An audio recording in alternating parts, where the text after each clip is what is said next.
so ye doom light wo memu ha sese ya enyuma bebre na beboka de ope kane ade de dwuma no obe make extra investment obe pay plants and as obe to fuel na ode ade dwuma nti sum edeka eneba na enra me can say even though utimi kodru ka bi mu ha enye ka nyina na eyesum na me ma wote ase se abrabɔ no woba wiase no enema onyankopɔn ede ma wo sefa bedu dwuma nyina no ode fem wo nti wo de abrabɔ ka enu nti na se ebredru na se ude unkwa etua saa kana ugya bibia wa asase we so na wafiri hako enu nti woduma nkoma nyankopɔn bɔ ade wo wiase no ode bibia ehia bia fm wo enye wo dia agudie ene asase mu nipa ode ma amanman ene niema ode ma odasani no ode fem ye in the context of time ode fem ye ewo ye bra ye bedi no asase we so ene nti no odasani bia deka tene ye nananom ta kase ye nyina obia de owuo ka asase na wonam ne so koba de bia no ne so aduane a wudi ene niema a wo fafira asase ne mu no ebre bi duru a wode wo nkwa ebetua asaka no asase begie afiri ho na bibia ni wo ewa abrabo mu a obetimi de afiri mu akọ ensiedo eni ti hyene nso na mekai wo se ukọ tworo ni ma ebra onyankopon bo nipa ansa na wo bo nipa wode niema nyina egu akwan mu ma no obo nipa wiye no de ahyede kese ma wo se ade a mede wa ba asase we so ne se bra na be dore be fruitful and multiply. And unti we the concept of a car. And unti say usha sa niema makanya o koji busia bi wa brabom na se busia no untimi multiply no na untimi replenish na untimi reproduce na mfamfa so mbrewa sa ka no edube kosumo na enu a metire mu se yembo busia enfandidi yembo busia enfam miti wo basic necessities. Se ba utrim se uko bobusia ye bobusia for the purpose of multiplication enti emra a ewo mbra ewo eka ho ne se uko jisika eho se hu se sika na uko je no bosia na uko bo no ubetimi a multiply no na watimi di bi atua uka na watimi di aka na adidwuma wo se udi se eka no ente sa pe na watu the laws of death emra ewo eka ho ne bosia ho no na watu enunti na Ghana ha maamefo bebre awokam abusua bebre edakema esanse wanti the concept and also the principle of death as wanti ase eniti me kai wo say ukọ Genesis a onyamedi niema nyina fam ye no o catch dey say bomodin say obedore make sure you be fruitful you multiply subdue and replenish the earth. Bomodin so be dore no waye kese na niema mediama ono. Make sure say you will bring the best out of it. Enunti say wakoduru baby na edanka wakojiska na de akutua aduane na wakobobosia obe kosku na wakobobosia eka ebe mene wo na saka no enam say eye against the principle of death untimi multiply saka ni say oji ya no odi aye bibi a odi ye no emfa returns ema entimi multiply go against the principle of multiplication a ewo eka ho no enunti dodo na ATM sesi a wakoduru baabi ho a wagye won ho firi kama anye esanse ade a odi sika kohyemu no saa ade kro no odi hye ade a wo consume mu ade a intimi multiply we amanipa bebre hai eni ti hye ne so se emra e wo ka ho ne se wo bobusia anase ukoduru baabi na wo se eka bi ba eka no wo se utimi ye assessment ma ho se saa kawe e be to me so a can I multiply it? So won't me multiplier na bomodin say obe shenen so. Woso so wako jibi na eda woso a anamo ben na wo se wutu. Eniema ben na wo se wo ye. Sene bia obetimi afrim. Esan say the concept of death no a very key topic a say wan hwe ni ya dodo na wapomudin ebe ha wapomudin ebe ha wadwene ebe ha watinka na wan hwe kura na ebetimi de wa consider esan say ka so wan hunu de be say manage ka and say wan timi a anko into good debt e ka papa ye wo ka papa wo ho and ye wo ka boni papa no ne de obetimi a multiply o de ko sha de ma betimi a multiply na a bring bigger results ana say obekọ akọje na wahye no na wa consume no eyesa do be kosumo obia ote carbon mu no ote sumo enenti yenhye no so nyame yadmo china yebesan atwa so anuanom aye krado yedi no nsia kasebo ebebre asonaba ohene Kwaku Boateng wagina adwa sanso no katachi usu echan ono suso agina adwa no nsia kase a waboabo ano no odi bebre enenti bomodin se ono mbetena owia Eugene Maradona de ebekọ ago promoso mami ntwa me ho sima na mesaba na Nyansapo crew no yedi the Tuesday edition of Nyansapo no abro the producer Sami Kwasikwa ono so hiti pa editino yeto aso.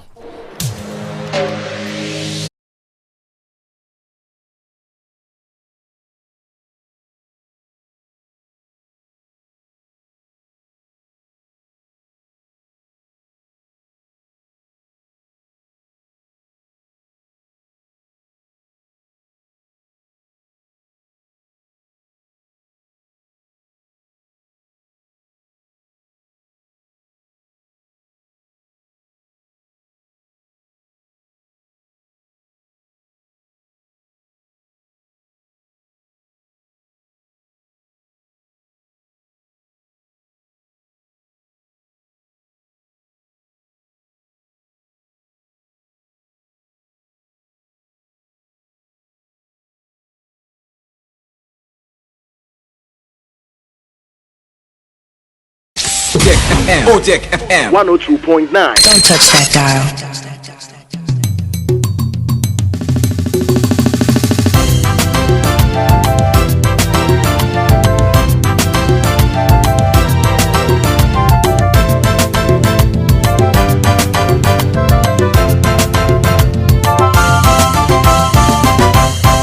No siambo Jafo ya mamunye na ache abraso sa ensama ahodo a yaboaboa no sa kasebo enuanom mienu ye de atache magu ho asew edimamo ensama ye de abade de edimu akotene ebi enese aba no hyehyeye ya wode ba ye mbekire eye free senior high no se de watrasa wacheche ama eye ankran tetia bia mako bebe se aduesia wodoamo aka free senior high hyehyeye no ehu nyame ye nipa ye wode we ye no ya no ene Dr. Kasiel atofo so beje bridge simpedia pa na cha wo man ya ko mesika no dokono no wode atodwa ye bebo wi ni ade ni atra aya bosome fra ho ya eno ewa asante amantemu no mo okrokuto bi e hodmo friends eye adato na aya farming community o manu dam o mo kyerese aya sabia bi o mu siezese dia kansinsemu entiaba no emra odmo emmoa enhyehyɛ ba kon ya ba no aye national service emergency response readiness program edon wo mu aye wo kɔgye ntitie kakra wi university no entitie ya wo mu kwa kɔgye do mo kyerese nyame ya to mu a edipa bempem du ene de obehum Dr. Edward Omane Boamo na de atwetwa sabro do so kakra bi ni apone de amamo mo ni entra kwafo se de beba na wi pebo na bo tie na channels of family sense mo mu nyina da ya bono buwa ni ade akwa to Otec FM Ghana.com tuni radio utie bi ho e ban sanso a abefo ntentafidie Facebook one mo no Otec 102.9 FM Otec 102.9 FM foni e de bia no ye de beba ba beguso amotimi anya bi ahwe ne ya ka mo se ewia so bia ni hodomo a wadi nam ejeja ne sente nmakwa bi adawro ma no moji ababa amansa muduwe yatime ede ababato mwanimu Dr. Ampoma Herbal and Research Center abusuafo ne so okoya na ode aduro na ka oda bida okọ be hwemu ansa na ode aduro ka enne wase obetrase na yade pa obeye ho adwuma no eye babaso na afi hepatitis na si ne de haadwe papa wase yade bia haadwe na si ne de haadwe pa enti mislawa da bamodin yade bia tituo bia fakoda no ewabu akwa mekru Dr. Ampoma Janse hodma okọ eye enkawe no kacho sankani ni sa obesi hodma Dr. Ampoma number ni enie fra no ansa na waduru hodmo ene anopai 0245 709965 0245 709965 no de no bia ba Ampoma bumbu herbal capsules no hodom na no de mema no nsom na monye osisi ye oya no numbi prostrate na baba ho ban wo ye be ma adu so wi a wo se bia kam opuruma na bia kam na wase wo ho wo ye be ma mesrew wo num bia abebo ye pa a ampoma promise herbal powder no ene de oba no bema nom wo de wo sori adopa ya fa nsuhye kakra no asa atrem yenu bi wo de agum wo no ma pressure be firi ho no moja na aya bebre no ne nyina no ba be firi amane ma atimi akonkan ama kase amro so atimi afiri ho no mesra mo odo ani atre ye asewase danso je bi over the counter ho no ya ne yusifi ya maslachi no ene di ye ahwe no fra ba vida wa homa su benya bi ato 0242 625430 0242 625430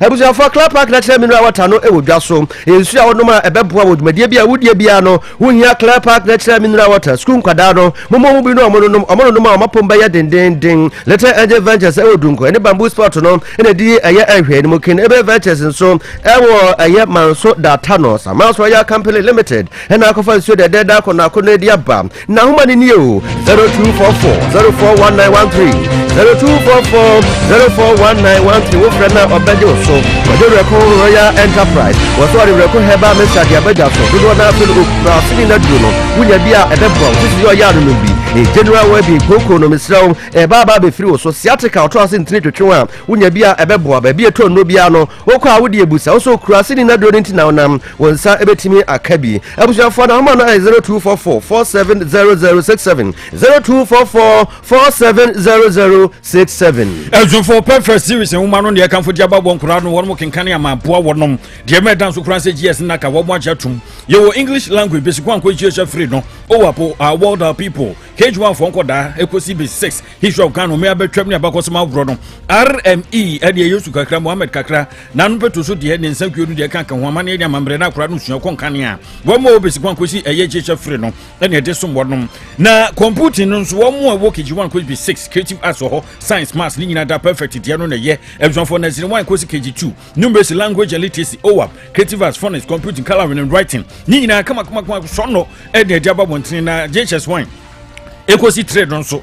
Yewo English language at the ma wordnom social science RME computing career technology ninya ewo. Yes test some questions how run to do anybody say moko September say a year metable ninya da perfect department so na ye pian say nkwambunu everyone for na kuma say nkwado mu wada bro mebo petwa ne ekwa putuja ye ben station one kran so adanso man first report one obemu afana ba bia ntwa no so ba bia bovra na perfect ba bia tombu so perfect ya ne mobi number 0243299938 and 0540-7554-659 one man to case Limbo Wave Enterprise akofa mountain tissue ediaba was it media be di tissue be di no papa pamoton tafan pa na boa wo frusampa we di ntoso pa yi ene eno ane mountain tissue no betumi aboa mpacho yemu aye pebi ato no ene bi kura ye pese tuo ne tonton bi a Limbo Wave se ye bia konya no ede ato ho ye wo kitchen towel so awro no ho we no ebo no so wo form temom twede no ede restaurant fo e mu so aya mohwe eye KVIP so no mo ada mo no mo to kese dan ye mu ya mo sentumi kabi wholesale price yo ne tema mo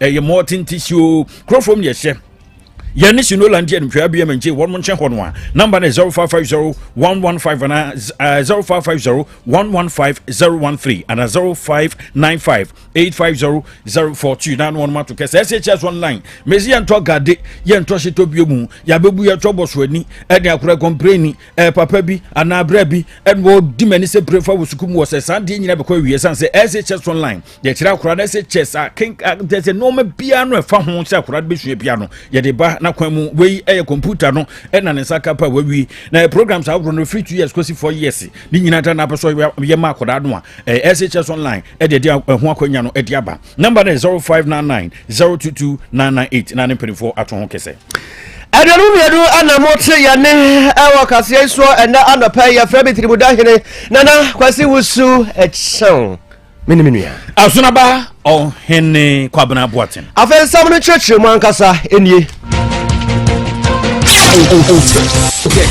Otec FM 102.9. Don't touch that dial.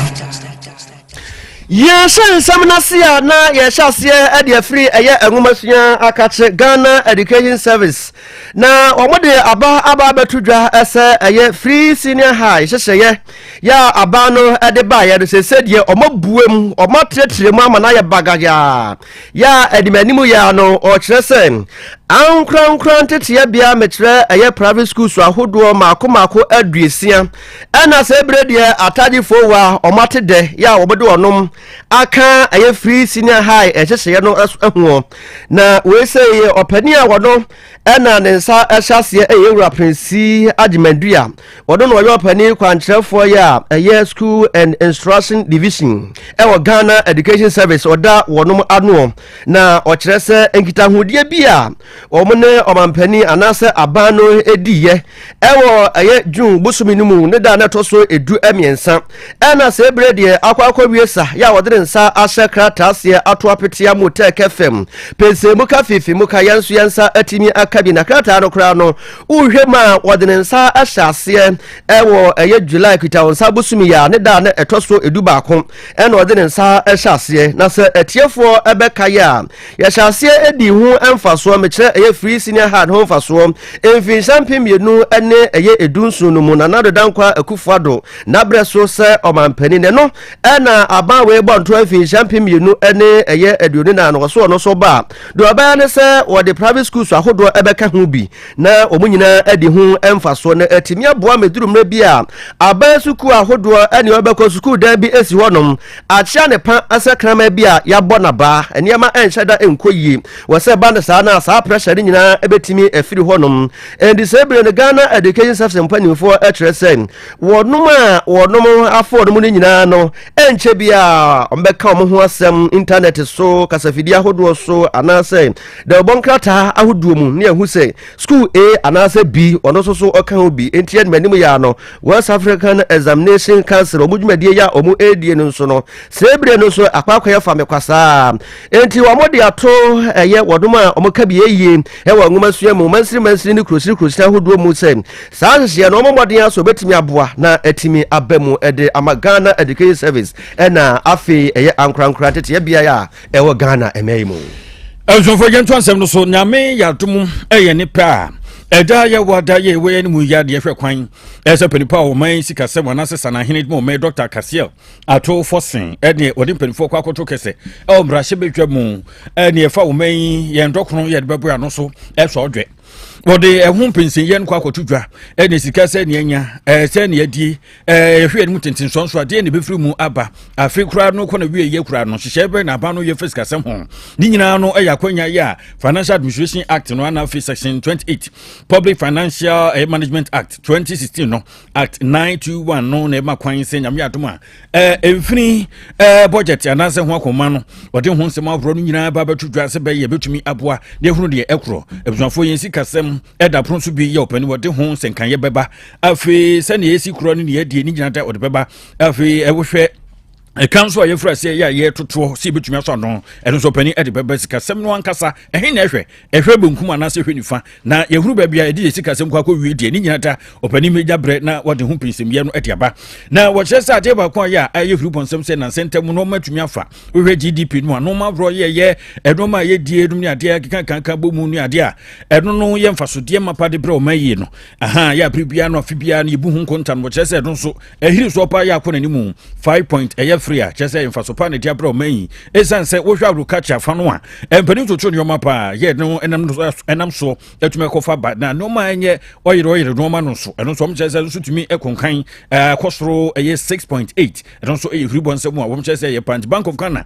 ni jemu agro de betu dwa no chese sikasem enso hwemu ye pa no a wo ehwe ye wohwe May bosomi no mu a eno so tumi ekoyie pa eno so ekonanim 4.4% ya chese eno metumi efifa pa no chesa nkurankure nyoma anas wo nwumadi ya woro edie no private sector na mepa che no chese eno so nkankuro no papa no so ebrabo so min mafempinu na aduonu no mu no eno so du yedu enkron achipo so nkron no abupen no na wo ede toto yese wo hwe ene afi ehyasie no mu a chese tumi akonkan pa te everybody nsem a ti nyame ya to mu a pani ye hwe kwan se wodi mpinsim ye no baba tudwa ne ehunu de ekronti Ghana fo hwe kwan nyame ya to mu a ye wada Ye free one man here the ni eye bosome frɛ ho ya eno ewa sante emantam na krukitwa bi ehyepom ho no friends eye adaito kwanko na omoya no ho no omando dam dia desrade eto eye aban anim se osre na da omomaden asa ayasa bia wo man kasa tito omomawire mu a omoya se odom esinsese de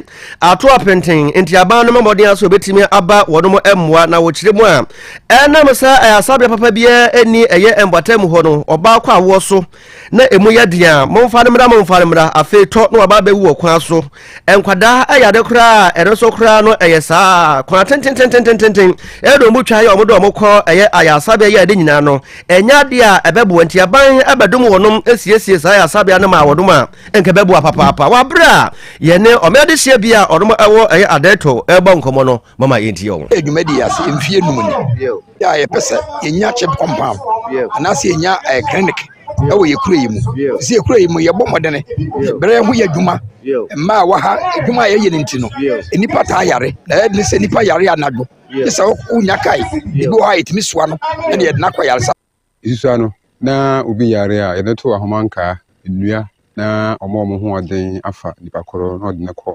nearby hospital enu nti sabre eduru bra se community no ano ye kan ye ho bom na yesi ayasabea na etimi boa omanfo no ayarehwe enu nti na oman no ede to aban etitiri ene wo mo a omuka biwom se sabre yenso adeto health center yihiamoa. It's a community sponsored project. A community na mfifiri na ye de apagya structure we si ho nti de ye beka ne say yenim se papa John Mahama de eye apomodin de edana koma so nti baby oman na yakoduru ne se ba ko redregu baby oman na yakoduru no wogidi se aban beba besum ya bre se de kan de besre ona kan bi wo so mo nsu yim na nkansa sumdie efese kana man na se yensu yomantem no yenya aban mo ya nesa abusiafo adehye bia onom awa adaito ana mote wodom kan no muwie ya pe na kontinina wo adaito na apia kubi na afei asambere badwani ya wogina wodom manfo wonpotem ho no munyanfo same champo omodo ma no atu mu bie se nyamianem no kwasem ne ekwan bia so no ombefa akwani asa nyina so na omama aba no aba behwe na wasiesi na aboa ma popde ho nsem atimi atumpon azonfo yentoso na yenko pamba so ye panipa wo yesofo pani ota no Dr. Edward Omane bo man woni Ghana fo bonkomo nrata friends and friends ship di na wodi twudwa afimu wo mu ayadwempo se wo mbeboa ma national service personnel sa awro no personnel benya bre na wo motumi abobo awura bambo edwumakwa awro mu na ja service awro wo kwakodan ne di ho na wo chibu nipa bampim du na afimu wo mdi awura na wo chese August bosomi no aka be na wotwe kakra ntamu na chese awura mu no edwo chese wo mbewura mu ama atumi aboapa be no ebema wo motumi abre na hye wo din atentin fans and human honum ne ade no nimdie kwabrafo mu se ekosua bibie nya bibie afri mu enu nyina ye omanu nkasa nkoso enu entina wormo ayo sa no chese won bekomu emprenu ba chese no be minu August osi October no sa no mo ebe no natumi aboanti asra dom no abodi awura nemum enye wo hye bibre fa service no abodi awura bia ba bi fufuro bia ye bambo dwumakio posi mu no awurodom ni akotete wa na wo so anya suhunu kakra na da bebo man yinti Dr. Omane Boama. In fulfillment of a major promise by President Mahama, the National Service Emergency Response Readiness Program will begin in a few weeks. The basic military and emergency response training is a 6-week orientation training scheduled to run in 2 batches from August to October this year. 10,000 National Service volunteers are expected to kickstart this initiative with plans to increase the number substantially next year. They are volunteers. It's not compulsory. The areas of training will include basic military orientation, first aid, basic life support, disaster or fire management, nationalism and patriotism, loyalty and discipline, leadership, mentorship, and fiscal training, among others. The core objective of the program is to equip the National Service personnel with the relevant skills in security, disaster preparedness, and public safety. It must be clear, however, that the training program is optional. So for penny attending Kane, Dr. Edward Omane Boama, ya ukobamba so your penny so for Yautano, and it is what you have run at you. As I'm not seeing fast the PCM of a journal and tributes ya call Labu, Samekwa, and Afi Emos. On the dear call Facebook, when I can ye me. Trimoda hine nana Kwasi Owusu echon menimia. Asunaba o hene Kwaku Boateng. Yoje ma adona at the sports. Yes, another pay yasan asum agudi mu nsem channel so sem no bebrena enso eba ene urem Morocco women's AFCON egusua ekoso ne semi final games no ade say ne 2 games enso eba so 12 games ene no so eba so na first game no 4:00 p.m. Nigeria and South Africa enso ebani Morocco 12 game and also eba so ene winner no urem finals na numre and a Ghana and so again and also about any host nation Morocco and so ebo 7:00 p.m. into a make or break and also about the channel some set tournament to Morocco also etimi ashe goals pioneer on Ghana game neighbor so 7 p.m. ahead of gamer and then you and also about the head coach your friend came large Joe Kagrin and opinion and so equatana sema prematch and also equal so and all and I was in same bebrena and so atu your osi Morocco team way they say onimomo na omo head coach no so onim kakram into a big game by the Black Queens of Ghana and so ready for Morocco and then you it's going to be a tough game, of course. Maybe the toughest game that is possible in this tournament. A strong team, and of course in their home country with all the fans that are supporting them. But in the same time, I'm just talking for myself. It's the game to play as well, or for me to coach. So I'm really looking forward to this game, and it's going to be a good memory, hopefully. Yes, and I came last Joe Kagrin or your head coach at the Black Queens of Ghana and somehow on also account ahead of Ghana and Morocco game 7 p.m. and a game no and also Basna Enra Urem or Parliament I say also discuss the Black Queens of Ghana and no and I'll PM or Guam there's a constituency MPR and also Fred Kwesi Agbanyo there's a penny Enra and also sorry or the floor of Parliament remember on our bomb about you pause so far competition and also of course Morocco on follow na a man on my bomb into Ocean we say and the Black Queens of Ghana ebeto so are winning the game against Morocco. Thank you very much, Mr. Speaker, for the opportunity to contribute to the statements ably made by my big brother MP for Ashama. The Speaker, I think that it is fair that all of us will elogize and congratulate the Black Queens for the performance they've put up so far in the Africa Cup of Nations tournament going on in Morocco. Mr. Speaker, I have taken time off to watch all the 3 matches that the Queens played. And I must say their qualification is not a fluke. They have shown that they are committed and that they've prepared adequately, and that is why we are seeing the kind of results we are seeing. I can only pray and hope that even as they meet the host nation, Morocco, tomorrow, they will perform to the admiration of all and qualify to the finals of the tournament. Yes, I know I have Fred Kwesi Agbanyo Guan ono and I am not sebejani or say Black Queen so far or more bomb hall modern painting and say Ghana ya qualify at the Queen ma and shada and yan now be PM Tafo Pankrono MPR and also Vincent Ekwesefua and also sorry Ednano Etum or say Black Queens are and Yama Ekoyeri the previous administration MPP and Yama Omudugu Akwem and football no and whole results and I say Ghana Yansu Yenyano. Beyond the celebration of this victory lies a story of resilience, long-term investment and sustained commitment, particularly in the often underappreciated area of women's football. While recent support must be acknowledged, this achievement is undeniably built on the foundation laid by the previous New Patriotic Party's government, which took deliberate steps to reposition women's sport as a national priority. It was under the leadership of the NPP that we witnessed the revamping of the Women's Premier League through structured funding and logistical backing. It was again under the leadership of the New Patriotic Party that we witnessed the construction of the many astroturfs and sports infrastructure across the country, providing modern and accessible training facilities. It was under the leadership of the NPP that we witnessed the development of female-focused football policy frameworks through the Ghana Football Association, supported and encouraged by a government that believed in gender equity in sports, and targeted capacity-building programs for coaches and female sports professionals to ensure quality growth from the grassroots to the national level. Mr. Speaker, these investments were not headlines. They were real, strategic, and visionary. Today, the fruits of that legacy are being harvested, and not by any single administration, but by the nation as a whole. Let this moment remind us that national sporting success is not achieved through rhetoric or occasion-based praise.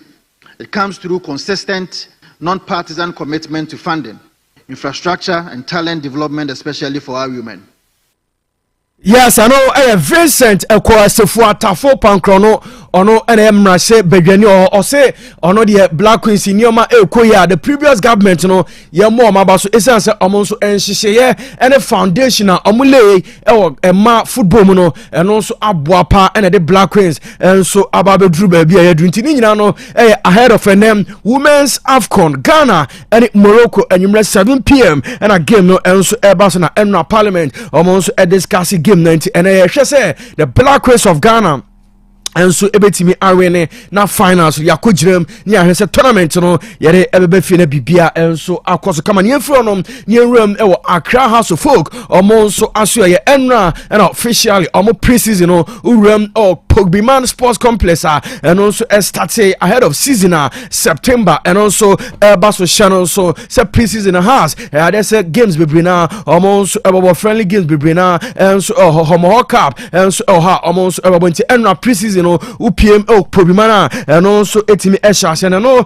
and Alhaji Akambi and also play key role House of Folk almost management and also ababontin so far has pre-season and the transfer said the name and also Esikwenti Alhaji Akambi and some of our kind of house transfers so far. Fans and their expectations. Most of them are under contract. There are players that we wanted. Figures now, can you afford it? They are almost up $100,000, $200,000 if a player. Can you afford it? Because I'm not going to Division 1 and R2. No, I'm kicking about the do baby. There are some of it, for sure, you'll be forced to leave it, whether you like it or not. You can find a tiny buyer from Soccer for Soul. Division 2, 3 months, we sold him. But who could premier copper player? The team also feel say, hey, ask nebo, maybe $200,000. League now over the Bono Krana, finally. Oh, we near. So will you go and pay for $100,000 for that player? Look at a team like PSG. That time, Mbappe no money now. Messi, Obiawo. Were they even able to qualify our European Cup? But they've gone in for younger, talented players. Yeah, Bobo Nama will say yes. This is football. Supporters, we love the team more than they think of. If not for the love, and we win league. You call Champions League. Near winning Africa, the Aba. The people you give first. Do you think I will not be happy? Yeah, yes, strategic sign. Yeah, shame. I baby, your name say problem no. Solve.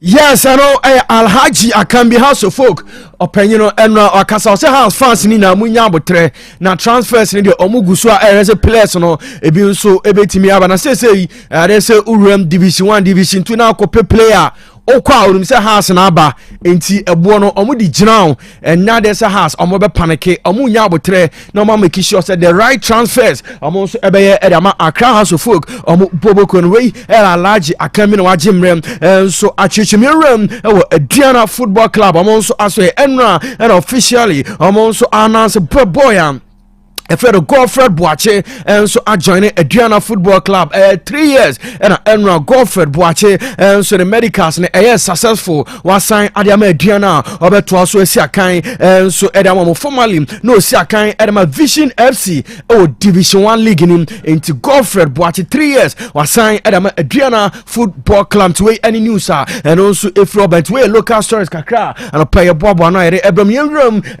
amonane yes Manchester United enra enyumeno officially club no so I confirm Man United I confirm Brentford so I confirm say boy your friend Brian Mbomo there's a Manchester United enra boy no so etimi assign contract 5 years plus addition 1 year and a Brian Mbomo so assign at Manchester United 65 million pounds and a Man United etriam and a Brentford Boboko no actually no omo at 6 million pounds account okani nyina bomam 71 million pounds and a Man United ebetria and a Brentford for Brian Mbomo yes into a and said the news no and also if you want mobile picture that's we enra contract no on also 80 since 90 sanity shannon so said by the close of this week Man United team no omo PM American preseason omo 20 omanya Brian Mbomo also edene kontuwe any news say free Manchester United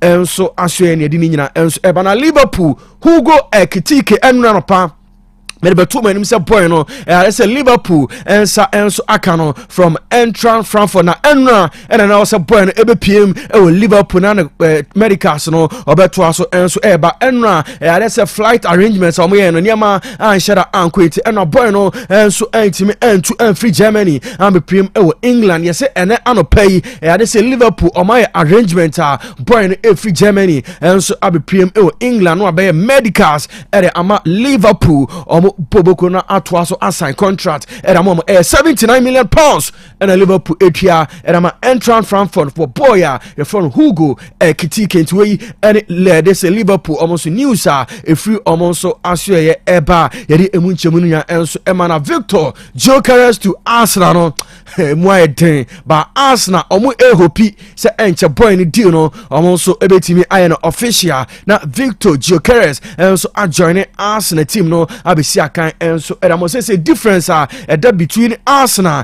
and Sporting CP no yes ururuma be 10 million pounds say eno mo hwe so mo betimi aka na boy no join Arsenal abesi aka and so and mo yefo ansem ni si medin ere yujima do na samo kwa etena fidie na chi ebo voices no ma otibisi na man mo Facebook YouTube pictures edise onya bi hwe nyina no o de to so ema onso uhwe bi edisi ye twen ho kakra bi aba KOB any ni team no am ready any Tuesday stories in ebebre omo ere ba beto aso. Yes, Junior. Papa na obey vitamin kenum no or saiba. Oliver Twist. Aye, Papa Oliver Twist or saiba. Mami go yi me vitamin choco and a vitamin champ. Engu me school bag mu and yes sir. Obefa koma ni man. You kan hwe. Anye medru hewie akwada panisem. Daddy. Yes. Me cover vitamin 250 ml na. Udi akosie empano ase no. Na me manu bi. Ewrade bebe ya finish me. Enkoda sempa de. Me anso me duabo. Efi na ekro. Meto vitamin soy milk drink. Vitamin energy. Cafe ni artificial calorie bia animu. Vitamin choco. Vitamin banana. Vitamin strawberry. And now vitamin 250 ml. Abramonso. Ye pro vitamin no ye nim ni free tete no a. Ye pro original vitamin. Na me vitamin ye nim free tete no. E do da me no mo. Vitamin. E me ebre bia. Ani ba bia. FDA agi edwedwe nkrato ya to. Hey, opanyi. Mashusha wache. Se perfect series books here. O ma me koto obi ma me ma no. O wajajai. Aboa wa mo se wo to make kan kama. Wo kabrofo. Na nkontabu okra de ejajai. Wonderful. Mese Ghana for GAG perfect series. Atumo no de jai. No de animdifo e na twe wa nwoma bia. Owo crèche, nursery, any KG, books bia bi. And owo science, creative arts, maths, RME, history, coloring, computing, OWAP. Ni nyina. Every basic 1 equals basic 6. English every basic 1 equals junior high school. Ne ba ne combine so a owo ni nyina bi. English nom and maths nom me say books bia ni ho a perfect series any bi. Na GS any naka enso am approval into obata bia nkoto bi maneba. Na say we de school bi kura betumi akotu akoton amani students o. Na eno kura de wo table no so say she wo mo sa set mock exams, terminal exams, and midterm exams. At the mass school so e here wo mo mu a etufo nko aputuoja station ho a enkran dance mine. First up, any omamu ba bia ye tonton books bia for 0243 299938 and 0540 755 465. Perfect series. Your worst future is secured. Odei no kwasem pa ba ko ne se nipadua ne kanea ene yani enti na wo se wani ku wani kosua ho no bibia fa wani ho de emfa ni agro ti wani so hyehyew wani so kekaw ewowo eprunsio aseswa ye wisi ene wo bia book mu kra se wo kan ya hu ni ya Mr. Bra by Grace Eye Clinic mayen hwem fama abofra ne so de bia wo bo ne se na disua wo fem e bia na wo no blackboard ni so ye o ti fa ne bra by Grace mayen hwe nani fama no eni kosua no ho asem ka no ye mfa ni agro ti wani ho ha obia ye hwe wanim e wo by Grace Medical Center ayaresabia wa bibia ni a yenkasa 0244 97 68 05 by Grace ewo Kumasi Bremai DVL ne nchempe ose kwadwo area wa ema renfio nipadua ne kanea ene yani Jerinas Herbal Mixture. Jerinas Herbal Mixture. Jerinas Herbal Mixture. Hey, na adwuma be na Jerinas Herbal Mixture ya mamwa. Mombo di za no. Na ya yembre pa.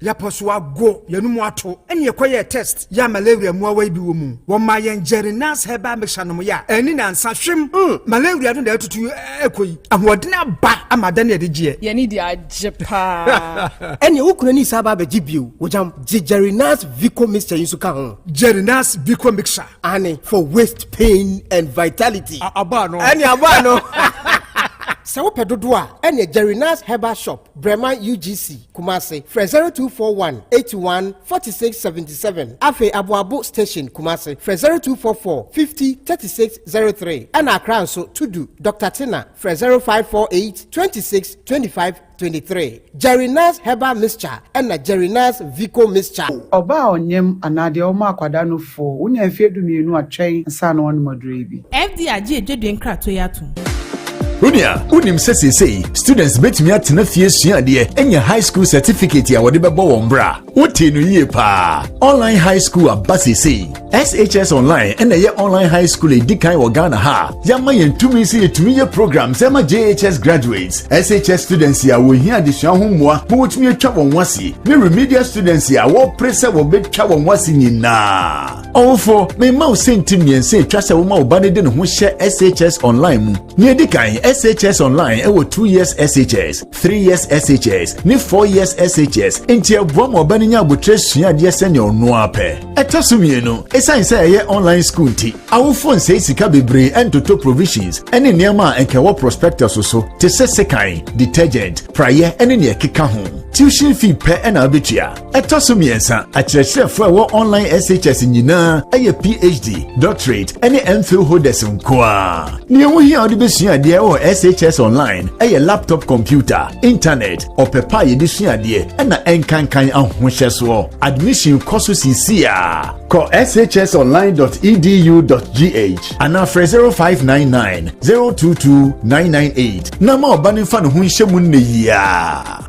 Mema etiefo nyina akwa ababa Amuzu Herbal Clinic na yede dobia ba efre no Amuzu Garlic Bitters eyedura emamoje die fusane ewo nipadua nu mu eyedura ebua ma obia ne pressure ewo soro eba fom pa obi so a otiemia wadro srade abro so obehia Amuzu Garlic Bitters. Amuzu Garlic Bitters prevent numbness so obi se mensa anasa minan 83 nedro eye Amuzu Garlic Bitters. Amuzu Garlic Bitters controls urine flow. Die odun so bebre anaso so basa no onye Amuzu Garlic no mu a emesoti kura. Amuzu Garlic Bitters prevent sciatic pains. Obi say doctor me to ase twetweme unye Amuzu Garlic no mu atu edi. Amuzu Garlic Bitters is good for stroke patient. Obi anya stroke, obu a stroke na bone nkaye. Unya Amuzu Garlic no atu edi. Sama dre na sofu bi anya stroke for years. What thought wa minu panom.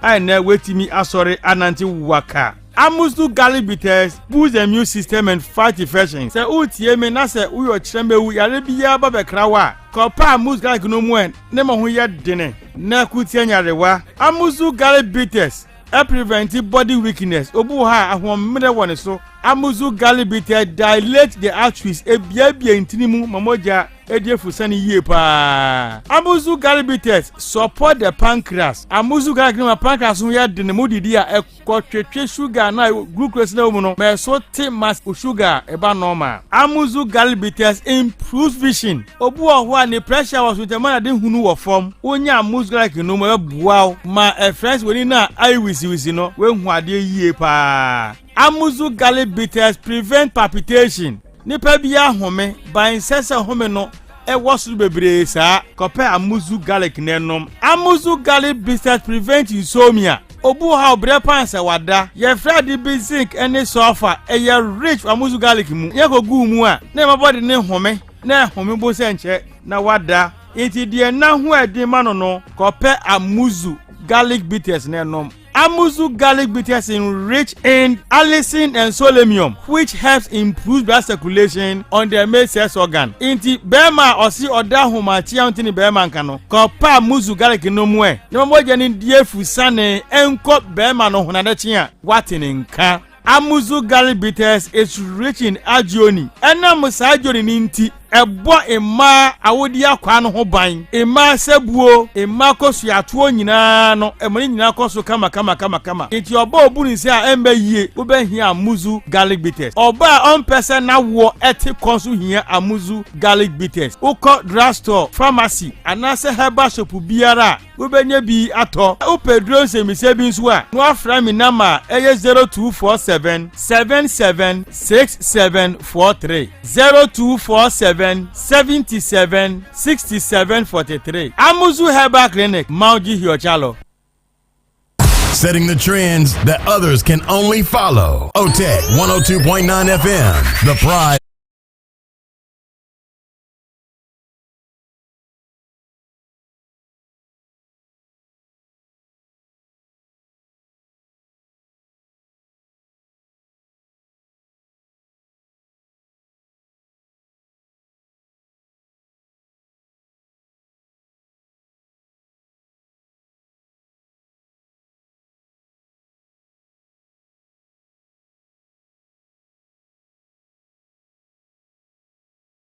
Amusia mame mu akwaba embra Nyansapo Nyansapo no subiem sabre dadu weather forecast yenhwe sedi ene ewiemu ensachirae ebisiaye na wo hu kwan a obefa so atoto oniema ye kawo se sabre ewiemu edaso yenwunu anopai ene enwumre kwa na dwumu no ewimbe enwunu pa a wobeba enti anu ahye ne so na ne tofa bomu no ye hwese wona wo coastal mountainous and forested areas no anopai obenya foggy condition ebo ebesiti samia ne pa na ebo no anobaye din ebe reduce visibility enti ayana moamuwo sa kwawu ne nkwado no ayana mo ahye ne so na wo so mo coastal any inland no ye hwese nsu betimi apetepete anopai ewo sa mia no na edano economy no ye hwese the southern part of Ghana ebe very cloudy ewimbe kusu na nsu so betimi atoto ewo miaye bi free ewia no ekopem anwumre so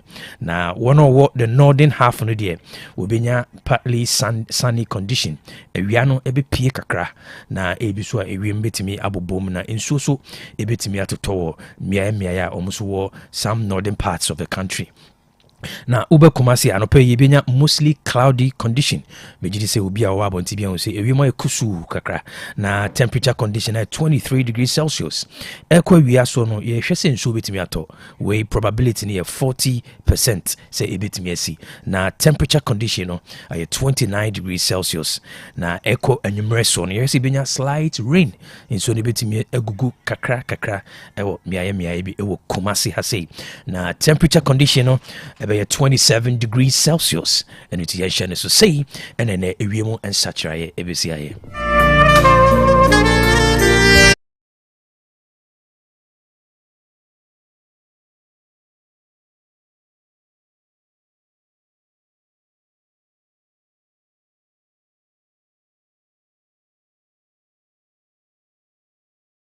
business segment, Nyansapo business segment, Sabri yebeshe orientations, shenezo. Yebeshe orientations. You can orientations se uko edwuma bi mfofra. Udwuma dia ubetimi adi no dwuma mu ho no. Ebekyere orientation a mpanyufo de bema ho. Saa so na se uko university ana se uko suapoma yedi kan ye orientation ma binim se ne be ya ubehunu kwan a obefa so etutu anamo. Erinti enipa bia no orientation a wode nam. Orientation ewo memu ha and ebekyere your outcomes. Na your orientation so no it will be dependent on the environment na uwomuno. Any said environment necessity. Erinti a clear fact say Ghana's environment a tough, whether it's a job landscape and as a business landscape environment ding and yemre the entire environment ding say we have a long way to go and yema and sheda and koyisa akakakra your systems afina evolve most of your structures and matured. Your market conditions are stable, are unpredictable. Your factors be biwa ekutia and korankore. Any businesses ewo memoha. That is a factor. Obien obetimi a deny. Obien timi live in the state of denial. Say obebune ni eguso. Mijitum said the grounds in Ghana are very tough because the climate and also the business environment and strong sir. But the question is and you're strong and I say systems and you're robust you still have to live, not just survive, but live significant life. And yes, survive but how can you be significant? And the challenge is not on the environment. On any day I will keep on stressing the fact that because the environment and strong and I say any supportive in it I just say wo adapt it, wo improvise it na wo kwanya obefa so edi wujuma ewo o my Ghana. And there are certain traits you need to develop and a non-negotiable trait. So when develop here a very difficult say obe survival in a challenging environment. Da me kase baby a wote no eho enhyehyeye anase sedi ho sitie no eno ne bekyere sedi obesi abɔ bra. So wo baby a eho tena enhyehyeye ne ye kama ebra no ye born differently. Ba wo Ghana ha na dani danyina the reports ebia ebabia no eye discouraging enhyenkuna ya you need certain traits. And it's in our team, and some of the key traits are also here as an individual. Whether you want to build a business, and I say you want to find your space in the job market, your resilience. Resilience in a tough environment, you have to be tougher. Your toughness, should be seen in your mental attitude. And one of the greatest philosophers. Your friend René Descartes was a cogito ergo sum. I am because I think. So whatever you are in Ghana will be based on your thinking pattern. And here say you spend time to work on your thinking pattern. And it is this philosophical theory, and the basis of Western philosophy are a basis sabri. René Descartes was a cogito ergo sum.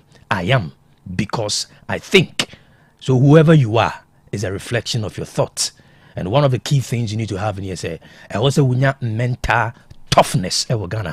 You have to get that mental resilience. This week you ever heard what it takes to have a mental resilience, whether as a business person or as someone looking to find your space in the business market. Mekai was a business segment, Some people have expressed interest, and we have created a WhatsApp group. We have engagement over the weekend to talk about Enyama Bibre. And we will just what we can do. Mami Fancy, na Yami Admochna, Yabetua, Jumadine. So Shannon say you are what you think, not what you see around. And it is Shannon.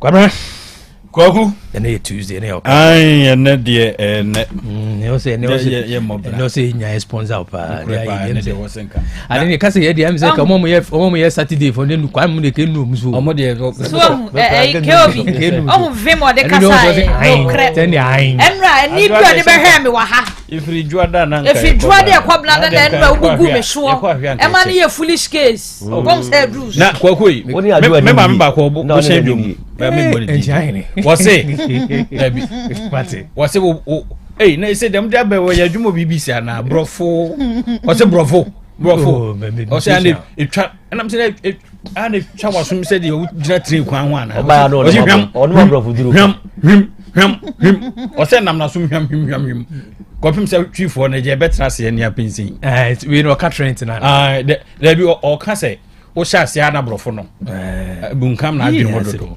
kakra be say you know audience no expand me say bia benya mama me na no o complain na mu de na no ka business segment na so o start here business segment on na dem dey be dey we broni ana brofo na me say e to abedi no ene a unti badwe man comedy say badwe ma bre twi so o start here minim be o hwefiri o em say o hwefiri business segment yeah badwe man dey business segment on say I know your business terms no na mebroni bi so do na tie and e bi wo so a no so twi ni ho den ma no to balance ne kakra because na me wo me performance station na papa ba ko ne ba na say omo ye dagari for na mo shede nya bre you can say na what you say so that baby say twi na me kan he no o man si ho na say that's right the audience ni sun to almost all channel obi anya na kakra wa ene no to ye on fanche na jabe na nye to ntie ni sa business segment no ye bo se twi ni mesu afiri mu ho kakra on say your orientation it na me say twi no ya de nyina edi ho fo ye bomo de se be kan kakra tem say be mfi ba kuko na twi ma no ate say dem ya akoda o twi nim e be fa tem isusuan ne nkwa ado ne na no mitusuan anyway all right abusuya sabre you do trends niema ye trends o se chem trends niema e di ahim niema e koso e bia o kan boforo na the twin na abatam mate na yede ne di ahim ene ma di atwaguo e tia da ban e wa be fo ntentafidie ne so sanity ene fe no trends e di se chem na ejin srepe e lessons oh my god okay it you know ye fan shasi the can also 3 suspected robbers killed in gun battle with police at Bong. A police operation by the Tema Regional Command ended in a deadly shootout at Bong on Sunday night, leaving 3 suspected armed robbers dead and others on the run.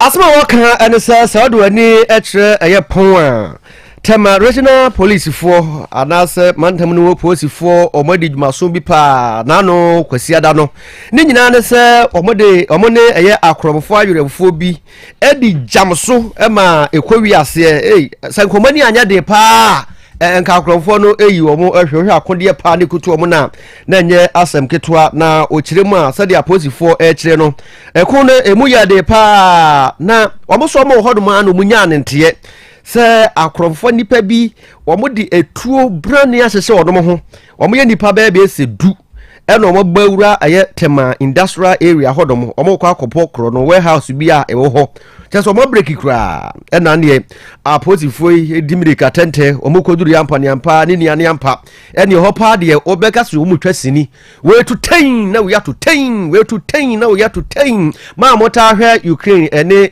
Russia for tokwa no sabi pepepe ni kuma na si ye no editi 10 dima ya dimakum afi ko wi ase na miensa akoato ewa munum hodom a na afoforo bi nso epra na emo din pa ya nya asem ketwa na omo de omutimi de omupira no ebi ni mutimi edi dwane na omo hwe omo ho no omo hu tutia ibi ewo omo ho na double bar ɔnso so mu hu bi wɔ mo ho ne de Ghana ha ya na nipa bɔfo bi ɛyɛyɛ na pilsner ayɛ no Ghana ha ya ɛno so ebi wɔ mo ho ɛna mu hu bibi te sɛ aboba pa yɛ nipa betimi de adi ewuo etu aboba ɛno so mu hu bi wɔ mo ho ɛno na yɛ maako edu baako aboba bi ɔmo frɛ sɛ bibi no saa aboba no saa pepepe ɛna tie enti animanim yɛ ama no gusu a me kasa die posifoɔ de ɔmo akwa amuna miensa no akwa gu ɛyɛ police ɔmo asa bia kɛseɛ ya ɛno ɛwɔ hɔ dom a sese die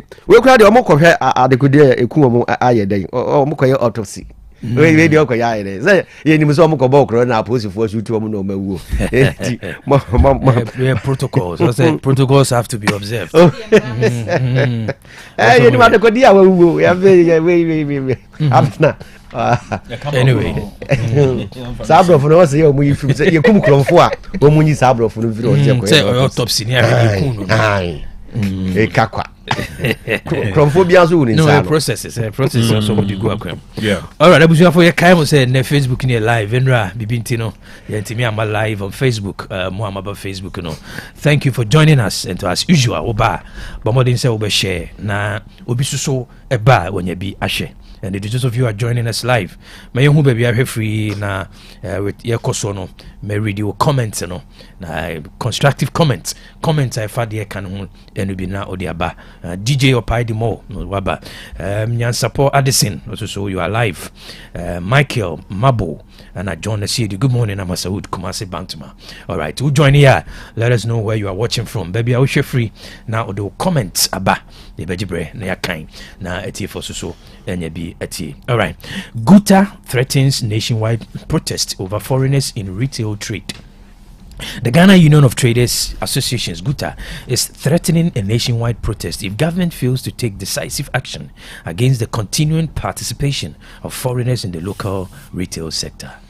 I was in Ghana Union of Traders Association, Guta for Nekasa, Wamochase, Washe Yamamra Noa.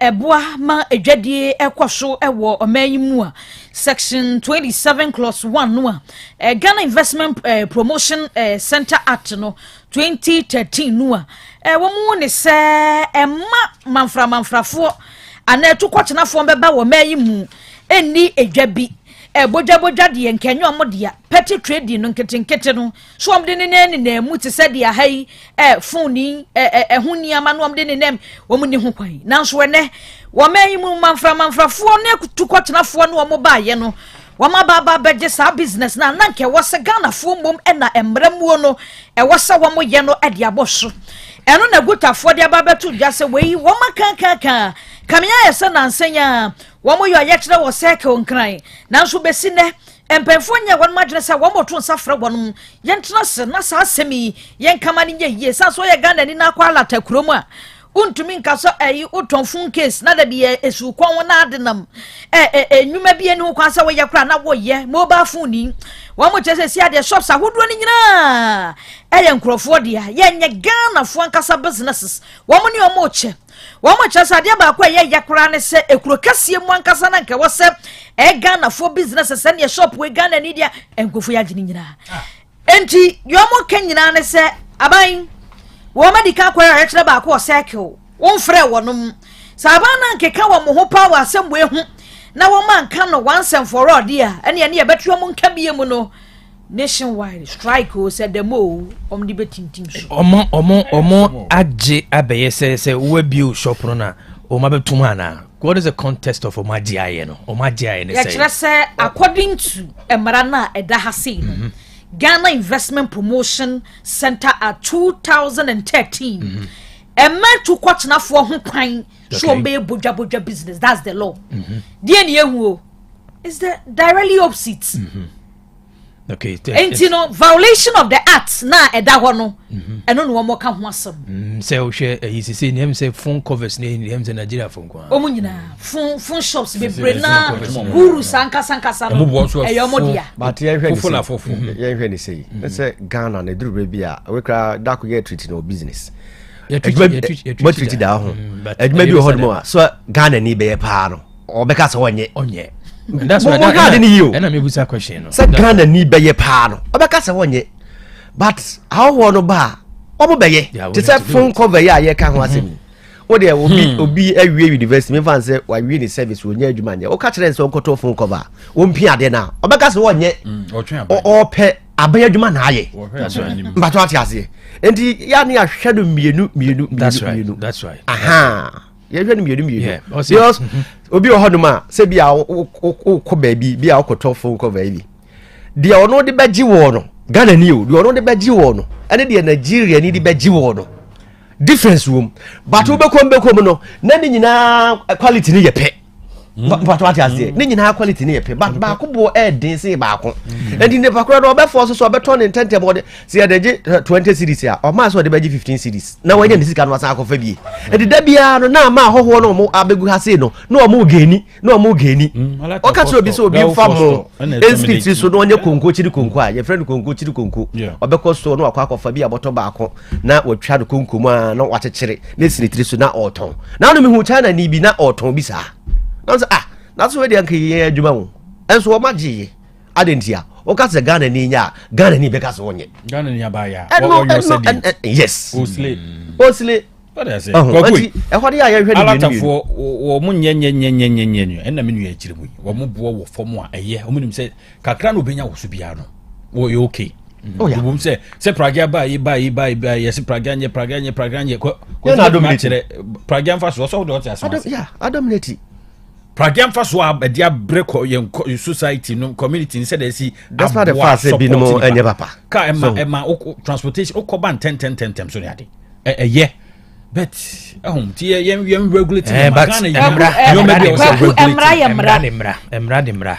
sisi dia I don't think say wo kwalata mem na wo momra bi da ko sei ya wo betumi aka so bebu so yenko Togo he ya ni Abidjan e meyo mkofa entade e bayi omo ba bi so mo experience wa person kokwan so bia e meyo mo ko Togo ye bi so mo experience enye bibia na akwa betumi aye wo ho emra eyemra Ghana for en so dodo ana of course na wo ya de gutafo Kenya Kwaku wholesale yenka wholesale asem that's right retail yantiase sa Bodja ne eka they are not against wholesaling dudu mu a se Ghana for kwa beba betu wo ho a you have the money it's a business wholesaling ye difference say wo ye retail ko wholesaling kwa dey discuss of course kasi ne dey shem enjo mo badia that is a big investment for them that's right by retailing the bodja sam ne eka yo emra eyemra that's right I agree ntino emra at the end of the day no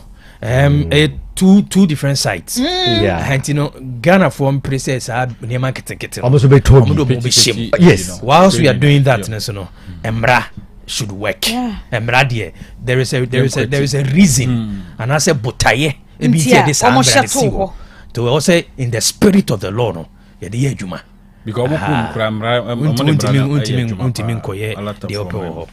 okay yemfa we na Facebook. Government names 60 private schools where free SHS has been extended to cover students. The names of 60 private schools where the government has extended the free senior high school SHS policy to include have been published by the Ministry of Education. Free senior high school fanokwa konokwa di ohia ne adwade enfinsam pemienu ene dunsun no mu nanado dankwa akufo ado beye mampani no ene wose da bi aban school no ya senior high school no oba beye di free bonto de obehia ne se adwade wa anware kura na ja utwa kotu kura na obetimi akwakotra ho no masua de ni fa se twitwie ne ka ho o twitwi se kura na obetimi akotra ho no asua de a ma sa de no to aso a na nanu da ya yewura Dramani Mahama fi champion no ene aduonu na obo ne ntoa ena wode ba betudwa se nyame anim ne kwasem ne wono so so oba obeye bi ede aboa se de beye na eye ankran tete bia no ye senior high school no free no bi ebekọ na sebre no Ghana Education Service for omode wose ayoyo ama saa hyehye no etimi abamu pepe o ma cha de pepe ya tese nya asem keto akra na ose wabo eye ankra private schools mako eduesia din se omo enkoka free senior high no ho ya wo kiremu a sese no se wo hwe pa de a or the Atuja says, "Oh, person who says to Kuahodwana, Ministry of Education, Ghana Education Service, or more port have you or Okoso, or Behunina, or one say, or Majis says to Kuna Atumwa, Tessa Ofoko Hodma, or Betimia, who say, International School A, B, C, Yajumunina, Tum, ya, say Brady, or say assembly fee. Now, Wayne Bra, a Dikaya, Abano, at this Ashi, we, Abba, ya, Crown, and Tetiabiano. Senior high school no odo mo bi aka ho fi say wi aso koto didia ne manso didi me pese me hwe factors am consider yansa na say em say you more than say be brave so we am say omo dey so ahwe omo so ahwe pilot and the research crowd and I say pilot in the area o be yi bi omo fani nyina but say the kwabena so per criteria for selection yeah no na ya di bi kan hwa yan fa bi an kan and just say for education ye di ne yi o ye ofiri mu a ye you afiri mu anu no roll out I mean everybody succeed ya na o mahu o de be ka ho de won kan 60 ya ne be hu so mbetimi ayi but empire ye mo no mu hu no empire ye mo ne say mo ko any politics so omo the politics go ram say eno an enya system eno an enya system there be ye can serve for the meantime as a proprietors ne ndc of course ne dia ma there be ye can serve for the meantime me see empire ye mo ne say omo mfa politics nko wuram e ma de ne nsay dwi alright ebuzafo ye be ko Facebook na yakohwe obuase fire station akwada bia wodi ede ya wono eda odi da ba akona ya de ne chire ya de ne koto toilet mu ni ade ti balance na nana prempe good morning thank you for joining us on Facebook nana Kwaku bank nana Kwaku bank I say good morning to you and your wonderful crew Befi Bantuma adwato ono so de ne comment aba John Ewua o say Nyansapo show all the way John from Aputuja Filippo Kwabri Kasem and Priscilla Owusu welcome was nana Kwasi welcome amakwaba Priscilla so amakwaba na okay adwa radio chiremo say oya bai dia ai uhwe video na ye dia to so na nyura ni ye dia kata kwada ya ja woni foforo ho na we ne sea blue ni bia ni ye dia kata kwada ne ho na nipa wo video no ehu se wo bonsuo gu bucket mu si nchen a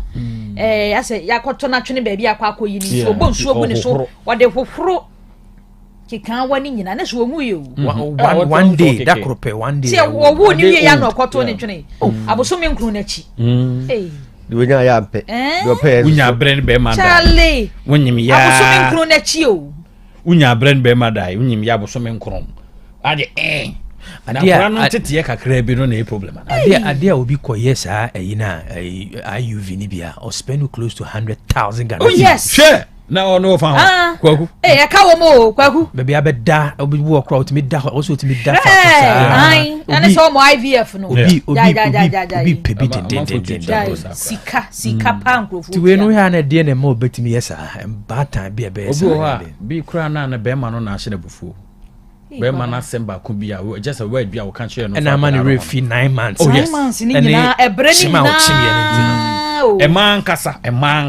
emankasa nanu mo fa ncheme ma no susumina so mankasa tomre bi a ebinum adwene wo fom jimi kakra permit me na menkasa word no jimi kakra letina tim kasa me bi koye ne line me pew no apene sa pepe na akoma no ne adwene no koya wato akora ya adwene otimi sisa prako pe otimi sisa sesi se onye obi obe motivate na me hu se ban won fa so a obenunu no tam na fe wakase wakoto akoda bi twene Emo fire station for but BBC no akoda bi say no ya na sometimes we person me press otu adua na se bia e famwa na person se de ode ya kata de be bia obeba we no be ban fa so bibira ma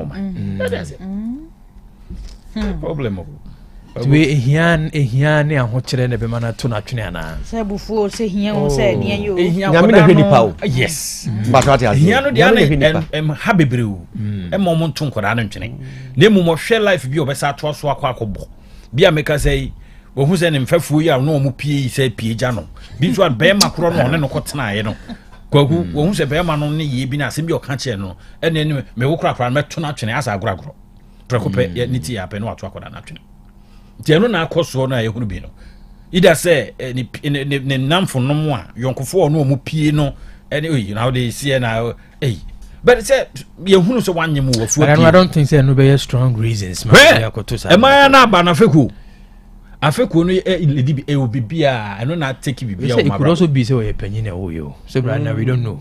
There's a possibility with my opinion and penny nyewe I don't know me nyina nim say penny bia nyewe penny be na make sure that yinim say watena ne mantamu anyum anyinsen yaboso me nko e could be so say bia na sebe minimum bia na o ye insane kakra na obi fa no ne wo no see another possibility. Yes no ye insane kakra no see another possibility anu kra de okoto no twene bola so see akra no tire nsum baby na o ye insane no big fa no nyim we just say ni swap tete no ansa no ayso wori akwada do ye bebi sa say ne funa twene akra no we bisa ya nipa kese atitru for kese for no ya brain say Nyankopon be guide no na say de Ghana ban so be so no mu kakra na ti uso ba be ditru on akra no unyini nyame na hwe nipa o movie mu na sa de ni see movie mu etesi movie no reality so no mo de create because in see movie be no be create out of CBS no mo de create. So there's a possibility and tina na nanam se obi nim obrempo ahia se Yesu awu mu no an ya fa se ko nu bombo tina Yesu be Yesu ti e da kura bia ya wo no totune bia no ba you cannot rule it out so oh yeah but ya man nyina nso nko ese ye de ya obeyi but on the more serious note I am share the psychological aspect of a man no omo wuo mu no how is he the more fast psychology mutimi engage wo mu ne ade I think say Ministry of Health should be very also more proactive or something no because journey no enough for mu enough for bebre ne kan bebre ne dimo you from boko my sister bia I think say 3 months ago wawo ena akwada no so asen free oh na wo hwe sisi ade onam a obeka se wabodam je ko mu wo nyinsan ne a wo bre mu me kan wala you know isi a no hwe na ase wabodam na kika wo hu wo hokra wo hu wawoda wa ba ya wo be mama na experts also strong psychology program omunyima also strong psychology program come to engage them sa ne me baba ma no so ase wo keka kwada ne ho nsem family need try their possible best if you akwa mama ne so be psyche no o me movie na ko we problem ni kuno da so te oh be ma ne wo ho oni wanti timeko ni ntem wanti timeko no enso no wansa din baby as 6 months ago but for no 3 months would be okay yeah now we can replace abo for because our grandma obesa abadi obesa nya me experience me paint na me kan anyway in terms of no ana waka hi na all right yet was yenko second video na yambra back a heavy duty vehicle wa feel break ebra off through before yen hwesa video we o de hwe video pa na nana kwasi you talk about it hwe ni din wi a no ye besa hwe no hwe salon karo obi na ehuri no so na kan do James so channel we see oni ona ko no o furo be pon no se oye no atia sign aha na san ko ba se na what sign nso bu ni nsa se de be anko be konche mu ba bi na ka ba ko ka we ni die salon car no ai na de minti ase ni se obi a wata yesi ota yesi o se furu bi mu so sa sign e be saba this is obesa ma second attempt cameraman ya ende o de beba ni na mnyurem se o mu kasa nti ha o se ba bi o se be try so bit me afro na se de wachie ko bobo nkrofo cars mako back o dru po no one o sa sign ko na chibi o se be sign be sign wa ya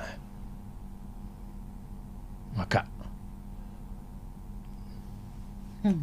o se be tia ko achire bi mu akwa be kum ni papa o ujina ho anu adwan so abusuya mo Facebook na se mo amutie no car no cargo car wa hye ne ma se tam na em se ofro no car na ho di ntime mfro be emfro we kura de nye se akwan ye guso ba won se bepo ana wote sanye wote sanye no car na eba no anye fast afan ko shega temu a koku no nti hona no na won stop car no na wo say ko you see once wo say try to wo say flow ana wo say atiko nechi and oferi break massively because of car can say no o say duru break bia omo duru be poso sa na say twem from man and ya break no failing no cry ya wo ye ho hwia na enye because time ma we ya ko san so furu bio no so am failing no cry ko betimi ai o ya break ni tefa so cry anti break na say cry hu ni sa no hu papa di ka chi salon kan de ko be yam ni nyina ko be yam ni hwe am fa ko shega tena ko de be piano no ato ne ho no wow so tino abusuya car no we no road safety issues on sa no pa bia na the video bi say brew ye dis anko bi say na we hunu se na be ya bit we unam ye kwan so especially mo mutwi car no anytime bia no you have to be alert, keep space especially ye mo ye di car no wachiri no we kro was very dangerous oh it's so I'm run about we say be frona omu twintwa na nem car can say mu say wo tiam na wo ye ya maniga car na nim na chi nyina hu maniga the moment I hunu say wo issue bi say wontimi nko no poli na kakra na me hunu say e wo say me pe ba bi na me pack cry oh yes me nya bread man no so all right it you know we thankfully BBNC enya casualty bia but we can very kwan bia so very congested car cars go be yam cars be dey what not but not go be diduma anyway yeah good it's been the chico I do sit in the chico ye dan no kakra no so no at least yeah there anyway Asari Charles, good morning, Nyansapo, all the way. Nana Crunchy, say good morning, Nyansapo crew. Vic, Central Market, you are joining us live on Facebook. Okay. Public sector financial irregularities surged by 109%. Auditor General. Financial irregularities in the operations of public boards, corporations, and statutory institutions surged by 109% in 2024, rising from 8.8 billion Ghana cedi in 2023 to 18.4 billion cedis, according to the latest Auditors General reports. Abusia Auditors General report aba na wamo ebu enkonta ahwe aban enwumemu de eka ho bi ema aban no eboka na wamo ade ato afietwamuo eho ade ababa basi afifufuroi na wamo kire se wo 2024 na wo de compare 2023 no a na zade no de aya na aye no akosoro by 109% no wamo kire se yebunkonta sisi ano ba bia nam no 18.4 million na se wenum nyina kwakwaye niam bia kwakwaye ka ya eda aban ehwo no cha se 18.4 million ya ye ka ho asami emu 15.57 million eka bia wo metumi aka se recoverable na se wo mutumi je ema no yie a billion enye million mum 15.57 billion Ghana cedis no recoverable na say esika no akwakwa ye ka no 18.4 billion no emu 15.57 billion de ye gia yie no mo kira say de ye gia ye 15.57 billion no ebi wo ha eto ankrofo ntwetwa ye investment bi akwakwa lock here sisi scan ma ye loans ahudo bi ede ma adwumayefo a wo munye won madrese wo mutwia eno no makeka bomu a sisi ya no akwakoye eka ya eda aban ne so 18.4 billion emu 15.57 billion de wo mo kire se won mo gia yie na Auditor General report ye ode ba ya na kire se emu 2.84 billion de akwakwa administrative issues na se procurement no emfa ti o mewi ase no ekesusuro na se dia bra wo man no ntotoye ya ewo aban enwumamu no ya na entali ubewie calculation bebem no na kaba wenum nyina ye irregularities ahubo bi a wo mebu nkonta e dia ba betu dwase ye aban boko na aban nwuma ya boka nyina enam saa eniame ya ene e di 18.4 billion eka abeto main sui eska niema ke betimi aye no eska wa ana obi adi kwa ya chicha krank ebi nya de sorry ase Ghana deka irregularities ne there so na onim say private man business nso anka ye hunze you da bia be ganya sa udisika strictness bi krank ebe koso no bete ko ya ban no oh yes udisika obetwa baby free ban nti ni ahwe pani bi ode ne ba ye ne sa no na hetre sam wadi afa no ewia ne obebu nkonta ni say ya e ka ba oman we ya timu mami di say ya hu di ekosi ye te say de wo yo medie ya mami bia na tika hye ne dem yi mame ba ku ni mate ko bu ani ko yisika ye mo nsem bebre ba ko mai ekosi sai wayo mi die ekosi sai na mo ko mo boyi ya ye kan ho asem ofia ha tia ya tia mu sa realities ne dia se o man ni nyina o baby ya ko ze de bia sa ebesi jo ba fufuru bia nso ba bu nkompo ahwe se asem si ye bi ani ebu nkonta aha bo za asem eye mi so me ye nkosi hwe ti de bia kro no ade ade sen ye experience ne sa so we ya enkunte wode atoto 24 ni 23 yes nti afefofra yesimu ade ko 20 25 26 nso ye behwe e be enkunta sa no ma hye ego akwa bi jingo say I'm not that one Okay. Guy Tan Some. Good morning to all FM. Good morning to all FM workers. I watch you from Nkranza, Friends Eye Center. Mavic, I say good morning to you all. Nana Timudahine, Nyansapo, I say welcome. I was need to Mudahine. No. Hey, welcome. Timudewa. Anyway. Okay, Tamale drug dealer fined 1.8 million Ghana cedis. Faces 25 years in jail over tramadol bust.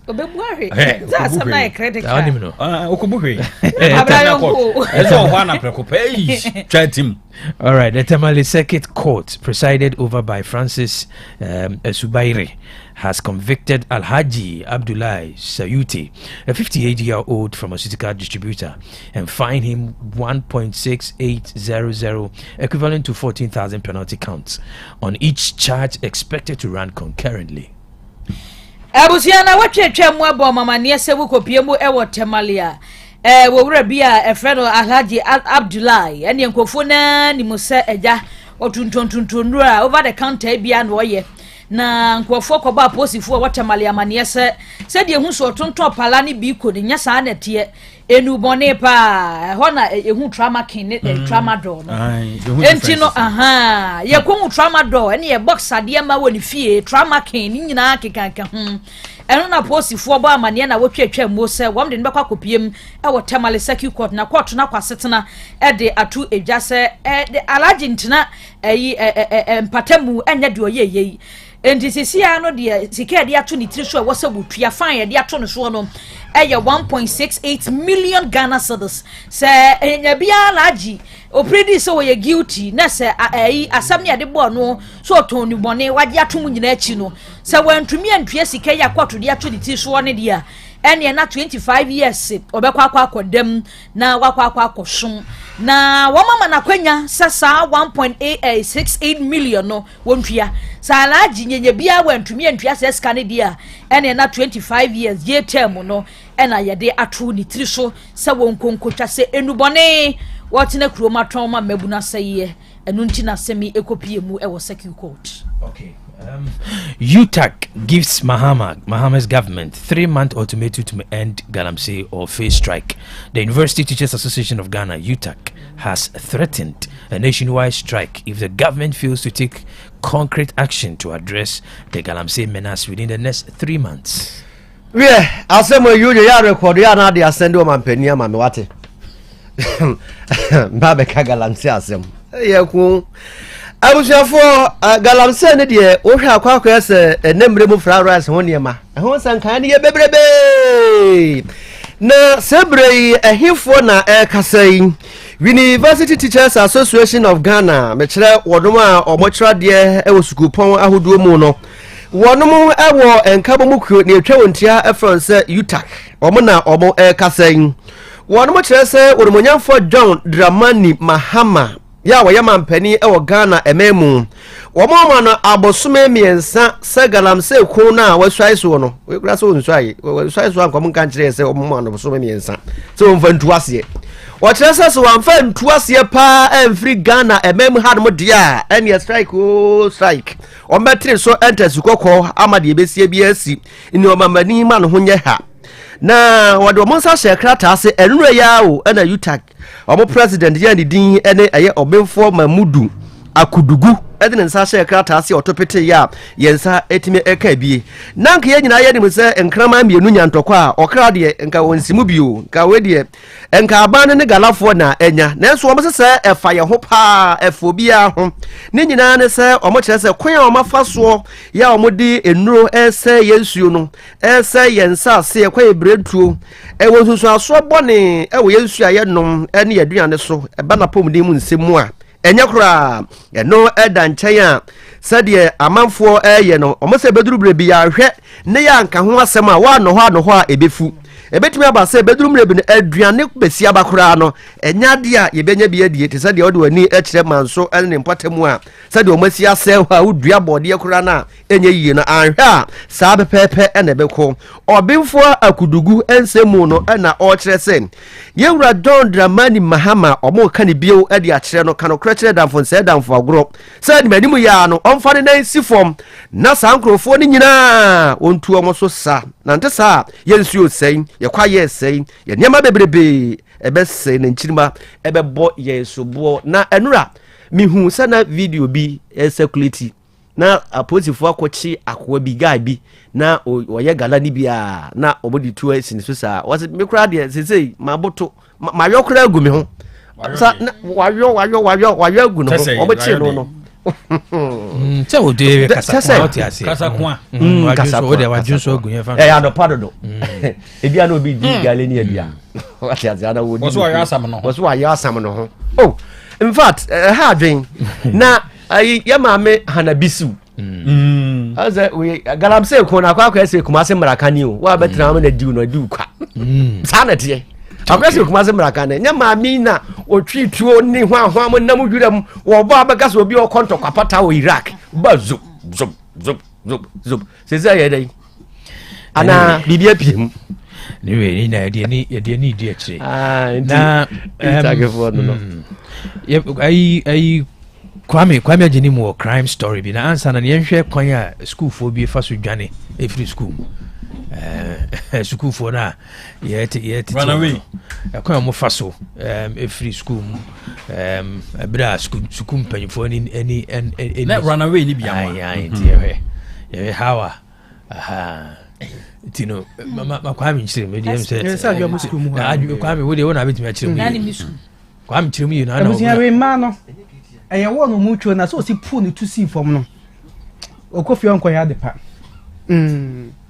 na school no mato wa afa ho wɔ no yɛ zigzag zetini bia to mu gina aha baako waforo odi kan hwira na saa maaya we mu man enye mema na ema na yɛ saa we ema no ana mo sisa mo ntade wa epade yanko oni mema no gu fam no hwiri wo so hwira odi kan na breast to wɔ no so no asa hwiri as form oye na enwuma na aye ndey die wo hwo ne nsenya be we die wo hwa osuro abako nya fa na so ye be ma ba ko ka ho o kan ni die be ne ya ne ya no start ba ko ni be be no o no gina se a wo hwo mo nsa mo sisi fo mo be ma no dwon pa be ma o be ma na gina se no wo hwo mo nsa mo o mahuri ampa be ma hwe no se hwe oboto kan mo su so mo ho mo o fi aso ba no school mu wa o be ma o ko school na wo bro yen trust sankura ni bi mo SHS nkora yen yo mo ni bi bibia on betumi ayi bibia na de bia na Santiago kan on say securities na wo school nkora over 1000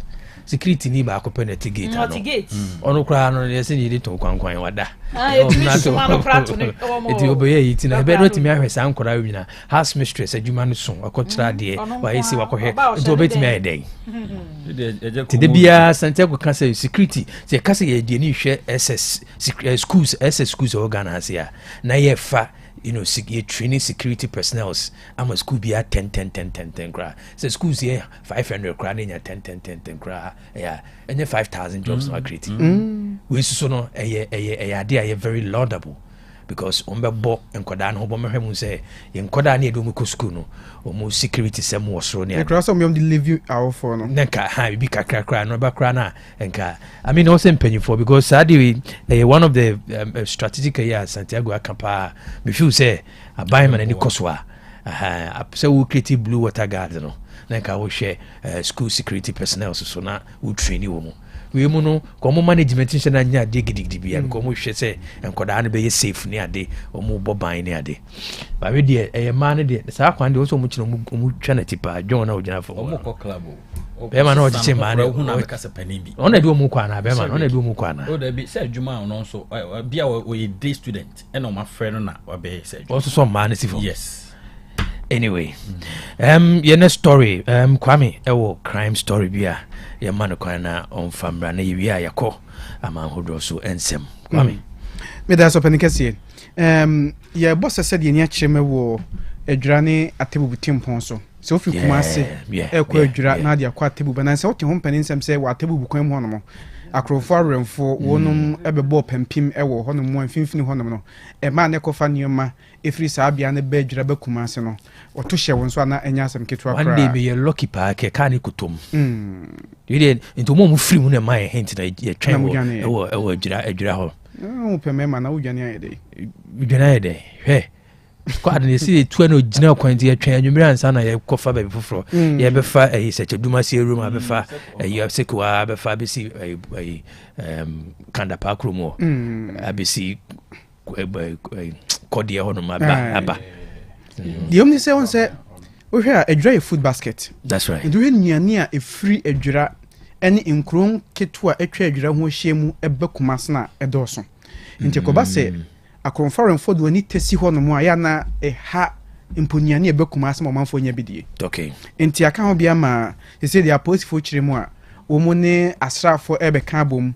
joint military operation na wonum ahwe abo akuafo adwadifo ni wona enam kwan so ono ho ban na we nyina akobai wo bra adwura ne berema so ahwe de be ko Facebook and so na ya hwemfo ina hodo berema ne ne hema ne nananom nkunyasofo wo dwura wo ma han dan e de ama police fo o say adwura ne na see one of the finest police divisional headquarters the whole of Ghana, one of the best no simo mu wie no na aka ba bia omom posti ombeda enti a 2-bedroom apartment saa 4 ana adwura hene die ni mu na nanom e wadwura ahan e dia ma wo mu at the cost of 200,000 Ghana cedis ya we ni mfiemi no ahan dia ma mu kyeremu a subject to renewal na ho na very ma ko handi over dan no e di ma Ashanti North Regional Police Command then I was no then mo dia ma police for wow enya sam ketwa kra police for dan no I might onyo bi mansion police for urema mu fe no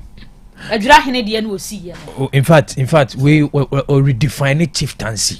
Oh yes o kire say or a modern chief or a relevant to society kwa papa wa ye man is enye we nko wa ma military for asase asidan ma wo da bi ku say enye guest house eni wa military for asase asidan ma wo ana Ghana National Fire Service on wa see 7-bedroom semi-detached apartment de ama wo doctor wadwura adwura na asidan ma no a doctor ne demu a oye adwuma doctors edemu mo ye adwuma ana we see modern police station de ama adwura na be na police for be na problem ana otu sa na mo wie no na won kitan odi na wo henu de ato manim se no kwasem ni firi kumase kwa adwura de nka krono no so atikakra bate da so ginam ana se de yakoba kraye atebu bukwan so ho no na odem enti wo se we na we ni na nyese bi wa shadas na mum se be ya bambofo ho beto wo mo na posifo asrafo be kan bom aye adwuma abo ma omo mo te mampon adwura ekwa atebubu omunam kwan so nyina ho be hare wo muntina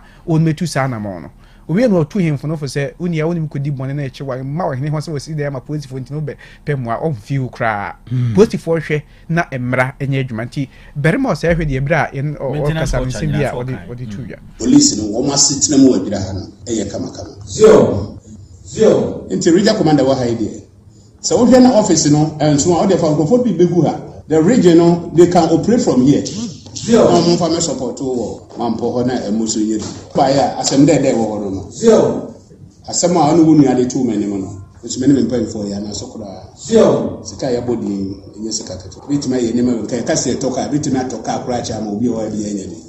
Associate Sharon Kofa, a day any Montemua. A son. When by the Papatna, a Babuam Majumano, Akoye. The group by Binance, Samonia, who do any idea Wukruma. But the good leadership, Mumbai, Yen, Penfabo, by Yosen, Samonino, no call a bonnet drugs any idea, no Kosu Kruma Bibrino. Do not conform. And the bit made you want to say. Now, Colana, no young Colabonia, Chrononia, dear Quamukania, the Adenosono. The bit maker said, do and Kumye Kurana, and also a conform. Yentisa, I yet is a person. Now, I decided Baka, I best someone say. Night patrols, in Yaye. Said the Yaboka, Aquadi Diamond. Sahani Yaboka, I Diamond military force. Your military camp, you did soldier for 50, Ebua Menamukas, a woman would draw. As a woman said them. Yatoka, Mawam, pick up Baku Amom. But one more banner so, I bind the pick up Baku come to Omukuta 2 cars. Tis be a woman said them, and entire Monko patrols cry. Until no, a problem. As any assembly in Sushia. Now almost so complaining about fool. Also, you know, so Munia fool. See any assembly in the Casa. Say, Nanama, you were dear, fool, dear, any problem, dear. In Tinker Bonnie, second crying, who no, see, both a patrol cast and a police, military, boom, almost as we require. So I don't know what phobic regiment. Oh, but then I got to say, what in your brew. Alright, Kwame. Very much every day, no. We have no hand keys, no, at the Ama police for no.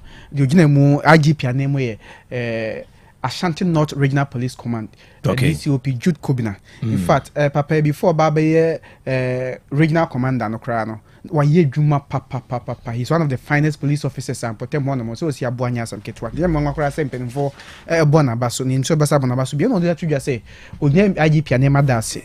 Na asrafo wadwira ho no ana police for ho no no mu nyina beka bom pempens so na nkwa se bambo ho se megina na so on behwe na no yi o da dwira hin bere mo se hwedi ase kire se wakom ya hodo na o nhia o ne bi sa da se dwira hin ti bro no so ne na pamfo beje e dancer fo no o mo da so ase a ne odi tu dwane petrol so mbe no enie and kwa kan na mai be asoja for we back am nti na kan nim adekonti a NC and NUP and our task the operation commander lays with the military and let's see what the problem is because they're supposed to join us for operation, at least Operation Camp Life. If not they alone going, at least Operation Camp Life has instituted. So a guy should be able to and then work with them, especially once they are here. By the last time, I think they had some challenges, and I can't tell you the time. I told him to try and resolve it. Intimacy, taking up now.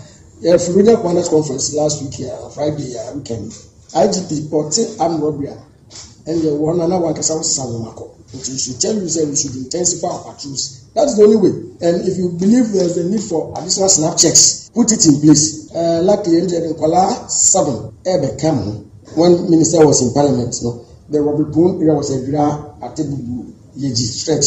And I think proportionally they should have added some more. At least once our message gets to the big men there, we're sure they will do something about it. But for now, make very good use of the men on the ground. Let's intensify patrols. Let's see crime get to the barest minimum so that none not right, but another. And then Papa, there's a demo and grown. Some of you, when I think about it, when it's called for action.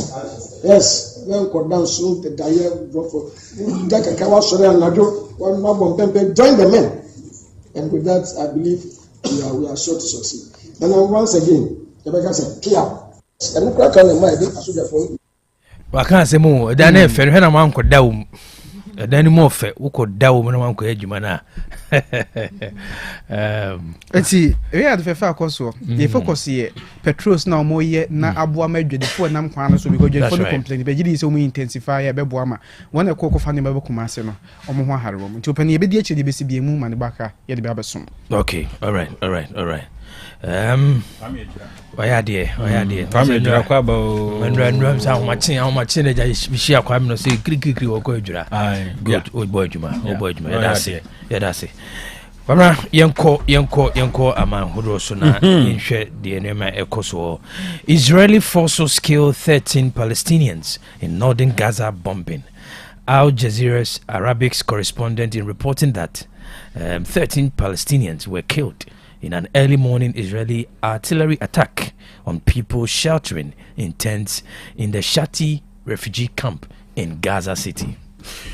For train to ye na echeswa de beguswa ni aswa yenko ejira mamwe sabre ya ye ka se don Jazeera for wo mo atwenkra wo mama no bofo ne denkra to diaba war mo kan dia Kwaku wi mu se sabre ya ka se abro so mo asie ni se Palestinian ni pekwo ya wo ma no so mo ba du miensa wo mu awu ni nyina Israel for ne anopa shiwa akoko ni nkamu na etu pe ko de wombi wo to ye ene wo mo shapatase hwe se ye hwehwe ho ye de refugee for ye fa senka aduane kura beba ne nya bi di Gaza City ho do a ye fro se Shati refugee camp ho na prekope wo mo tuku de abu no etimi kudi wo mo abu na wo chese nipa ba dwunu enum ya wo so ene obra ye to topa ye no ehwa wo mo so pa ma wo so omu pradi mu odin pe bia wo mo de dade so odin so ka kire busanfo na amamro ba dwunu num emu akandifo ye fa no se amono ne nkomo wo na bossa asofo no wo so ahihia mu dia tudwa ya wo mche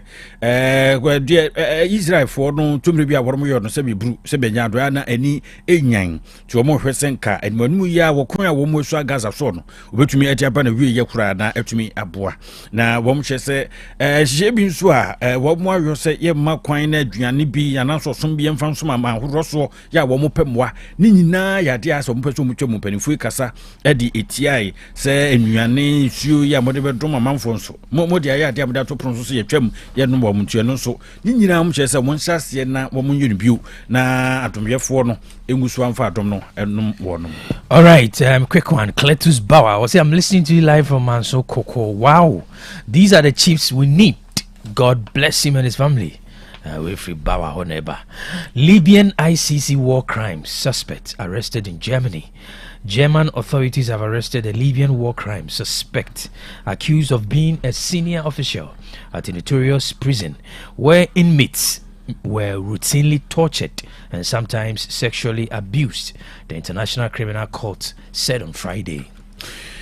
For Yanko German approach memu prempra ya yakasei ebu mpedi before the ababa tudwa ya wo mo chese wa chire nipa bia wosusuo se banu se wokumu abudie no a waben wo mu pa nokura do fa kwan horo so na wodi etreni pa fam hudie so na wo mche se we senior officer bia uko Libya manu mu a wodi akotin pa de se no si di prison for wo mu ani se prefa no bison for so ani enso ka che kura na manboy International Criminal Court fiada no do de baba tudwa wi no odin chibu no emaye na Khaled Mohammed Ali Al Hishiri ni din erno wono ene ye chese wono de wadi akotin bia ne akonmu no nyade wo hwe a wono so okon wasi no fa kwati kwan so ye mu yosem de tie ni padasani ade a ha adwene papa na odi bia akotua mu ewo jama bruchma mu edampanifo wo motumi akire no pa se fa no se oye prison no ni ade a chese se rubisi adi wani no ejo mo chire mu a se ye brupu nipa dasani ma no aha sisi ebunso watomo na nantem sade no watete no wo hyase afimpino ni dunum jese mfinisha benum eno de die mu yosem no ti 2020 no mu num ni ade ena wo msusu se papai de woye wo eyemitiga prison hodo se bibru se benyado hadwen pa erunti wo mu ekire se ya kire no sabri uko Germany a yom chese wo machiro na wo mzo mbehwe se hwehwemiye bia ne na muntuo bi omutufa si akire no ho no ansa na se wo se ewo no songoma ne banman Libya mu a ansa na wo mo wi no ho peyo ti sesi aye kase de wakowim ewo Germany for opposite for ensem. All right, Kenyan rights activist freedom bill charged with unlawful possession of ammunition. Kenyan human rights activist Boniface Mwangi, who has played a prominent role in anti-government protests, was freed on bail on Monday after being charged with possession of tear gas canisters and a single rifle round found in his home.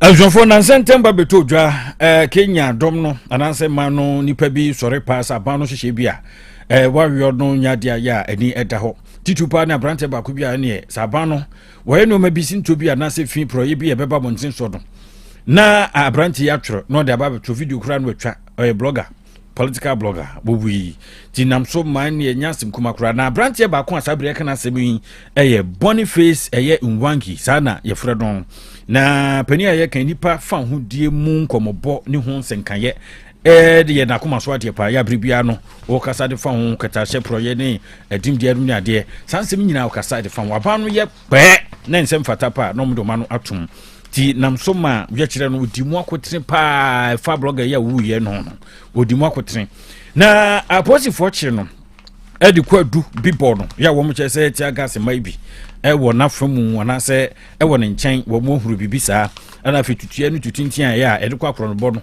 enu bi no so wo ne nchen ne adenti wo mo akonifie prekopa no mkokoche no na June busumi no mu a wo bra branch na wuye no a na wo mo ekoche no na wo bra tutu okoso wo mo ye kire no kro nipa aduanum so etwa nanom ewo ensie do na aposifo che Nwangi ya wonya mfirinhye aduanan biedun mementa na wo mo chese ye kire no na wo mo chese ti agase hu wo ne nchen tutua bi no ade phone so awro bi ka ho bi laptops notebooks ne ade ade nyina ye ade a wo mo de kire se ye nyina so a de ache no na premfo ayi no wonya bere sana yede amano ni routers mu nyina bi dia dance se yaman bede pa no a chese onku fi nkudi na yire fufuru Eljonfo na wobra yede ni kogina court behwe Kenyafo do abrantie papa Boniface wo mo tonom wo mo di Kenya ayi ahonfasu fragi bi abo won mutire won mo nsa wo mo nan wo mo mfim se taekwondo ena wo mo jinja court ye ni abre ko Kenyafo kasa pa mansua ha mewu ka ye ni abre ko adwa no ansen kam de akọ Kenyam enwa ye ni abre ko ye ntiase ye ni abre mo free Nwangi free Boniface enwa na wo mo kansa manfo ka free agrada mo hye court for na bufu mu nyai Eljonfo ti wo mo ye free Nwangi noa ne ade guso yo no ebrekope na court no eti obo su free Eljonfo ya Europe ti wo pie ye ne yesin Nwangi ade no san we kura se gufi so man obi timi sori cassette ade ehye ya ban no ye pa abrekope ne ya kire no pasa ha 20 we no ye niwo pa adima ban no wodan na lawyer for so ase Africa to so ase se wo mo e ban sa no ja chichemu bia wo mo gifri no hono mo ti ase se de wo kan so wo mu eno wo se we kura no wo mo nya adansi trodo a kire se etuo no ne sa tia gas ho aba no wo ne nchen no kire se no kura bia nim se de wo no e kan no nti wo de wo do bia se se chita so nko mo dan no di e de kire no. All right, for any day and trends ABC na yenji about phone krato na yento aso. Eljonfo about phone krato na yede troso de ababo no. Ai yanko Osbel Motus na yede frase de ababo no. Teacher Osbel say wa bayi ka sabro ya wode ababedwa Kumas Mountain eso no. Papa mu ye bebo pa we nkosembre nkosisika wo babia tituru ne yemu a adwa sana so wo fa bi ma de kai ba ka chen so nyai na wo fa kusu na ukunu so di ayibusu ene adi de ehia fefe ukunu de wo bi mu a o do so okay ebusanfo o Honda cars awro ho Toyota cars ahodo enso e wo ho brand new tier rubber we be de bia me ka se bruni won hran wo mu da won hran wo wonyi framaboni wo onyi bru movie chese emu ye kan fit hote what I say tikasia Osborne Motors de bano come on Honda cars no me batwa horo no de Pacific ho Accord CRV Integra HRV Braze afi Toyota cars horo so Venza your latest model ho hybrid model so ho Frontlander ho Wildlander ho Highlander latest model Tundra guess no friend Tundra I don't so hobi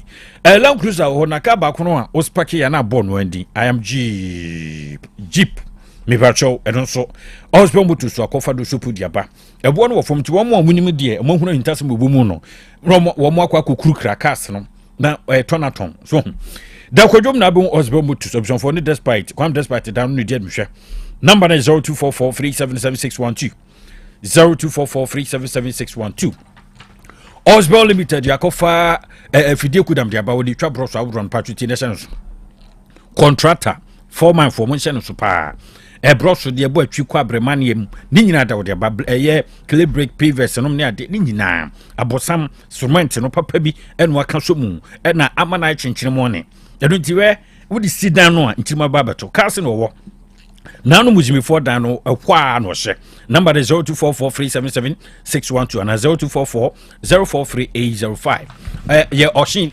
normal kasa horodo total venza nom ni wildlander ni nyina wo de ba unya botre ko ho a one to kese bebo pa Doni masi complex ni ama bebre no aba wo besi dan ya dansie ene hu ni ama papa dia ha na wo so beto bi sanse bo no e wo fom tropical longspan roofing sheets no color ben na wo pe orange sahodo bebre abetumi select your tropical alloys and the governor standard sheets sahodo plain ene ne colored ni nyina short Babeje wodie wala shutter gate system automatic garage doors unyuma mu fie warehouses baby wo yusu e wo ho amedofo eyeye na wo ya carpenter wo yo bi adwuma mesro ene na doa wo bi ade atomo e carpenter choice tropical nails no 1 inch 6 inches nyina ebi e wo ho e wo pe bane wise na yon rosa ni nyina measurement bi ada wo pe bra do nima wo ye wholesale wo ye retail wo betumi aba beje wodie no wo the boss paper product na ba mu nyina bo hunu no eda moton boko kama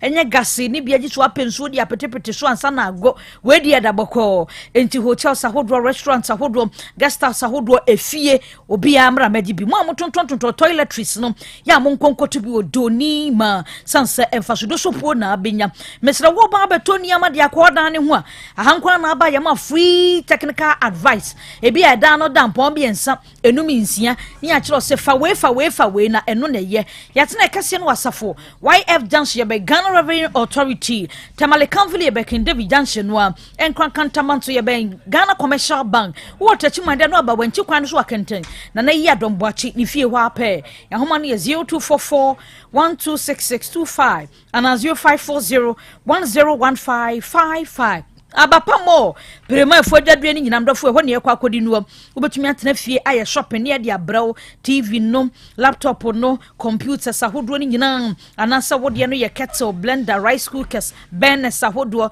juicer sahodro ntanse anuamu nuane nkwada flax ni nyina bibia abapa tuntu maka kire wo se wo mu so tuntu wo kro ho no mkotunu o ti ya abraha na bra betobi se wo to ne nkrokro na wo pe dudu mu ni nyina ebi wo wuntumi mempo na afraya ya package bibia ne deliver tafoma 3 sakasaka park ne yewo ahoma no enie live band nso tuatua program bia wo fra won mo beba 0593 386 133 and 0593 391 848 the fearsome 3 enrone de enwane the fearsome 3 Heba Plus Mr. Pavi and Plasmos ewusiafo enno we enno mu hode mensa na mesi wunya biduma ebeboa wo papa pa ya tete enya asam ketua hwan ne yechinyifo diabetes bi wo so amesra wadadom bi ma me wate hypertension no bi sa de toma di padua na kante so am wonya di hufro wo mpotemu mesra wada wonum bi a ebeboa wo tontoma yowa am wonya ntontom ade ya ye kwankro na abedue osuo nunum bi ma me wate typhoid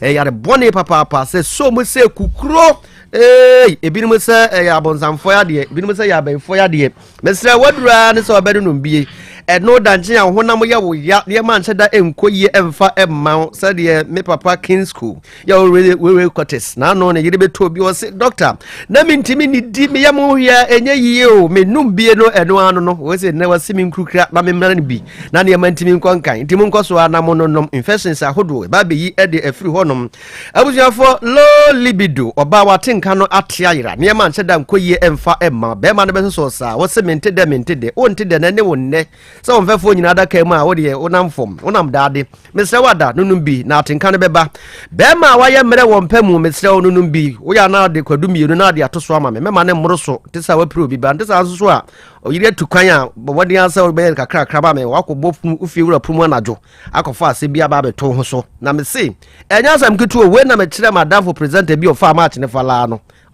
abusu afọ mon koso ana mono nom Dr. Bia Humani ni mo friend se 0542778572 0542778572 572 frena obejo so ejaba kwame afri yesia oni ejaba jewelry me kanfo edi amount na sense de ejaba de wo ye na ebradwen ne ntiase su ejaba eba no gold mu mpempra de yemfa nyen kapo a wonu odi kan na afoforo edi nechi bia na wa amonone wo so onye meki wodana wo de bebre okwa so nkoso kra na no me se nyase ese abrochire ni bi betobi woni ni kunu otwere din no oboso amode kwaye wadi otwere din ni egu ho kama o repair the amount policy obeye the amount na abusua wase ye nka nkyere mo se no se ope gold ring anase diamond ring wo de ye promise and engagement ebusutam fancy rings ahodo no danchen necklace na waist chains de eno na nkwankwa no obo friend sompem wo de 2 sisi na de 2 sisi edura na joa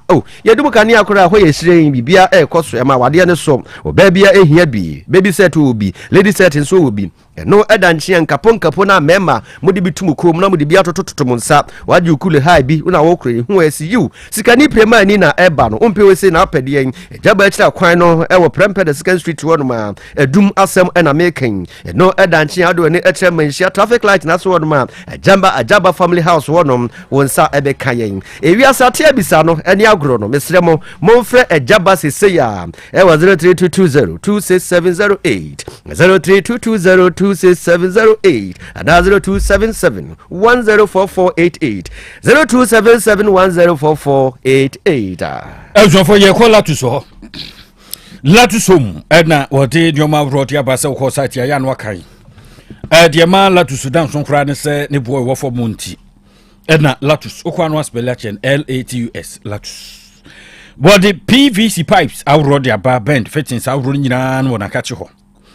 Afiteki aprono avro no a no na kromfo no base wo mu eba biwia de pom hu prono apen wo bu kompodo ko ubisa se bra kromfo fai wo se prono be na mebu ani wo na memegina ho nche na unim se mesa atro so akobokro no biu ebjonfo na paint avro no so Latus wo de aba paint papa avro no a wo di twida no ho a kama ede nkore ye wo mu asobrachi wo mu ponsuku ba wi om koma kwan efin bo se nsana wo de fada no sa ye bradia Eljon ti basa mesra wa da fievra ya mema abunfu se Latus painting ti bia Latus paint fe na media painting wa ba bese no nyabre wo de boroba na da bunsu na da pepe no atenkura no woni hey next time don't do that again one light out Latus okofa ba afi electrical cable so out no so odiaba eno na energy commission for mo se aye nto no yemfa ni enuma afi kitchen sinks out no so okurukura toto no diaba no de taps different pipe no to pipe no be pipe no for kitchen sinks awro so what be about taps tiles awro no nyina what be about bedu for pumping machines no so what be about usese we dry ya no so kurukra no ma bro this is a dry telephone shower sets na awro no what about so edna complete shower no be about bathtubs jacuzzi basin shower glass corner bath ne pan toilet holder wc awro no so what be about kwa fatoko fan pa no de about hwehwe no papa no bia no de aba bedru afi water heater no so papa amramro ne afoforo nko an no de aba me pacho wakofa fan bia be friend forget AC say the AC bono sa pepepe na fan no so bo wadawro makoma musanka bi wo kwa se director mo fama bo me beche nyom ne bi na me de akwa dim dwuma wo adum asida house kwa no so ho no na akwa koto Latus se woromudi omtuma me pacho wo kwa no afre number do hia kasa tintin nyina no ekowie se wafre ha na aboa ma so de wo hwe wonsaka number is 0242616585 0242616585 tank expert samen kancho se wo pe baby abeto tank e becha dia maboa eno ane tank expert wodi no akrake anam anasa wo po bi obe repair sa hodo ni nyina medofo farmer tank expert wo mudinium honam se wo be ya adwuma na ma kama plastic water tanks ahodo ni nyina akrake no ya farmer tank expert wo ye repair sa hodo ni nyina wenu so no oyisu machine se wo animu enti na adwuma de ehote papa na wo ye no free hwanu ma wo se wonim sa tanks no ya wakale sa hodo ya wo size sa hodo enti de wo pe bia wo ba benya bi na ma mo pesa mo de fish pond no wo bebre wo hode ma mo mra metobi na mo backyard ho na fish farming no mo nhase wo ho akwada ni be ko school nenne wo de plastic chop box bia be wa hoden papa ene wo so akwada na ekwa ya tobi ma no ebeboa ne pa na ni niam wo de ko boarding house ni nyina da wo de agum we no nya fe no obi kotia so ekopai na bi ahoden no wo soro na wo tank na wo fie no wonim sa boso minsia biada wo so otwimu na wonim na ye ka kiro ya fra wonom no mo fa machines ahodo ni nyina emra metwim na emu enye neat ahomani ni 0546 220 009 0546 220 009 of journalism communication studies ayan sanjra for ntetia bia ba ko Ghana hade yagidi yi papa da bia metaka sa asemboi say radio na nkasa ayan radio university enti se wo ba ntetia bia onfo kwan e wo kwan bia so na no da me kodi MCB e na me ko hu wo de no na ko japia na school mate bi awo test school of journalism and communication anu ase apia kura bo ya 90 Otec 2008. Not just a check. 2000. Oh, student.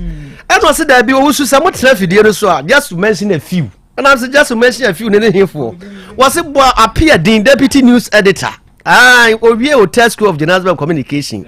Eugene Maradona Sports. We Otec School of Journalism and Communication. Nana Kokoto. Professor ye haya eno danche abrewa baye ne de news no ono so wie haya nti afedi ebio abusua admission gusua ya ekoso mentwentwe wona ase kra se ukuta was SSC na wanya 3 passes na wanya electives na ka ho wodem obi wo hodo moduri ni mpani vie so emfie dunum aduanunum ekro no mesre wada bomodin aso ba baje form ni bi wate na ne matimi akonkan dia mawo na ade ba ko mu ni se onya bantete bia se kukuro ukona na ye adwuma kakra o de ho hafa wanya hwe anya kura anya weekend MCB buka ko charge ska gubutom sisi na ne matimi akoye dia mawo ye wo Otec FM ha ya ye be menhia runabout no so pe kankunu eso hima kankunu so ana ye ben ama we se na mede mamo wo pa admission na no afre se CA 0547823005 0547823005 KOB. All right, Kadaji, Abusia, a quick one. And a voice note no yeshe insurance. Yeshe insurance. Do not feel say insurance. Yana claims no hun sem major issue. Major issue. Tino ya jwa jinchire. Experience. Yeah, per experience. Antino share our experience. Why? Insurance ni claims. Tino. 0505225578. 0505225578. Tino, just a quick one. Tino, obetuni a share experience. It's ana and someone ya catch them no. Mudim hukoshimwa. Sana muhu. Ana se hun sensem ye say. Ana mufu send credit bi any baby. And as a nipa no pe client na into make bibia we BBC na sentina ye dia so toto forma na ye di hu komo anything ene ye ju agentire afa your experience or insurance companies or Ghana has na obetimi do agentire afa 0505225578 0505225578 voice pop or experience or insurance companies any day. Apomodin mapade eno ane hepa plus mixture apomodin mapade eno ane hepa plus mixture Unia, Pavi, and a black smokes Mr. No, malaria drona. Annie, say an answer. Who bet ye the same wife, you testy positive. I am no. Says he a coup malaria morning, yina. I'm yina negative. Adia, 1 hour, Hepa plus mixano, and what do you swabber? Cynthia, I was our immune system, a strong debia. Anti Pavi, a support immune system, no. Not plus smokes, no so, to malaria no good. Malaria symptoms, at a say a tipaye, a fear, one more tour, and 1 meranomsa. Achakura 4 days, not Pavi, and the plasmox mixer, 1 mono, 2 malaria and asakura. And yes, I dear Kuhu doctor. For 0542 778572 and 0542 807907. My dear Grady Pa Pavi Plasmox and Hepa Plus Nina. A pen for a battle more manufo and Quadawi in Fiadu Nunca. Our pharmacist and her shop. FDA aje Jordan Kratwayatu. Mami money Juma. Udaya ye fe. Mira me da say. Na ɛsomoyɛ no na aka o ɛno deɛ nyine hɔ maame aha dan a yɛbɔ so fɛfɛɛfɛ nyinaa ɛyɛ donima sea complex ahunu sɛ ɛtɔ da nnua a yɛde bɔ yɛ dan soɔ no ɛtaa hu mu anaasɛ mpo emu taa koako a ɛba saa na dan no nwunu enti ɔde DSL alloying steel trusses ɛnade a yɛde go dan so aba ɛdan biara wotumi de go so ɛfo ɛna enwi naakye enti sɛ wode DSL alloying steel trusses yi egu dan so wia na wode donima NMK premium roofing sheets nkyɛnse abɔ so aka ho oh na kyɛ sɛ adwuma no si na NMK premium roofing sheets nkyɛnse a donima de aba yi yɛ ɔma ahodoɔ yɛwɔ NMK lawn span alloying ɛne ne governance IBR ɛna NMK nails emu pia nso sɛ woni sika donima ɛma wotua ne nkakra wenum yɛ latest products a donima de aba abɛka dada ne ho enti me nkɔ he kwasafo YF Junction Obenjiare anafrɛ 0244126625 and 0540101555 donima sale complex baabi a adepa wa ɛɛfoɔ no Mami pharmacist, memoa ha. Hey, wo ebiem. Wunya nguye. Beti ase. Heba malaria duro lepequin no. Mami 10 cartons. Limoja duro lepetone. And also mami 10 cartons. Na typhoid the duro entera 5 ready. Mami 20 cartons. Papa, adai.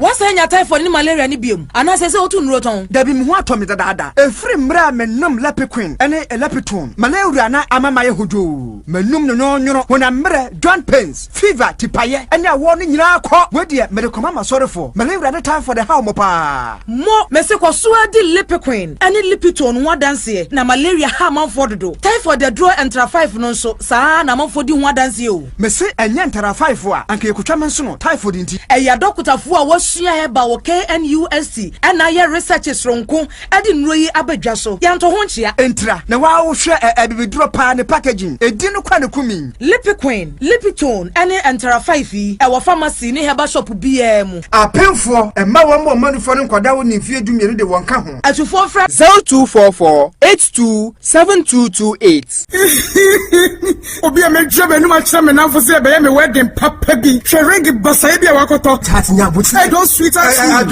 then mama boss sometimes so am die buda but we jam wo ka bia ma me anasa be ka bia ma de wa fie kan de kru sawo wurin so de ne papo monko ejaba jiwari ho wo di pure gold eya gudie bia Ejaba jewelry. Ehode na mepe. All right, yebeko ejaba jewelry. Ejaba jewelry. Ehode na wo pe pure gold. Ya ye dia ye wedding, any engagement rings, bracelets, anklets, waist chains. Asumade komade papa. Ne boda for mo wubenya. Wo ye bi e wo Ghana no aye bi nsu amono ne. Enye kyen hoy. Wo Ejaba house. Adum Kumasi, 22nd Street. Monfre 0277 10 44 88. Ene menhia wo Ejaba family house. Menhia traffic light. Monfre 0277 40 44 88. Website www.ejabajiwari.com and email info@ejabajiwari.com. Ejaba Jewelry. A good day papa fee no. Se unya fapim papa wo ngumesua ma wa bra wo na ekoyie ma saa. Eno ti da bia me kase sukuu na obekọ ne de hu hia hu. Se obekọ sukuu papa ubewi obenya adwuma ahwo no. Ena kyesa mpa wo kọ sukuu papa. Eno nti na me kan for DHI College of Health and Education ediamao. Ane a DHI College of Health and Education. Brasuku papa near Mount Tie early childhood education. Affiliated to University of Education Winneba. Sounds near Mount Tie diploma in education mu emma one of person trade. Na qualification a degree and a HND holders in Kwan. Kaisa win afiba ku pepe no wie your regular and your evening classes. Kaisa certificate we University of Education Winneba and a demand near Mompon campus and a kabum. Enya no kwa ye Mount Tie pa certificate in sign language. And also chemu ebe Mount Tie medicine counter assistant meche MCA. Na fe opeso be top up on say dispensary technician 2 and 3 so and also ebe Mount Tie wo papa bi. You are DHI College of Health and Education actually kwan ewo Kumasi Patasi. Ye ben Dr. KJC Sunyane Sehi Debiso ene kadezo so no ye podwuma dikadika wo ho. From 0244 213 187 0244 213 187. Shania Dusaheba capsules. Madansi eni. Hey, and to what you nyepa and the what's the said Dusaheba? What is Sasa? Mendia, wouldn't be. And net dear, for once, my Jiwadi, a Dusaheba Messana, who come from Mammy. Oh, my number Tiwadansi. Miampa, Caneno, Namis, Namitrina, Chime, Nami Coco Yadia so teach me. May number Dusaheba Messai, and the Maya free. I do some radio. You tried you with him, Nayan watching, and yes, it's a young corporate rocker. Miss say, a person crying to Martin Baby, Sanya Dusaheba Messa, and come a woman, or don't I cry, Miss Mabua Basu, Nancy, Ujina Brand. A fire Dusaheba capsules no says a Mijina, who's a me a Bemamua. A Jenny, a young crap. I do some rate, or beer to me. I just a painful, a button I want for done for anyone I wouldn't fit to me. Kumasi, at a phone out of Fonko Dusaheba Center in the clinic. I was swimming macro, go filling station down Wemu, and a swam a Pentecost I saw down. I feel I never have shopping from a CPM. 0500110 115. A Dusaheba, my dancing. Otec 102.9 FM, the pride of Ashanti.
Abusua Sabri Yadru Nyansapo Health Tips Dietitian Efua Ouswansa aye krado ewa ahomane so ene nya apomudin enkyerɛkyerɛ nso ode brɛ hyɛne so sɛ de bia ne de bia udidi na enye sɛ ukudidi esike kutawo na wohwɛ so adi adidi nemum nimdia wo fa aduane no ho no ene so beboa enu nti na Nyansapo anopa bia yɛde dietitian eba afidie no so na okyerɛkyerɛ anopa yi so yɛtoa apomudin enkyerɛkyerɛ so yɛma dietitian Efua Owusu akwaba.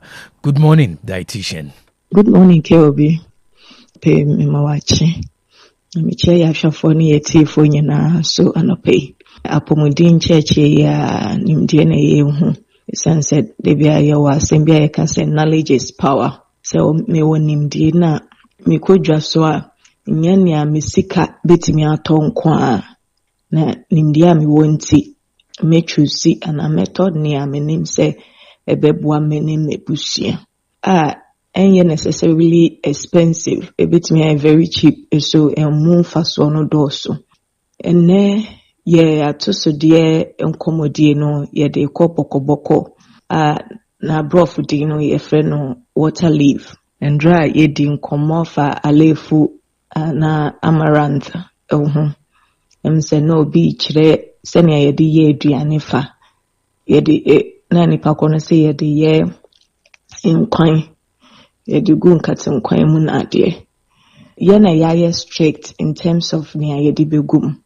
ɛsiane sɛ biribi te sɛ nkruma yɛndi ho nkɔmmɔ yɛ but nkruma ebi mu noa ne saa de gu ɔmo mu ho in fact ebi mu mpo di ne raw nti there is no one way a nyame odi amaye na say yede eye aduane fa nti but ye nim say yede ye nkwan obi so betimi anoa na kama e de egu ne mo ho sense o believe say mfa so no still obinya and then bokoboko a ye di ho nkomo ne vitamins ete say alefu na vitamin A, vitamin C, vitamin K nti wa enra wutie ye no Say next time meba studio dear ye test pa nti vitamin A me say eboa ye ni vision ne immune system. Vitamin C so immune system na repair of worn out tissues.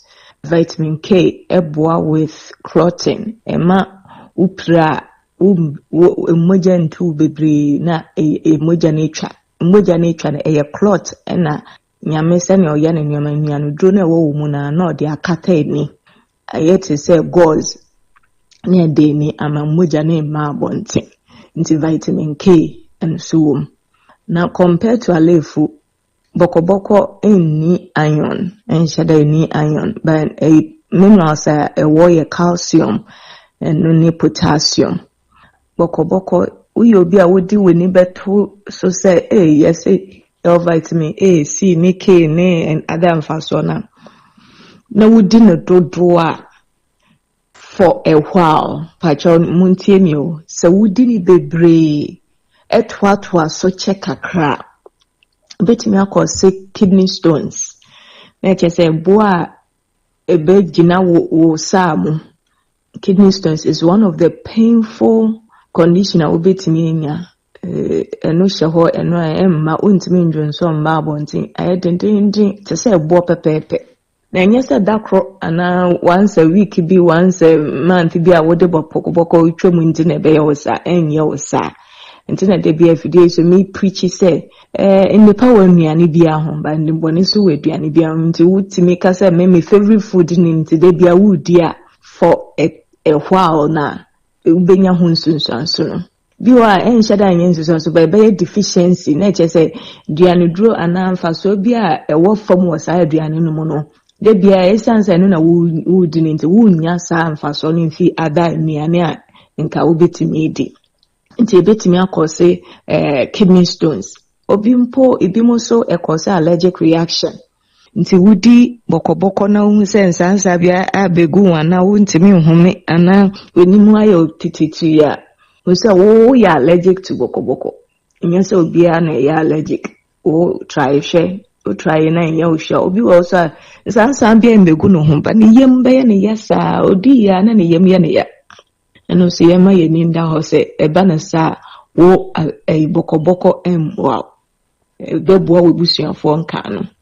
The other thing I say you shouldn't say entete atusudie nyem say ya de bia meka for the length of time e beka atusudie nsem no entete de atusudie nyina ewo na bokoboko so ewo entete a ede boa ni peduan nti wo yo bia yese wo esiche yare a pacho unkwan na enye ne trasa se kontom e board ya ubenya bokoboko se cabbage board ya ubenya atusudie nkan ya mabobosu ya lefu ni ayoyo na ade ubenya bidi egu weduanum nti sesi a wunyi no ye hwese weduanen ebeye nutrient dense na chese nnuanu dodo eweduane nye eduane na dodo ba nnuanu dodo ben na wose eduane my example say yenyina ebetimi anum koko ba nipa ba akon koko ode soybean powder ode nkate ayanyam afra yenyina ye koko na yedi but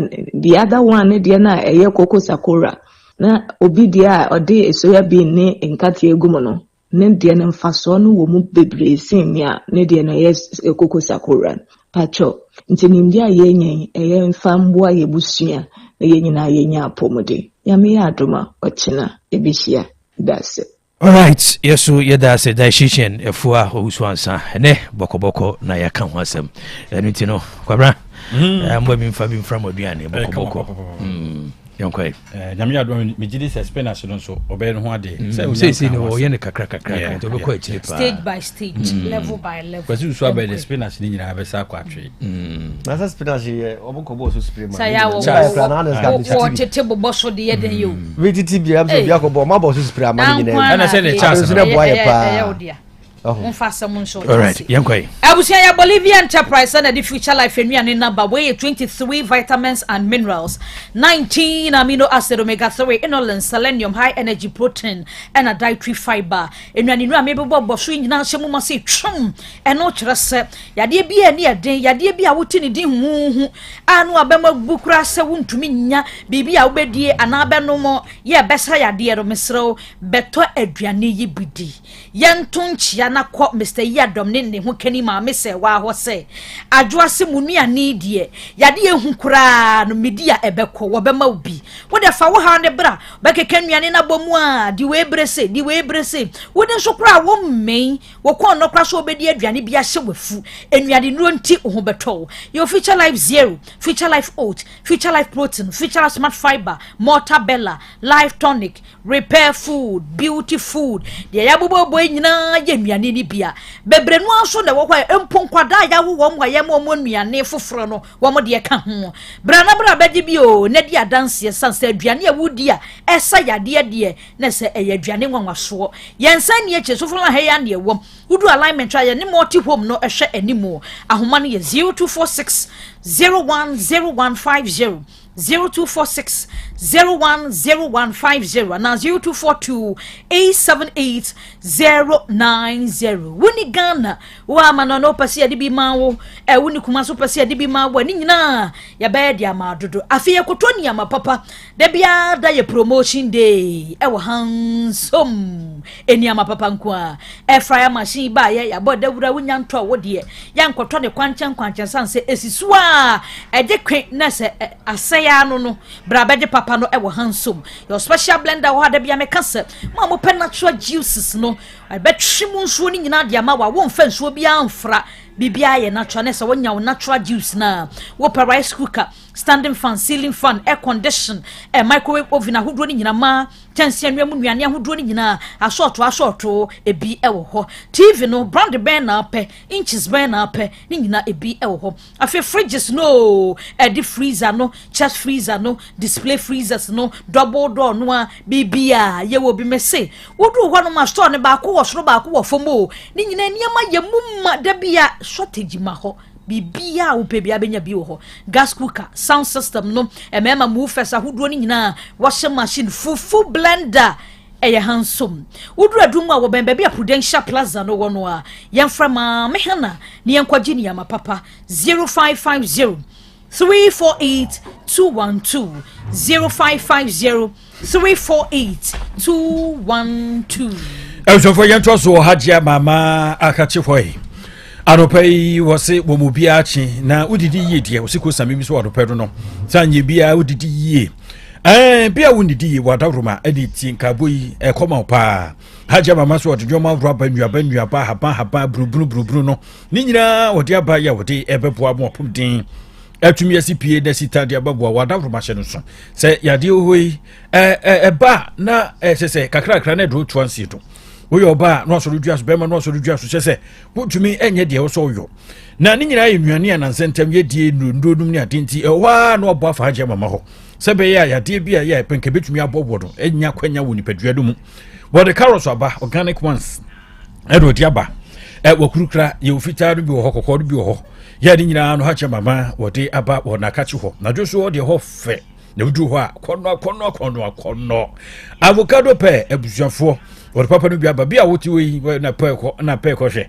unu aja mama se peko ko na ko hu fresh pepper avocado a wodi apa no fresh ones ni nyina no pepo opomdin amasipi na sitaban cauliflower ho cherries asparagus afi ginger akaduru or lemon awuraba grapes squash edeni nuapa na haban ya no pay da me mame da tishin wodi twetwa nyina do ko ha wakurukra wo na kachi wo no a wodi bo ama so watumi adi kunim ebo apomdin afemu bebia wo bia tankase bia metete me watebu bi kura do am wo ayi body bam boy na ke kansem sa wo so nyina kura no betumi de tin ho delivery service adwuma apese de kan wo se adi bia ho kwan wade kura runtu ye ya pe kan no aprekope no anu akoduru ho na odidi ebsafo haje ma meche kwani wo ahojo roundabout hodwa ka kuno so hodwa no butu wo di ndwuma soronko no ma no hia haja mama de di kan fruit doctor so ne de ne tro so no ne to kesa fruit ben what din ya ne paye pena se wo chirimu an so nya de won seka bi edwan se no be wo pusu no bisase se anyim bi haja mama yesu de fruit pa de oti garden of 80 no se pen na che se wo ne di san komo no number is 0244 774 115 0244 774 115 and 0243 787 504 0243 787 504. Ebson for yenko de na dipa de yo mikusua mi bom didi. Edi show 530 catering services di nuanpa and de self wo nuane de onya bre na abechi was brande bedio besan kwan dewa ene nkruma ya wa wi evurade awi when come edwa katui ena afe the friend use afe come ebusofo na wo bovura ho na bruce aduane de aduane de ebusofo ye kwa akodi aduane papa 530 catering service onya bre na dache no akodwa so no atoto ne o mebeboa abomdimu na boa se obusan se date na enya bre wo aduane ba ko pa wo ho sa wo se we se na anu mo wo ne ade hye bukuma sin montin so Ghana man bodwuro bia ho ntu no aduane kama de mo bia mo fa kuro nu so da busafo mo no ye wo plain rice ho so the chicken to so the fish to so jodofo Ghana jollof ya kan busafo upebia dia ko 530 catering services ai Ghana jollof no de dutwam wo we poku twetwamu ni no ma hihehemu netum say yes she kura de na se kura wotia na tutu ofiri mu ba na dia hye wumfumpu na wofro no resasa ode tilapia na daso bi ameka say chicken na daso bi na odi ama ho na twinam bia wache no ero so ye kama kona kodina buru say yes we di jodofo die na jodofo we die wadutwam na benkuno so kana fe benkuno so dom bisofo no di tilapia bia amekwa wofro no so na dia tata ho amata so di na wudi akro no edi we me friend tilapia sense we tilapia pa nanima sochi na hwe nfumpu no a bukum eburade botwa nyenye bi ni ade botwetwa veggies ni watwetwa bia gumu a tu dia tum say yes benku papa na wudi no wobu o boss haji amempe ne we no me de mempe maku ni benku me mempe ne kwan san kwan tinam etinkruma no de maku kakra tonchen etu obi won so boss me pinkruma fro ye kama 530 catering service ne dwane no kama pa dwane e dede wono no wayu kuma mountain so edwafo na fufiu ene nkwan ne jajobu ne ba kwaku fufiu fufiu papa bi fufiu dede mu dew edwafo ti kono ko san kwan green kwan bi ho opa be kwan katen kwan opa brebu kwan edien bofuro num ne ade ni nyinada wayo no soche ya wode etwen wo 530 na duane de depa edwafo bia na wede na ba fi engagement be the paris bia na ayiyo bia ba nipa wawio yesu krase ejahem de ede ne aduane bia no wono anso atete edom mabru dom bia wo mo sefu ayase ne dwumadi biase 530 catering service no answer na to kese no abo wo ma so dwumadi edimu wo Otec junction anope ya kudi wate ebono ndu okro do abeko na bechi dedede bechi bobobo ebujo for Otec junction wodwa bebia ikase no ejinigina totrofo no beko no wo mo pai obutu ho asokore mampon so kuma aka kwan no so ho no ehwa do obutu no ma no ne efre no 0243 4633 65 0243 463365 katechi obe count no oh kan ye na say obai ya semo baby afiro hajo o ma mi anwa ga be pia for the name abusia esuo de enu ane Clear Park natural mineral water say wo ye wi na wasa amanfo bonsu yoguso wose bonsu gudo abusia sansuo we bi ni de timi ye obi anunum bi wate na anum bi ebebo papa jage mu de hoboto wa no hosase 1 e wo honom na de tie ne wo ye wedding wo ye yi na se wa mfa bia nsevo amanfo a ye beka se ye be ni we nya primafo yi na me ba ye no Mr. Bobodi aso de be save wonom birthday party bi na wo ye conference bi na wo ye retreat bi na wo ye convention wo hia bi pa mo ma school kwada de bi nom ma me wate na so mo no bi se ya ebo mo papa mo mapom de hu nsam timi kon kan ma me bi ka kire me wɔse da ne da nyina ne ba okɔ square so wafie ne de naba na me di Clear Park na kyerɛ mineral water ho adanse e de kyerɛ no na kora no mfefie bio nti sika nkɔde beto nrodi ama no wɔde to nkrata e ma no no wɔkenkan na mse bonda ko waya de mu apia o abusua teta anye ventures e wodu nkɔ ye ne bamboo sport no di hwɛ ni mu kenebe ventures nso e wo manso data no Samas Royal Company Limited akɔfa nsuo de aba bibia ni a wɔde frɛ no to no nkra wa ahoma so 0244 041913 0244 041913 and 0558 001765 0558 001765 Lightweight Company Limited 7 country must say what the dissolve toilet facility or the Obama say the obia ho adwono yewura mafo kofa ba yes say dodo na friend toilet professor enti abusuafo sa wo ha bia wo de frɛ no oba betu ade na bia na ma wo kwaso nkoso kra na de ete ne se we hia wasa ase kakraka bia wo de ba ho so no na wo de ahye ho boko e de amawo te se de oye Otec FM de no ene ne amanfo omba ya mse na de no kra we se ne hye ho no hye ho no enya de a wo betwe e ya febo na de etie nie abusuafo ya fe bibi mesh na sa mesh ne yen kantankanta bia obi wo hodoma no akoto pad bi dia to be kwa na aka kiri enti na ya na ema wo ntwe no enti dissolve no de mfaso bebrebe ne wum Otec FM ya ba be bi wa ha na afi pramoso hine na naja mputua ya otoso mienu yakoye bi edi ama no na namafo ewa play laptop ya yebi di ama no na wusu ewa makru ya yebi edi ama no eja jobo mazi swaga down eja ya moache ya yebi ewa kwanso nkoso ede ama no Franco Krobo Owusu ne Evelyn yebi oho ede ama wonom na ohwe prempe assembly ho edom aya obokohia ho meetings ni ade a abusuafo yebi ma omo no bese emfie nwotwe brem omo ntwe da ntimfaso bebrebe ene ewo mu wate aseda house one man na wonsa ebeka yen ne eye cousin FM edi eye ehwe animu abusua momye mfre toilet professor ewa ahoma iso na homa no wo frɛ na ye engage akoso afre wo iso ahoma ba kope 0244 591 861 0244 591 861 na homa no head no Kobe katire o producer say ya na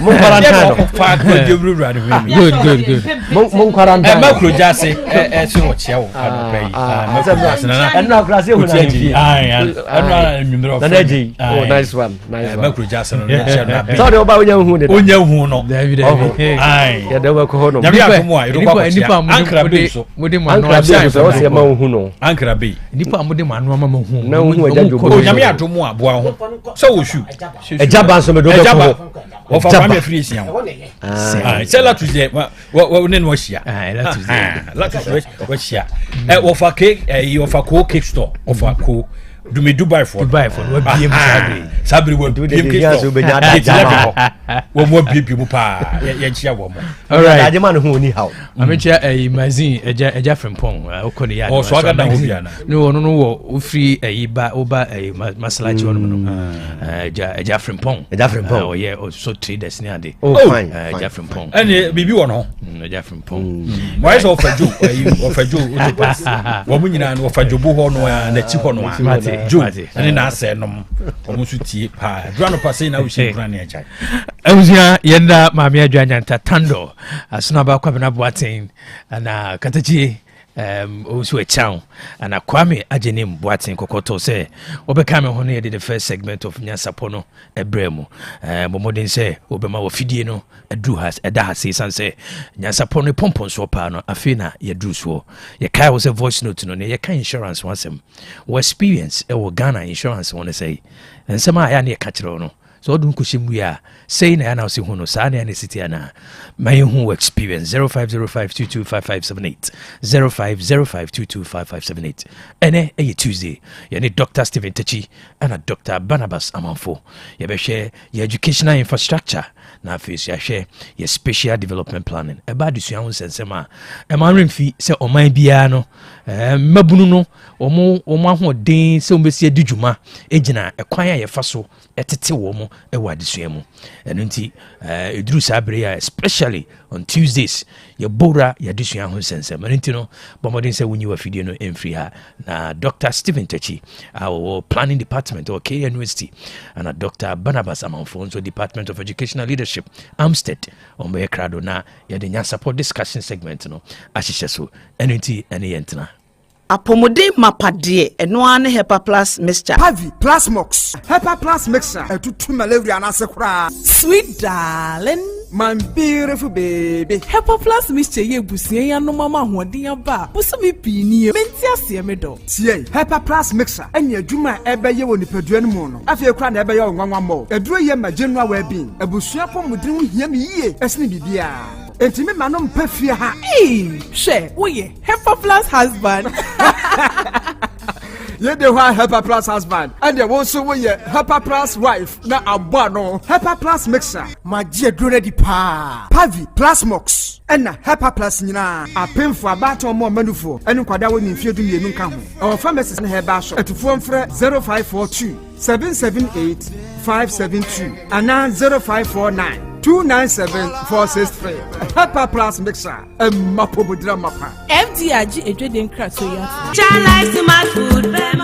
Obi benya wa na free ade. Ena apomuden so yansire nkokwan, energy, protein, dietary fiber, iron, vitamin B12 and C, omega 3, folic acid, molecule, ena selenium, ena wasumdi agu future life smart food aduane mu. Me pochinyifo Thomas bi se o magime aduane bi nkosonhwe se timi sanya ro ba se wo hane achire. Esichire yade mojabroso kokram ahotutuo ode epua be ma ne hunsu agene no aye mre wo mpam de ne nase atata stroke ena de na pos aye mre future life smart food bebo afei de aye abusua nchemfa multabella sogum wom enti regulate sugar level no san ye adwuma kwa nkasa enimu sana diabetic theory no so boa woni a enya esichire yade sickle cell typhoid asthma brantia ne maba awo ekwa gym mompe high protein nubinto oba bia opese ne yafunu ya flat no wunya smart fiber any zero smart food a future life smart food diabani ya Bolivia Enterprise na kofa nuani ya ba omayimu encrin woni Ghana Telecom University no your opposite Kumase wo ben sofo line alignment ena tema ubenya biato Evergreen Supermarket fre 0246 010150 0242 878090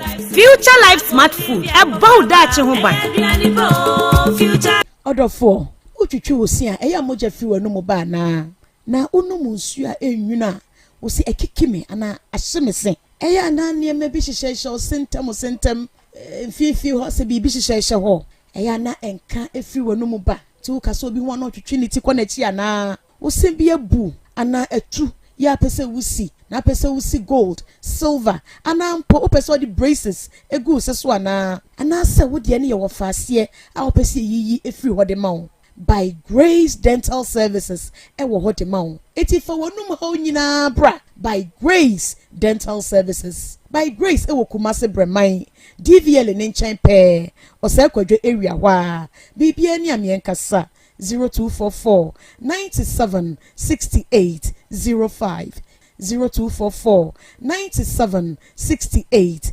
05 yedamase.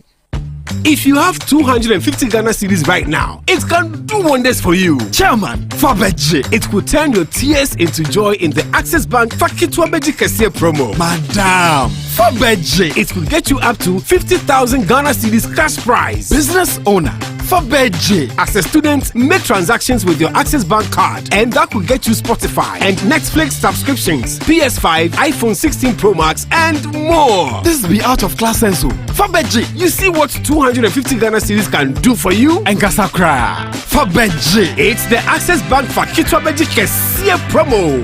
Deposit a minimum of 250 Ghana cedis and its multiples in your new or existing account and be on your way to winning a share of the 580,000 Ghana cedis in cash prizes and other amazing rewards. The more you deposit, the more your chances of winning. Promo runs from now to September 2025. This promo is in partnership with NLA on the Caritas Lottery platform. Terms and conditions apply. Access Bank, more than banking. Eja pharmacist mechia wo megiso awra edutunwa bitters eni edutunwa capsules no ananse wo de maame no ebi wo ho edutunwa bitters eni ne capsules oh dodo bia ope bia no ebi ho ene method drop a say a dry said yes me fix you crawl and send me kwa fitra mental health bia no aboa me pa na dodro na me di ho dance e kire wonom obia nso epebi enti method drop a aduchi wa bites die obia me di ho dance e kire no bia e di dance e ba ne basa ne mani agi aduchi wa bites aduchi wa capsules ne nyina ya adwuma baako na etumi koko say eye yam timfiri ho esiesie ni padua no ne ma ogira pintin na tonic ne so taye kire esiesie ni padua no e ma wo ye fefefe kama aduchi wa malamis obia wa ne master na malaria so master no enye na e wo herbal shops dodo no am yemfre aduchi wa herbal industries e wo 0501 257889 and 0544174461 aduchi wa bites aduchiwa capsules any aduchiwa malamis oh magiatum anya ma obi a onya mfinhye dumienu apemfo any abatan a oma wo manofo FDA agedwede nka to yet a mysterious bag, huge sum of money, a gun, a charm, all in one compound house. Tenants who are involved in fraudulent activities and a caring mother. Sika Bottle, a new epic drama series on Aquaba Magic, DSTV channel 150 and Go TV channel 102, premiering 23rd July at 8:30 p.m. Get your DSTV decoder at 89 Ghana cedis and Go TV decoder at 399 Ghana cedis today. Aquaba Magic, Ghana's most loved storyteller. Otec FM 102.9. Don't touch that dial. Setting the trends that others can only follow. Otec 102.9 FM, the pride of Ashanti. Otec 102.9 FM, the pride of Ashanti.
Africa. I don't know.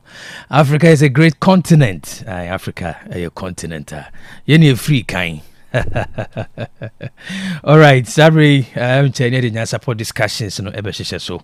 Yes, Dr. Barnabas. I'm for studio ha. Do Tuesday studio night is adusua ho nsem no. Ye be boawrem. Na ba adusua ho nsem so dia. Say the mamunim no. Say bibi. Agina dwane che say obe my educational background in history ni ade no. In fact, last week me yonko ba ko say aish.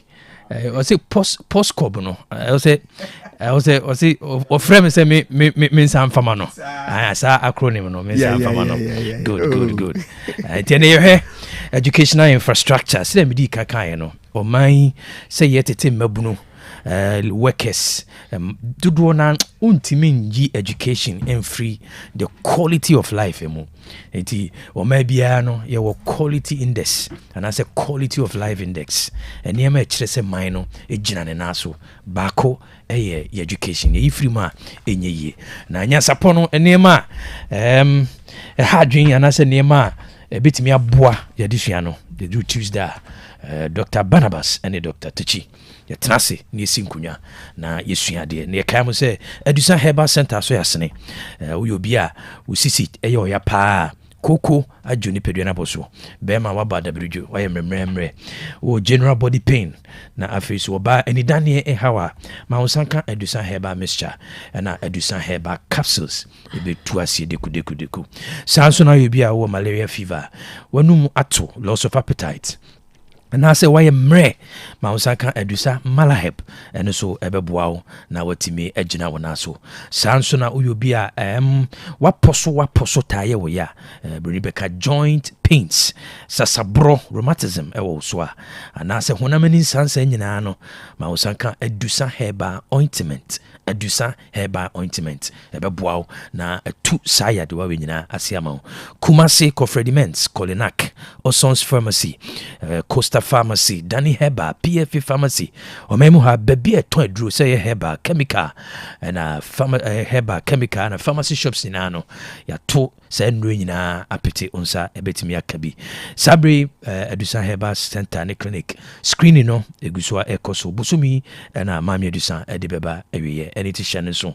Hwisho mecha kwan ewo Kumasi Swami magazine macro Goyo filling station udi wani chirimwa ubehu Adusa Heba Center and clinic. So person ni mami Adusa kasa ansana wadu ha freno ewo 0500 110 115 0500 110 115 and a 055 700 9824 055 700 9824 Adusa Herbal Center or say my dance ye in ye.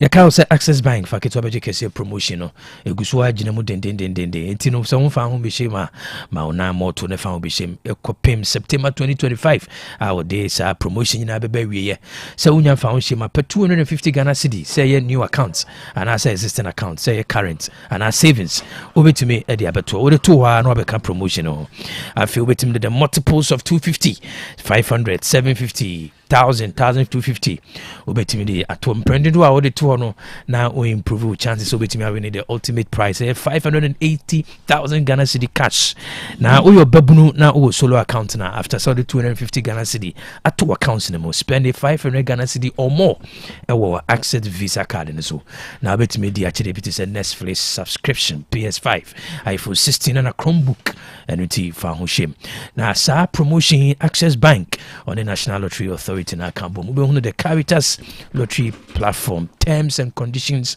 apply in sem kaye ene inshishaye kakra ewo ho se upe munchirimo ko www.ghana.accessbankplc.com www.ghana.accessbankplc.com and abit me afro moto free line 0800 004400 0800 004400 Access Bank, or say more than banking. Digital Herbal Swaswe Asina, or the Grow Fine Herbal Tonic in Mujadura, and ne, one hour no Giatum. Doctor say, ono de obon deuro, but moi, and I'm doing what dance, Mama Adruno, a Jinan and Aso, and I'm say, a dance any baby, one mato, now intimidia, Mount Sanka Grow Fine Herbal Tonic. Sounds so now 9 on Sayo Titi, Sanse Mujanitimi near Fusania, Mount Sanka Grow Fine. Udu enyimra untimi na omuni kotoha no omuna kotoha anopa obesori no wa memremre asedi abuwa na dwene nyina nina no ma onsanka grow fine na mujana no nya den na ntimi ni na dwuma sede ese na efata oba wa feature crown nsem nyina no o menses no emma anasa wodie no eba e de yawo eni dane anasa wodie no eba ma ne bruso a nyina ansa onsa beka grow fine emma na no mbi no omo edi adanse ana wato Dr. Dean Dr. Mensis Maunsanka bisanse nuane no bi to say vitamins asemu say ma esa anti-aging property kuku eno de aye and afi esa so xanthozylum xanthozyloides Dr. Bekacho ni nyina aboa manipedua no egina ne na so omemu ha wato apete bebia obenya grow fine opebia obitima ko Misty Herbal Colinac Herbal Astan Embrom PFA Pharmacy Tafu Neuro Smart Herbal Boase oba Otec FM so a onsa ebeka bi and now between do nya kiremu Amakum runabout na wahwe digital herbal clinic chakwan oben Bank of Africa bibi ni na person Dr. Kasa na homa ni 0244596532 0244596532 grow fine or see makes you grow fine kai say perfect series engoma no so guswa ewudwa so eboa matan eboa kirechirefo eboa sukufo na eboa mofra no mutimi suade no madwene mbobio efri nezi kopim GHS 3 book bia na say ngume bi edi chemo Friday no perfect series it will be say English language for basic 1 to JHS 3 our world are people who up KG 1 to basic 6 history of Ghana basic 1 to basic 6 army from basic 1 to JHS 3 computing for KG 1 to basic 6 creative arts for basic 1 to basic 6 science and the mass nyina yase ma sanka perfect series ngoma ni bi na ebebo o mofra no say ye nhyase school preschool free nursery kopim KG 2 numeracy language and literacy our world are people creative arts, phonics, computing, coloring and writing. Nina on sabeka perfect series ngoma ni bi. Sansuna over JHS 1 basic 7 to JHS 3 basic 9. Say English language, social studies, science, army, computing and career technology. Nina ma sanka perfect series ngoma ni bi. Na say opese omofra no siesi omo na omutimi construction omudi nkunima. Perfect series are the mock exams, terminal exams, and our midterm exams about. She show much come say putuja oben station no sasona kra uko dance man first stopper obe homo for ni chemu wo bookshop bio memoa obenya perfect series ngomani bi so person ni perfect series kasa from it was 0243 299 938 0243 299 938 and 0540 755 465 0540 755 465 perfect series was your worst future is secured Jumakui anyone aka and asoya sina sabri ya the Nyansapo discussion segment ebro Dr. Stephen Tachi are you ready na Dr. Barnabas Amanfo are you ready? Good morning gentlemen. Good morning, KOB. Right, say BB. KOB. Mami found chance here. See, come here say Tuesday, I call Educational Tuesday. Education and planning. This in yes, Sheba. Do Monday, a critical Monday. And then, story at Dr. Tachidiba, you know, come here say, say a basic schools, you know. The shops but infrastructure is very poor. But my infant shall say with your big bite no na information common. Big bite the beshe. So mine security issues. Okay. Na say a free bear nansane especially media makers a ben and bosumini. There's this trend as a chana yasui yaira and nansan and then I yaku body no hane as a too many. You say at a point to be in Ghana no Kubisha kidnapping ebe order of the day. Kidnapping be order of the day. Afi na a china we. And Your mem ha around 2000. Ye saying ye be afraid be serial killing. China no ba we kunu da ha ba. It's your history no. That's right. Nti asomai no meka say I was say ye hwe ne ye. Okay. Na we na eji tisa na yen pese e be ye ansa na afi no bi ye ka no ha. That's right. Na mpanimfo ntimi anso ano na kodi hina. At the end of the day ye nyinara so sorry I'll be pie fi nko ade we are at risk. Right. Yetiti here ye manso ne nam baby we are at risk. Okay. Nti ye besre o man ye de ahye nipa bi nsa. Nti ye de jawo so ane ye de asoa. Ebesre so mo ani enkosa ade ya ase eye unity kakrai ase basically no ohwa ne emihunu eye ase krom ha no Ghana na yakoya Ashawo town Ashawo country and obi onim Ashawo no onim said de Ghana no ase obi a ya ye ho se ye gi ahoho and ahoho ne ye gi e wo ne kwan so nano Trump eye bi a wode tabo toto countries bi so ne ade se Ghana yenso ye gi ye de kakra enti asoman no immigration service your borders ye bibi a wase ehwe ne ye.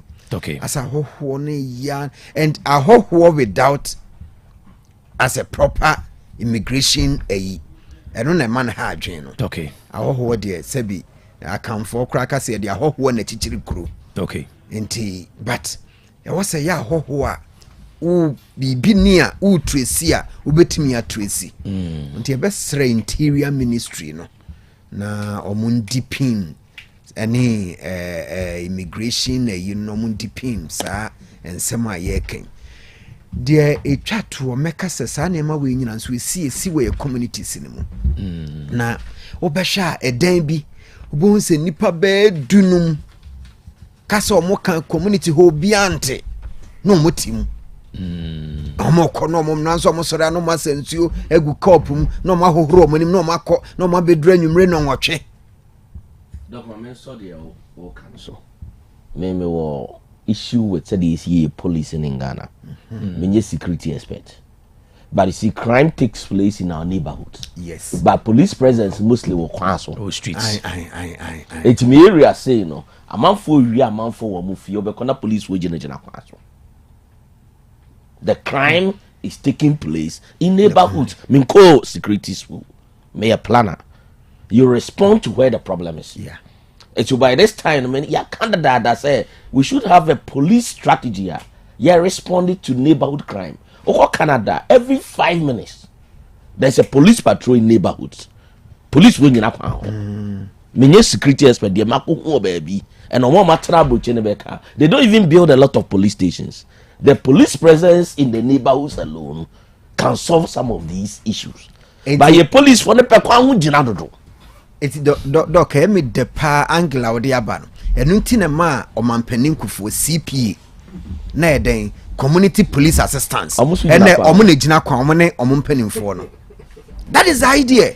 Community police assistance CPA no enti the doc dia bay no opening bi tenase e wo Ghana hanya adwene no se bia se ye police no yi no kura na ntumi a community police assistance and no na gina na hweka no ba na ohwe odin on na di car no e ma mpanimfo no sa CPA na nkomo djuma ene de Dr. Techika no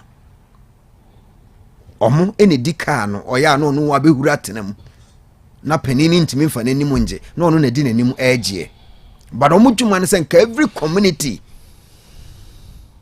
ke fa wo mo this first one say near with the idea of volunteers nti community bi ho bosomi bi ombeje but nka sa police assistance no nka community yi na Dr. Techi boss no nka mo dwumadi no eti dia make ne say sa ne ma we esi wo community no mo say bibia design model will take her. That's why we give suggestions. That's right. We don't only complain about it, but yaka say you for Ghana more pay jumaye.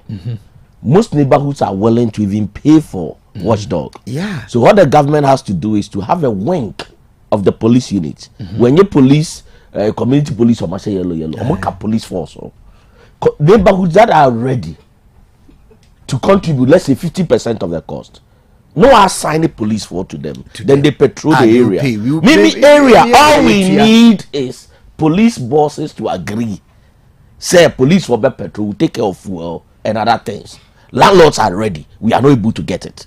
How do you rule a nation like this?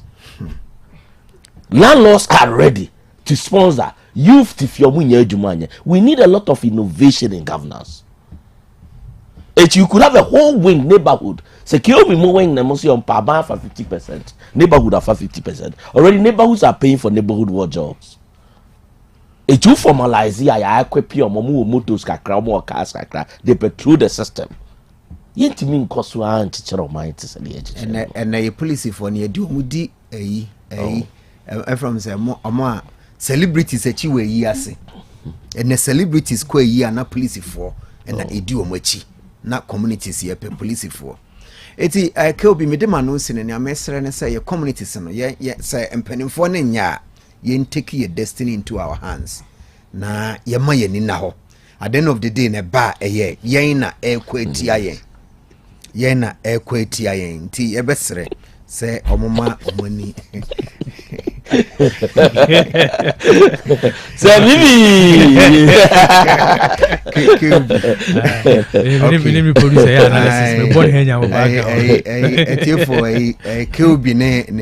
producer, I some crown or mamma, many abrame make come security seven. It's your best room, Kilby. I think say, I somewhere emid said Docons one my in that dimension or more communities. I hope be a better sorry, I'm not no much come here about country be James. No, I'm more ashes and no more day and I'm ho. I'm a motion one or pana and you bring no my baun or more yet. Now you need to your near show warmer. Report to our no follow and Fabi Biama. No, I had Jane and the near my cosino. Yanka say a tea crum Hanasebi Ghana fu ni bonnet, but. Ahoho ni bemu bebre afi no na ayi crime no abeye untraceable. But doc, let's also tell your immigration for. You see, sa kadia na money bia mama ba ni yede. Ehunu se Ghana immigration system ni too loose. What does it do? Doc mpeso beka. But you see, when they even come, we should trace them. Because the danger is that these foreigners and na uncompleted buildings. What your man when the terrorism about near the idea about what jai man say ya? I think our security agencies must be up and doing. Me the aircraft doc said no. A bit mad to me, and then we mammy back up. Or no, yes, why you know. There's a young man, Mam Tech. Me, I'm a social media person. That nice guy, full of energy, and call ye Bushiani. That's all. And I need the painful thing, doctor. Maybe Shas Otec 2018. Me ye kakaka. The truth is, the number of reported cases are a back sabamasia, young baby akudu. Yesterday we were talking about participatory governance. I was like a police updated citizen. Oh, case we hana akudu. Ebi at the court saying yakudu. Assembly see if you want to assembly. A branch who human parts when the fridge mean. Akosi saying. We don't update, and once you hear democracy, yes, sir, the confidence of the public in the security, the judicial system, and the money conform. No, and it's adding instant justice in the money. Exactly. So at least I'm begging the police or the best in some authorities. Instant justice. Remember, taking the number of cases, robbery, bantamaho baby, family, nyakoku be getting the SC, even with my educational level. And when a lot of people are committing crime to go scot-free in this country. It's yes a crime, no because what? Doctor, I think there is a whole topic we should discuss. Yeah. But I meant to say, Interior Ministry, there are innovative ways of doing these things. I'm saying landlords are willing to pay. In Bebu in your Jumanya, more for more police. There should be a wing neighborhood. I know landlords will be willing. Also, you have 50%. You better pay. I buy some 50%. You need security crack. I buy said here. But this is the case. The citizens are willing to support. So there should be a service. DSA police service.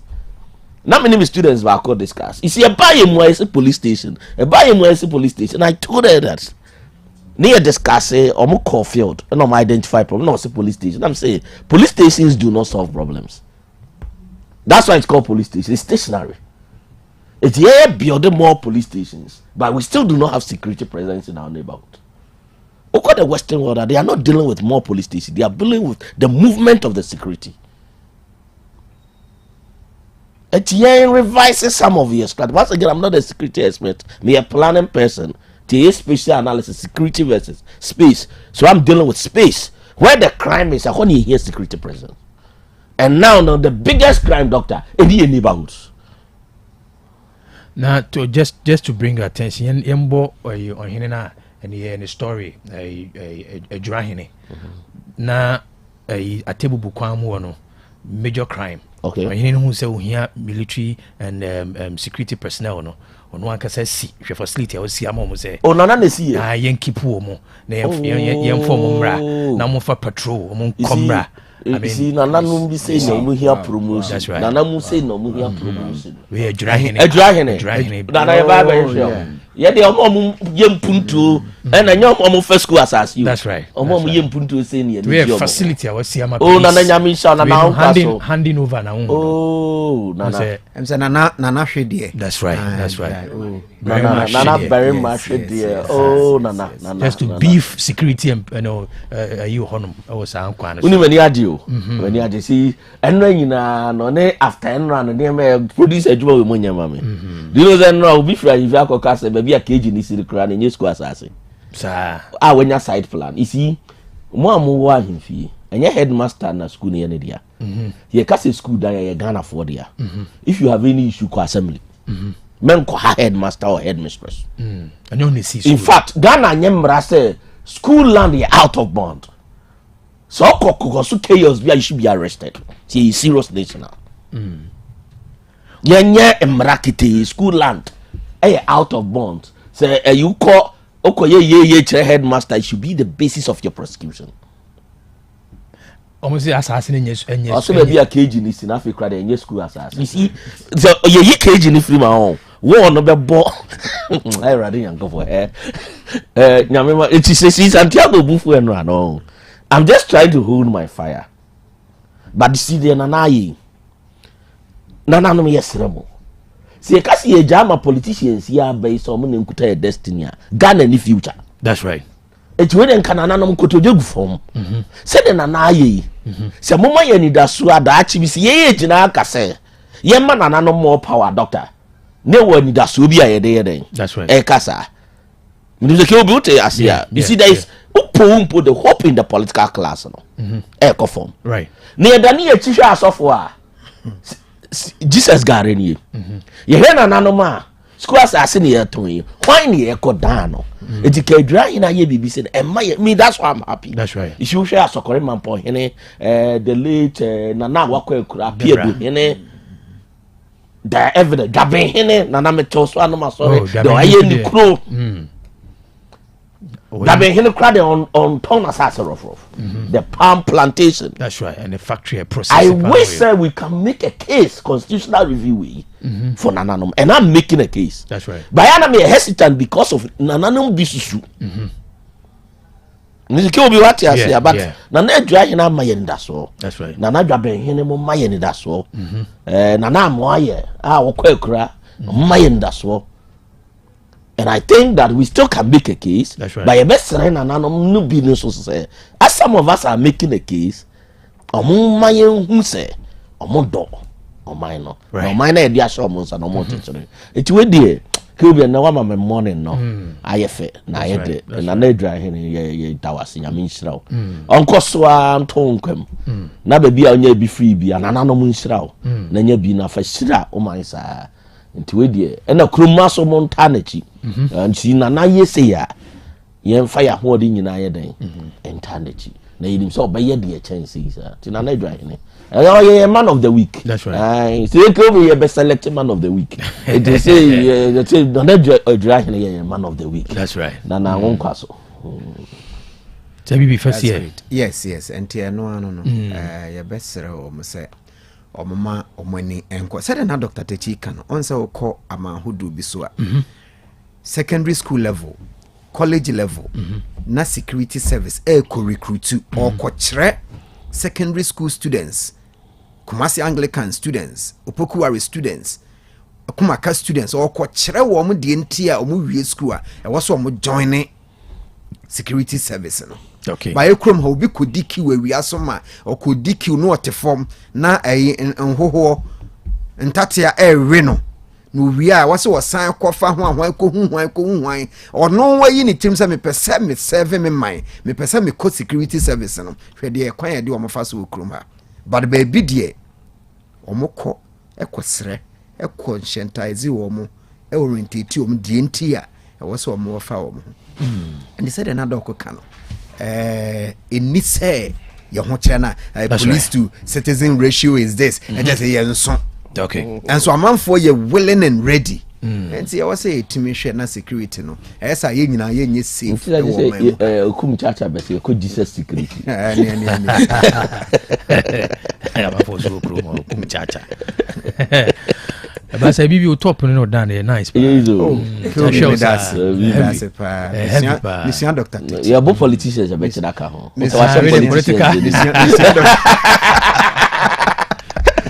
Dr. Anyway.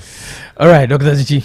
O big one offensive na enhwe. To be big one but topic na dey say baby no be sha. Oh yes. Thank you. See man who ni say dan hwadako.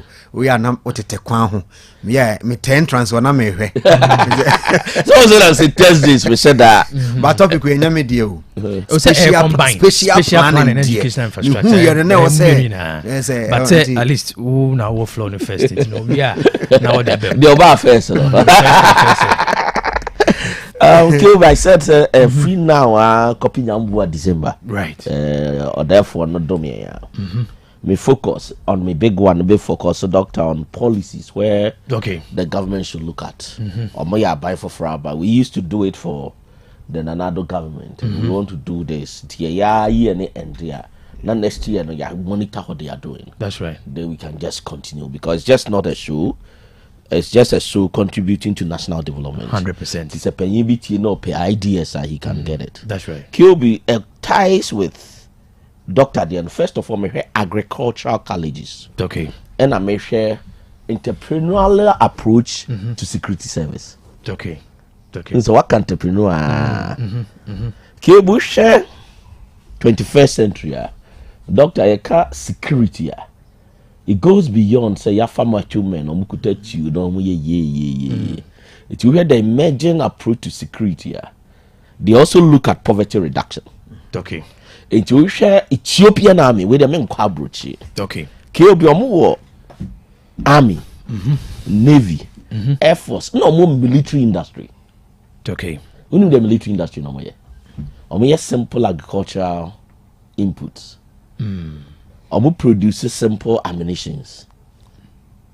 Omo even boots near the other.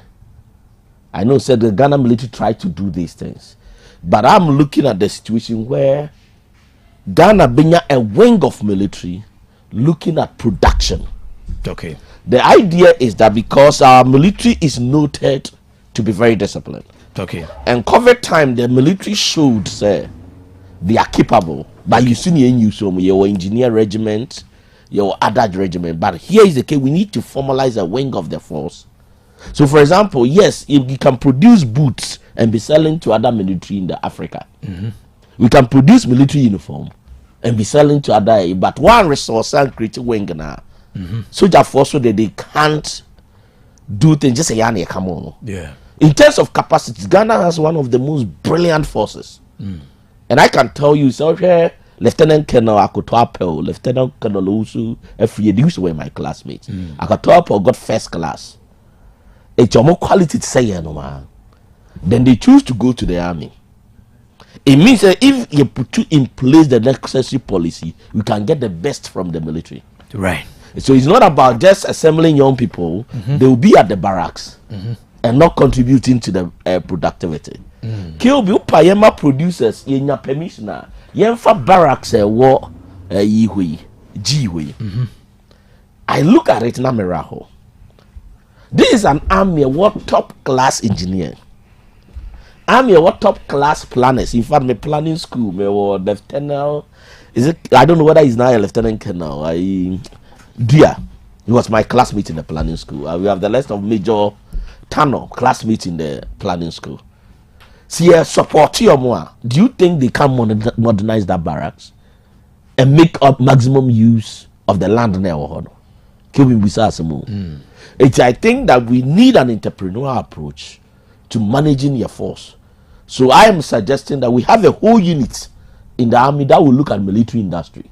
Okay. Where some will be contribute to agricultural development, where they are looking at simple ammunition, farm inputs and other things. Then ammunition building. Okay. Because there be more talent out there. So a magazine or small or illegal ammunitions. Local ammunition for peculiar mobile military number. Ghana should be able to start looking at simple ammunitions. You best sell it to other African countries to build our industry. Then a choose or mine, you don't only have a military that is only depending on your national resources, but a military that is actually self-sustaining and also contributing to employment. Oh yeah, you can recruit them. Okay. It will be the first one is the military, the entrepreneurial approach to military service delivery. The second one, an entrepreneurial approach to police service. You also need business-minded people. In as much as we enforce law, no. But I'm repeating my buying is in the 21st century, most police service doctor, US, Canada, they are revenue mobilization agencies. And police say wash the black jina also 5 cities. Your man equipment, your man logistics, and Makawa has said there is money in discipline. It's Dr. Techena me pen to me. Now I saw red na betray police nama me ticket. A car buying to foot room. You bet me they improve the condition of service of the police service and also increase the revenue base of the country. Okay. It also ensure orderliness. It will be a baby and nothing yet. Then they call court. After we see the time of the court or the expression on our court. So we need to really build the systems where the police service in itself is using laws to ensure order and also generate revenue. So there are some crimes that doctor needs to court go waste the time. The simple reason most people will pay the police bribe and it's open 10 police need wasting the time. But if you formalize it, now you find them and say, receipt, everybody will be willing to contribute. Okay. Kill be yes, I brought from your home. Until they be a couple of things from home. They've been able to develop these systems. Right. And there might need a difference between your name. Kill be the final one. And the education. And I think doctor will love this. Men said then since 1992. Your politicians, how they've strategically positioned your agricultural colleges in the development of the agricultural sector. My name is Professor Owusu. We did the evaluation for the TEGMAC project. Now I didn't know much about agri-colleges, but yeah, TEGMAC project, and I'm saying, wow, Ghana we Japadi we were. And you call Kwadaso Agri-College. It was established in 1922. All you need is to equip these young ones ready. These young ones want to do something, but equipment on the baby. So when the free SHS policy came, I said you can link the production level of the agri-college to the free SHS. Gomo asase, and I'm some fanya people are encroaching upon it. Exactly. But if you are to use that land now as part of training, you have tractors near, drones near, the also the normal produce here. One, a generative fund for the agricultural colleges to equip the young ones is not only theoretical. Now only how to produce. So you have quite a so agri college. And I'm so multi for massas and produce BB engine. I'm out for massas. Now none many are bridge because I said born I had. Now the next advice is that the agri colleges should not only train extension officers. When the TEGMAC project also no, you don't have a situation where was what training amount for agricultural extension officer. Not called demonstrations imposed, you can train those young ones as entrepreneurs, agribusiness. But I saw that the government support, that was a major evaluation report. Now government interest in that high compared to Abrofono. Abaya wabe me advice and so increase productivity. The lands of the agri colleges are still there. or equip the great colleges. You could even give them functional role. Maybe a quadas war, maybe a yasantua, maybe a prempe college war, maybe a pukuaro. Quadaso who equipping on qua, obetuma produce it to feed these high schools. So we don't have a situation where it says, oh, yeah, a Diane high school for because Diane no Diane boarding. The next 1 year, a dra agri college. A damakuma so because if at that time Kwame Nkrumah who say obe create assembling plant our dra agri college now you home first of all. Then I did special analysis. Then I saw that who said dra enclable so at that time he was able to foresee. Say you need an agri college a be assemble tractors okay will be at that time. And you draft farms. Draft farms. He'll be any big deal. So we revisit this because the structures are there. Why can't Ghanaians assemble tractors? Kilby. So the next one there, then I'll call Damango. After you even animal health and production college. Kilby Sanema way now. Some of the great colleges were feeding World War II soldiers. Because you bring your no. And now yes struggle last week make us say the average household is spending 62% of their household income on food. Can be a buying the obey be a never so bet so to me call 20%. Trust me, he's assured that he'll be very popular in the sight of Ghanaians. Many call me who the quality we have, their lectures, everything. All they need is the support. Today I speak for the military. I speak for the police service, and then I'm speaking for the agricultural colleges consciously. So it means that the interior minister should look at the military industry. They have the capacity, the human resource. All they need is the resources. Then after you hear the security service, the police. It's a so budget 556 they are saying the bottom no. Yen regularize, yen more equipment. Ne yen say you should take it. Then we know that there is money in discipline. So I bought seat belt and I pay 50 cedis, 100 cedis. Then your mama take it. Next time I bought seat belt. Then the last one is our agricultural college. That one, a Greek minister should make it his plan. Say yeah, equip agricultural college. Say tractors no more here. Say modern equipment no more here. Yeah, equip more. Now, if the best students should be supported to be agricultural entrepreneurs. So when you say you graduate or your commerce certificate, they should target the exceptional student. Say capital no more here, we should support them. And you make more results within the short time. Kiyobi, good morning. All right, good morning. And I believe say in penny 480 papa. We Nyansapo no ne purpose no. You be providing solutions, and I know say penny 480. Say Bibi. Kiyobi. Yeah, share educational infrastructure and spatial planning. And say na doc can even all can Greek no e be shame. Say ya can educational infrastructure KBM lay a you say you wanna hold me you know. Okay. You were the hard infrastructure. And I were the soft infrastructure.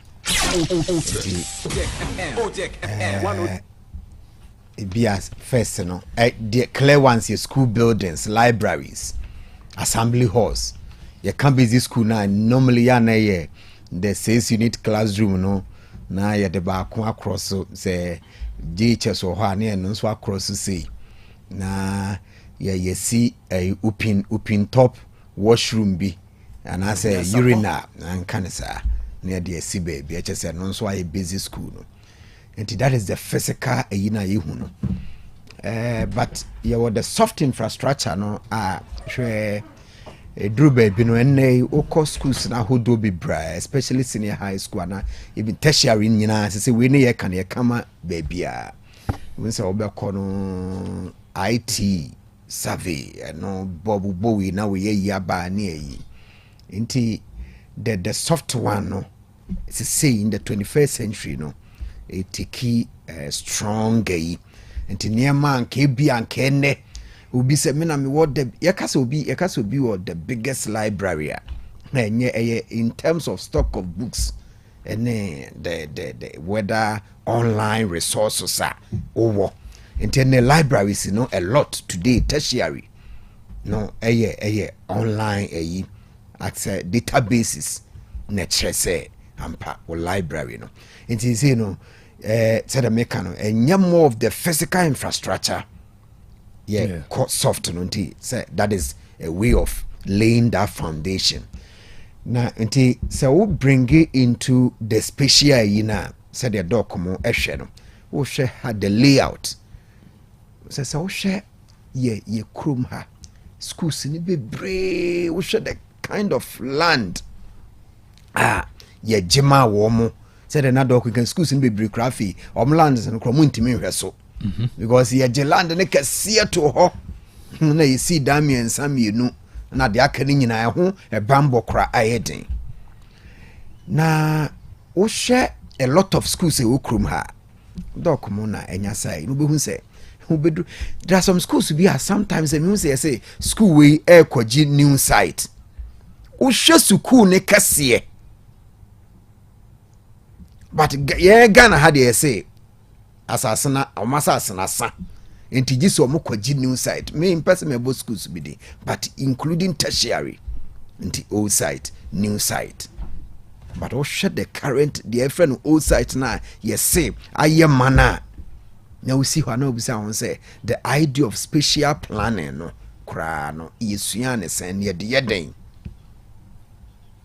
we say on sa you was senior high schools be no more kwaji old site new site now koshe the idea of senior high school now koshe asase ekro ma ye say there be e hwa ye manomasa kwaji new site be as the idea of spatial planning no yesua ne sen ye de den enti one in this century no it is not always about putting up physical infrastructure it's not always about that is very crucial but in educational resource educational planning no to see important addition is soft infrastructure no which is online courses abeba you see your new modes of study sandwich na nye part of us okoye sandwich kra no be question oko regular na say oko ya na say oko distance and all these modes are there until ni nyina feed into the spatial plan and how we are able to utilize the little that we have no na osha yen ke obi wo de fa wani koto basic schools ahodo a wini mu nyina yesi school na eye tia sei 1 2 3 4 5 6 na classroom bi shemfimfin na wo say yesenya daje kosra na yesi library kwado mo kra intense bi ma omo na asaye dan tia no yesi ya na aboso na isi ho echna na swapa say share this spatial planning idea na for me as educational I was say your school so there will be a friend attachments school biara it will basic nema what the mama say basic for need to your basic school so senior high school so they are no more etina I side with Dr. Techi 100%. So I said yes you neglect a basic school in terms of infrastructure. Every basic school you can't complete basic school and a complete school and near me was a winning the classroom building which are higher tire do as of 2021 near 5,000 and about 43 schools under trees but no but the idea is that classroom need a tire do intimidating but it was a basic school be our library it was a basic school be our laboratory science labs, ICT labs, was a school, no, because it is part of their curriculum. Ye omusia, into omusia they need those labs. Was a basic school be what sanitation and as a sanitary rooms. They can washrooms. And yes, I will pin top on our teacher ni actually dear we sabine yamakana na se we akanoku jinama na numa hurifana sono. All these, it was a year fixed in the classroom. In the school block. And that is the order of the day. Some schools done a senior etwem da ene sitting arrangement in the classroom, even basic school sa ayina ye friend row column 1 column 2 na mote honte antiano, especially early childhood etwem ene nkura ne tena e was ye de friend horseshoe and I say yen abonten so for the e be a friend semicircle and I say circle the table no sa de ye ya ye obi ade no etwem ye round na nkura ne tete ho ene eye collaborative learning, eye think pair share, eye talk for learning. These are the modern learning strategies for the basic. The think pair share. Mene Dr. Techi teacher ne bisa question ne adwene ho ode na adwene ba na me de ma adwene ba ne aye wonso won ne same kwa moti echi mana moti ye nchen mummiere mu badwene bo mene Dr. Techi badwene bom na afi nipa 4 ne adwene ne aka de ye nya ya bo na mo de munya ya ba another 4 bi nso adwene obabi ne enso ya san 10 ne ene omo ade. Think, pair, share, talk for learning. Nesa okosi classroom na ene de eze we to ho na we ti na chi na omo sesanso obi hu nka obi a me say we are moving away. Enti ye infrastructure no we dey ke obi say dem make for we need to na hwe ye basic school say dem send infrastructure net e si ne tia na si ho library ni ho basic school spy wo library okroma e ye kakra bi ICT labs any okokora computer no e bia MP abeche omumienu bi ho abeche omumiensa bi schools bi ati krom ha ana ye de ebo teacher ni de bo e kire computer wa sin area e ma wonya scholarship kwa abrochire so what the bo e kire computer wa draw computer to board so what the talk na draw ye so what the 20 minutes kra na draw sa yina computer interface na no obekire wie was wo cleaning become basic school lesson na 40 minutes into this 15 minutes so send draw ye o wie no nkra no the send na kire no wie was wo paper into infrastructure, special infrastructure na ye ka school infrastructure. This is what we mean. Sasa ni hia sasa ne kese ni hia e see yetimi a plan layout ni ahwese all the basic attachments on library, washroom, sports, including gym and schools. We share the special plan in the year Kenya schools nano me no di Gadgesburg home komo. It was a policy says ye bema school 1919 to 1927 Gadgesburg says ye bema school I just say utiminya football park e kan school no ene e de na esi football park nya na etwitwa si stores no yeah it's a special plan no school almost every school one man of football park na also one man asase or the be fu Basel for na the buy it was Basel educational policy Basel missionaries it's on record omna the buy na 1909 yenya governor be John Roger or no susuaye. And when it comes to a lot of these educational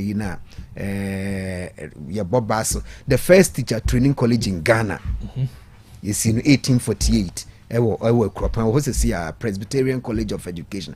Basel for see. Into a this idea and the say every Basel school must own a school farm. Dear friend, school garden. I am part of the special, educational infrastructure. I also unya asase ombeye fu. I also unya school field. The school are dying on so ewo. But yen eneno. Si we hienti ena mu hienti e drink itu ebi.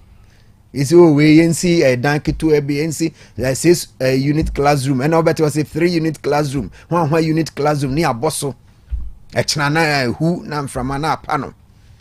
So that make a washroom ni ho, library ni ho, staff common room. Go ahead, basic school especially. Go ahead, common rooms at teachers at the team. And can list a teacher when cubicle, ne locker, ne niema, ne we safe. And the teacher oko be a teacher no or more point no maswa books and eco teacher ni fee and no panoma kofadiaba.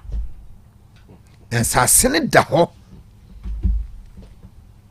Nyasa asase ni bi me say hwe yesuku mu ha hwe Ken University asase ko University of Cape Coast asase ko Legon asase ko bra secondary level hwe Prempeh College asase hwe Opokuware asase. But me say aside these schools amebobo so omo asase so there's no school amehu ameka say school asase so if we understand the concept of spatial planning. Minim me call Kumasi Anglican they be say school here so Kumasi Anglican school here that way as a secondary school we say asase ni so now we see the entire bosso enti asoman no hem say yama ohia ana ohia ana ahokyere yanse se bi yen hia fo no ade no obeto papa preku ayi obi political party was say enyo ohia o me dem because the poverty mindset. So anyway, if no, there is a difference between having a poverty mindset and ehia. You ehia adwene. Okay. We can so no so somebody may have the resource, right? Yes. It's a problem. I know Doc will go into the planning component of all this, but now me lay foundation. I'm a TF the situation in our schools because that American age yeah, for every teaching practice will be your education. What I'm saying be every semester, a second semester of every year, you call out. Na ya ko hwe mo ya ko nti around Ghana there and we call your school money you connect that wo now you want to move around and look at the schools, the school infrastructure in Ghana, and they are normally a basic school and secondary school. And when you see some of the secondary schools, especially Kilby, a northern part of Ghana, assassin chama almost and so infrastructure no you see no pavilion near Bosso Basabi na isi ho me say na no am saying nhia so ana am say nhia so basic school experiment state experimental, and I was happy so I building am say almost MP no na isi here about 36 or 32 classrooms. Oh really? Oh yes. Oh. A state experimental we beat me at Doctor or no Deputy Finance Minister na BBC sticker sticker yeah sticker sticker so Opokuware he's a one I'm not surprised. Oh baba it is producers maybe so mutimi ya omo bia no so the QB hear me about 32 36 as a figure no na I am Dr. Sticker good morning. One building will put it up. Why are they almost everything that a basic school needs will be up on koshe in Shiaeso. Can we make it a model? Can we make it a model? No, state experimental is one of the best basic school, a public school until their mommy, and you'll be private school until at least I can mention on Otec. It's one of the best. Your public schools be a omotimia manage or who you Opokuware basic public school, but even admission in the way until state experimental doc what they verified you see the infrastructure and this is what a feeding into their friend spatial planning 36 or 32 classrooms and no na make classrooms and see it missy but it has almost all the your friend ancillaries match the school be here na me bobono wins at least school we entimi nyina ba na ewo ba ko baby akeka me say contractor to me kwaje contract they sit down without staff common room no 6 unit classroom teachers and montene duase the idea of spatial planning na we near see without washroom we see area no akofa we twa blocks no we see what friends a urinal without no urinal no crowd any urinal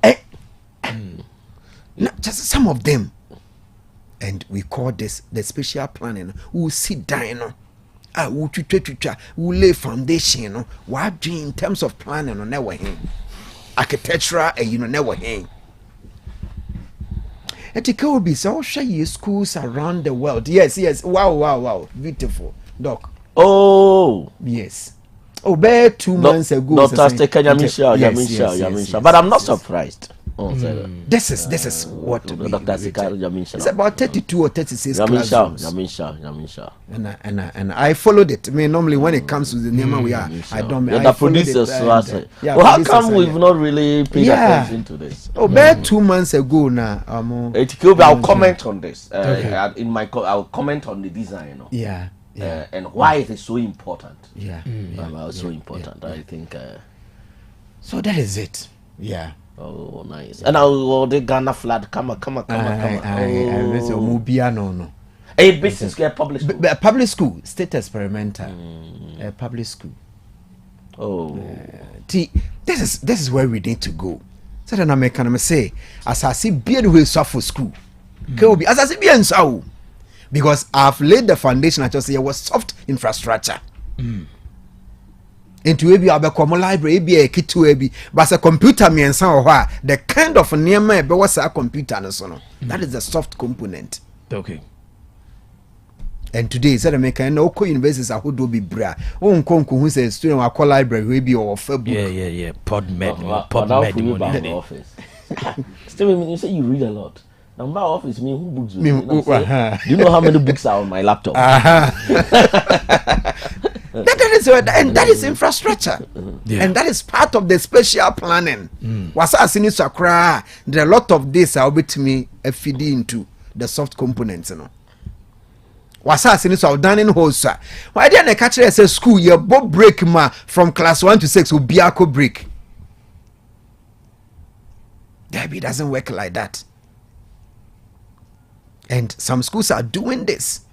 KG session, or my could break, lower primary, or my breaky, no, because of spatial issues. Book break, no BRG school compound. Because during break there should be supervision. Doc, let me ask you from your experience, does the level of a student determine how many breaks I was all? Oh yes, I. Also, maybe me use term your friend attention deficit. And say enkrano. Yeah. Especially into your early childhood and sa ne kono. Into omono honestly so ama grona no so kakra adisuano unyano said ya open no. Enti normally no because almost we did no so come 30 minutes say if free how be anko break 30 minutes breaking is for normally a DDA. Yeah. Akra DDA ni penny a DDA end say. Okay. Most of the time looks the same 30 minutes on the timetable once they are just 30 minutes. But more training can chairman for oh, yeah, school management and administration. Honestly, some of these things, if it is in my class, your boss will when you own this timetable, normal if you in crime bar, your geographical a year or say, what to me. I fix it. Not that there was a timetable in the frac never. And also, you are not that question. Leave the headmasters to manage the schools. Yeah. And then when they go on midterm, you was secondary school. Who was a become midterm? No, come Anglican on koi. Leave the headmasters to manage. But no timetable. Met your friends and midterm. Yeah. If free in crime, PRO, Minister of Education, GS. What nature? But from planning perspective, it's never the rule of the ministry to be doing those things. The ministry's role is policy. You see, your politician can be being cheromo. There are a jume be over any some way.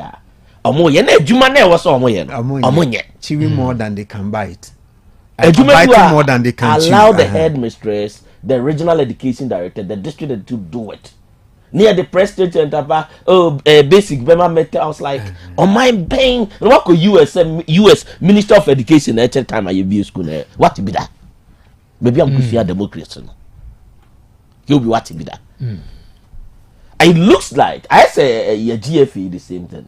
The sports minister will roll in your blaster. Will roll your policy. What direction do you want to take the ministry now? Yeah, the amount. And I think our ministers are confused in the Fourth Republic. In my opinion, from the planning perspective, what ministers should be doing, and yet no more.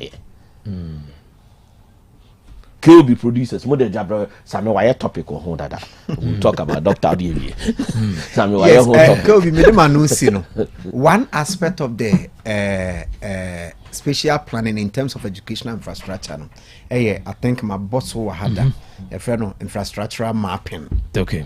ni nyina fidie ma I planning for no concept about education we use it. Okay. Na infrastructural mapping no said be ya obehwe area no Amansia South District population e yina ho ne te say how many busy schools no mo here, how many senior high schools no mo here ho, even senior high schools no, what is the probability say you see you put up this number of a year a bit me accommodate and I say ye ultimate core area be na schools and buildings no ho, but your friend of participation access no access and say school ha participation is a school no ha ni pe ko.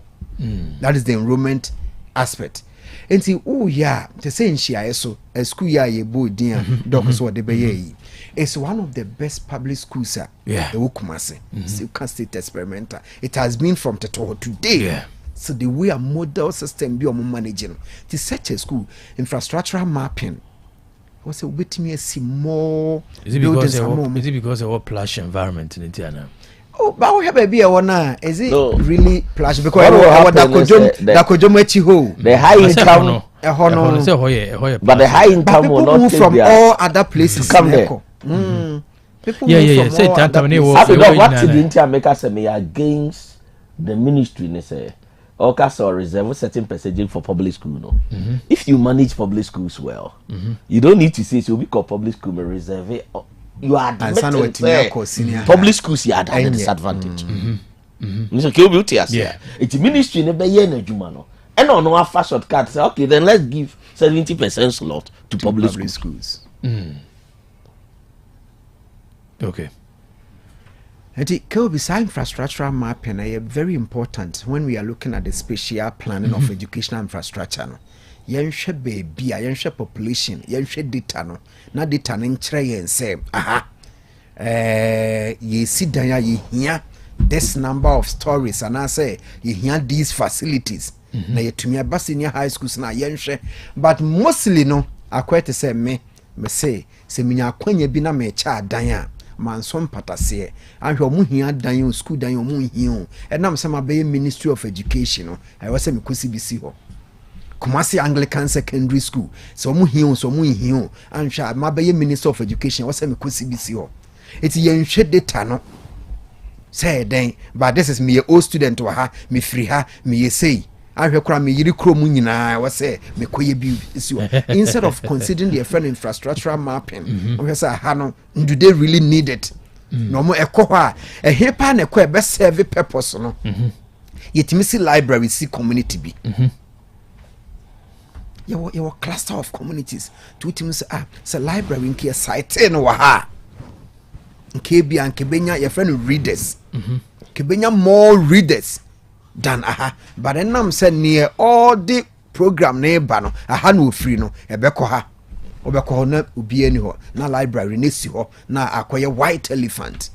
It is yanhwe some of these things records no Ministry of Education by Chelsea you see 10,000 basic schools but still na baby for soon pay basic school about Chelsea you see 15,000 dining halls and I say dormitories still ani yesu say your boarding system na lack because we see am baby a chain baby and it kind of we can we see a unity hall at a point in Kumasi was the tallest building. And it was that for a long time, 9 whatever. Nebi ni Kumasi Cherami building na koi. That's the spatial planning. At a point, na ye the most in terms of enrollment and I say accommodation. No more to compare even West Africa. And then you me put up other buildings. That is the spatial planning. And he can be as a man or say PPP was a pre-papa precon. Yen the way ye near man. As a recycling kind of development where ye quite way a china na bese ye sit down where china na bu no or china omokro na san pedan ye sit dining hall near sini popo chua bi a china no omokro na san pe de bia na se san koyechi. Until for me I was a educational a collaborative with say National Development Planning Commission no na your projects yen dream kan MC Sunyani Susek ana twene ama susek omo ana amono ye me mind ba ko yuzu dwene hwe kan ya me mind nye minti susek ya enti yan dwene hwe kan asoman na yan hwe educational infrastructure though as I've said na was soft and hard no o ye den hard no in some components o ye den hard no though soft today doc ni ye were Google classrooms and said you teams any idea it even classroom no craft baby at this time and one time remember so but because if feed into this no and covid the covid the be fast so and the chrome have voter region didn't see her insu ayi akosombo omoko ya water no for about months near closing down all schools in that area no education enkoso a kwan be so na yetimi aye say the soft aspect of educational infrastructure ye lay a certain strong and enkura nyina ko senior high school a eti yentimi enroll you into a certain teams or Google classroom me history students nyina ye ewo ho whether a COVID or no COVID, it is there. It is as and when I benya and Nancy and close it down school be say it was OT region. So be bo be to baby nento kwa koso Nkwanta very good. So Nkwanta OT ana good. Near close it down school no. It is a 3 months na conflict na koso education and when we have soft infrastructure, sankie ya admission no. Your white for it will chrome your white for betimi afa o mama ye adwuma ya critic classroom mathematics teacher say Dr. Techi ye tends to classrooms in the amana o munyina wo online say ICT say senior demo CRS say senior demo mathematics English senior demo wa ya enrolli students no at any point when there is this say major nibia yet to me, education should not be interrupted in any way. But KOB, Hano, we are so interested in the hard infrastructure. But no crano and a mama foundation, Yenny ye.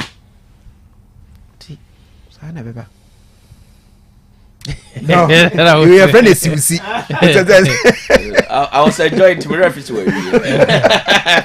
but you so I can I can endorse you will see Apple a dear parent name intimate planning education system especially basic because I come here say SS ne university there comparatively no kakra and yes sir we say kakra no still but basically say can you use a university or any bit master or general assassin for the basic level they are send the crowd can you waste him for the letter basa mojo masase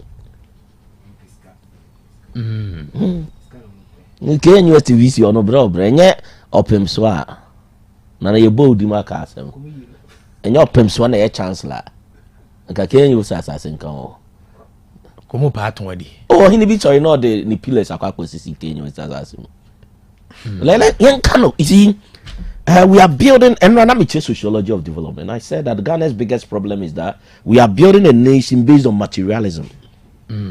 Any nation based on materialism, doctor, they should forget about development. Great nations were built on sacrifice. And that is my initial statement. Now let's go into the plan. I mean, defining special plan. Me track a chino.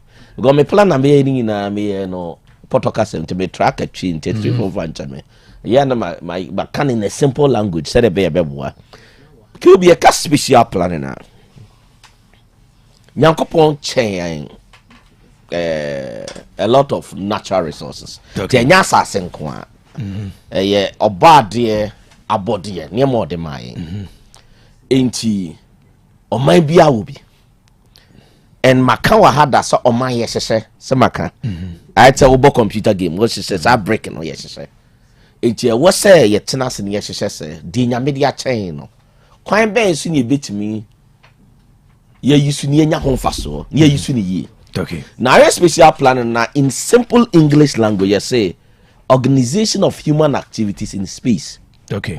It's what Samaka say the average Ghanaian space is highly disorganized. That I just say you're failing special planning in a way. Okay. It is a wunya space, Yankopo acho space. On sorry, asa mi kosi store wa ha. On sorry, asa mi kosi dan wa ha. E waso tena baby now sheshe. Asasi ya menye sen kwan be so na mpese. Me di djuma. Na menya ho fa so. Nti dan me ka se Yankopo cha asa Singapore fo ni asase. In fact, Asantema asase so cha Singapore asase. No metima sheshama omudi ye chen the whole Ghana. Yeah. It's not about the nyame de bema. It's about nshesheya obeye ne kwan abefa so ayeden. Ahye now pass spiritual planning na. A be education na denti na ho hia. One, okotete nipa ya ka about the mind. Na me worry ye ka education na. The average Ghanaian policy maker said you see ho no. Ye hu ne say eye book no. But planners say baby akra ne be ko school. Edaya obekum, right? The environment and not in itself the education. Okay. Now, all your special planning now. One, you will be a friend say needs assessment. Okay. Doctor Kahon Kakra, Chrono, school no hiana. It will be a friend say planning standard. Yes, you could be a population of 5,000 in here BC school in Ghana. That's the first one. It is a chrono.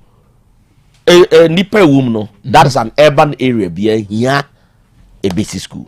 That's a basic school in the GHS. Now you say Ghana near Korea no.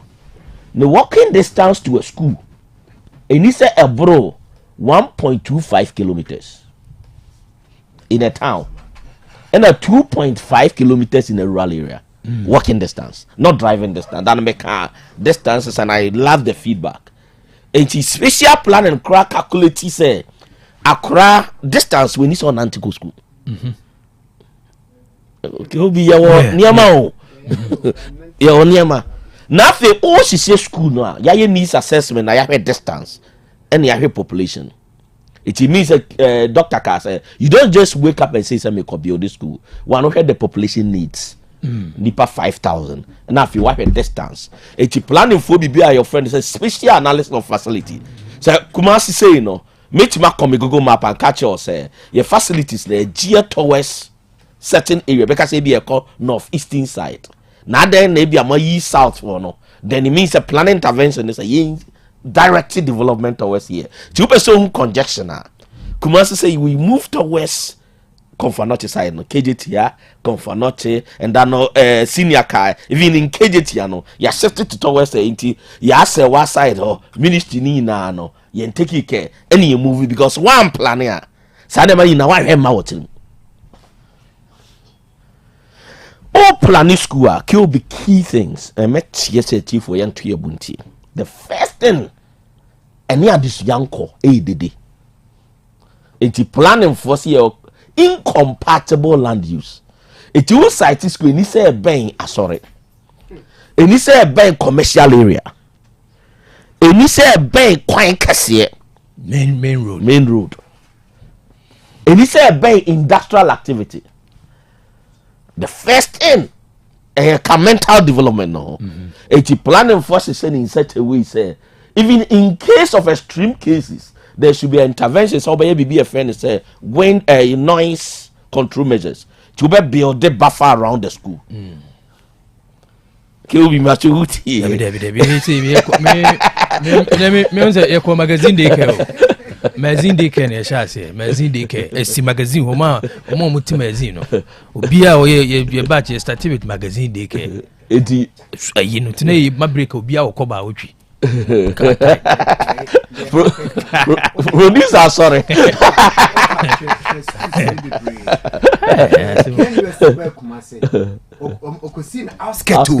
Legon Bank crying on 1948 we be omo de ko share Prempeh College e ko share outskirts Santase Opokuware St. Louis ko share no outskirts hwe o de hwe currently ICS ehna na kuma na o ka se na asase na kuma se. So let me put it in simple terms. The great innovations of the world, yanye in noise. Okay. Yeah.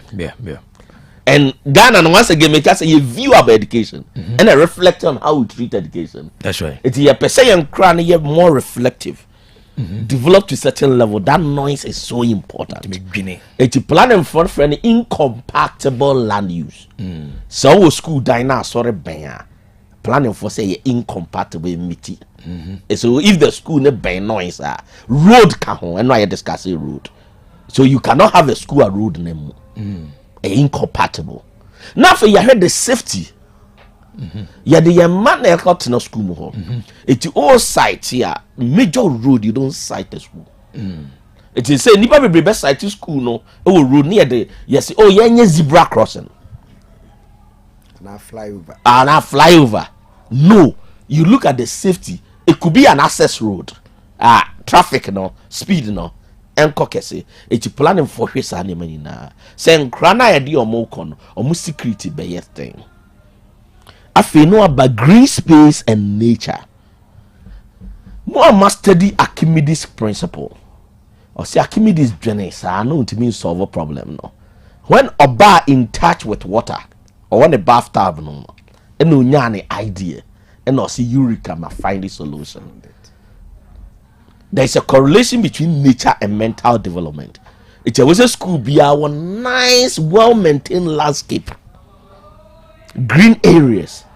And cranebet na normal reflect reduce your stress level. Now build your mental development. What study schools are brofuni see any no. O man for nature in the agro. Me say well the your schools are brofuni. And if education minister bit here, in fact most of our private schools should be closed down.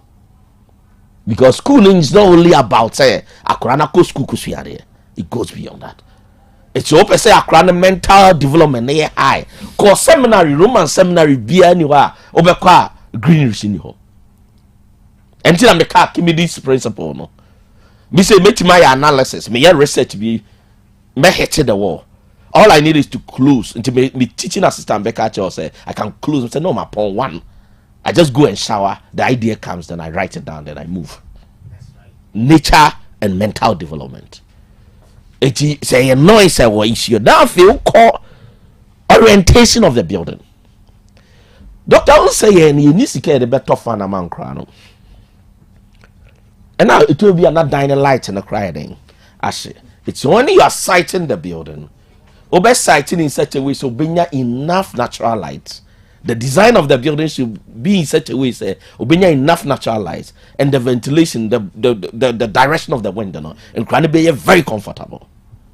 It's in the site and we analyze it and also. And the market threshold population, you got threshold population now, and me damn teaching assistant I say, me why you know your research and all pushing my Serenati and he's sending it. The threshold population I'm gonna say 5,000 and I heard distance. Kyobi, doctor talked about infrastructure mapping. In Chicago educational minister office, unim the oho, and your president picture. The location of all basic schools in Ghana. Look at your first year planning student, the GIS by your education minister says you are free, no, they are boho.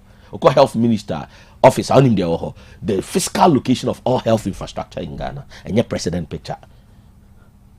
It is Ikaba say, oh, I think the northeastern side of Ghana, fiscal normal analysis. So doctor talked about it. You need to know, say, physically, in a Ghana school, so in terms of distance, it be a disadvantage, and it will be a friend say spatial inequity. It just say in terms of space, no baby will be beating baby. It winya sika, ye sika na yikutaniswa. It you fan ko pemo mo bi that so. So you do those analysis. Into your maps, I can give you Ashanti region the Biamere, Mr. D. I have an idea of where you will be quite friends a direction of growth. We will calculate Ashanti region in the next 10-20 years. A hundred growth in the eco. So you prepare, say you need to put infrastructure here.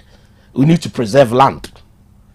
It's in planning no. When you are planning for the space, on my problem number, Kilby and Sana responded. We mostly react to the problem. It's a reactive system, but normally in planning we recommend say use to the preventive system. It will be on monitor man. Kyobi, you also look at future expansion. What a threshold near you know. Your population projection methods. I bet my projection will say in the next 50 years Kumasi will shift from 3 million to 6 million. Based on the population, Dr. Ebe had this units of basic school. It's who see another doctor cano. What doctor was trying to say is that how do you ensure maximum use of the space? It's as a planner, no me border. I try to diffuse the argument. Say, okay, university was I say. Once you'll be tempted to misuse the space. Tetefone for CC. Kiobi, let me commend Yanano. Yanano my dream na ne dom mutirim no. They were selfless. Yeah, more selfish. Until we can foresee. Echebi awoye ohene. Ona na ejja school asase. Na ona honim skedi. And also cotton school assassinate. Ona na one school for say Krom on future expansion no. Asase say ni be here. Doctor, wona wa ba na okuta undergraduate degree no. Una honim skedi, una akutwa asase na store.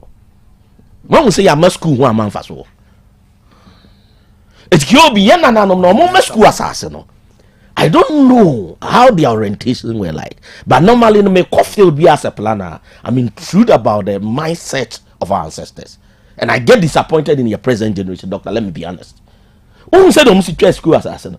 No money any young debate population projection, but they were able to foresee say Kumasi be expanded into as boys. Your master see enough that in the next 50-100 years it can accommodate people.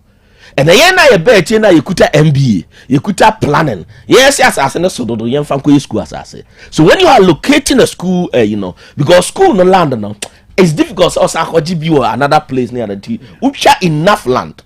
So the future expansion, you'll be able to expand it. To Opoku area, Opoku and Kwaji assassin baby, Opoku assassin na bind this kaba, you develop also. KNUST, it takes our ancestors to do that. Present generation university now is seen now no. Go ahead the acres of land compared to Tetefono universities almost here. Just go and compare. And you see say your problem. Then within the school, there were several facilities. Doctor talked about it. You were recreational areas or sanitary facilities. I also heard the sighting in Timako schools be over. Kiobi.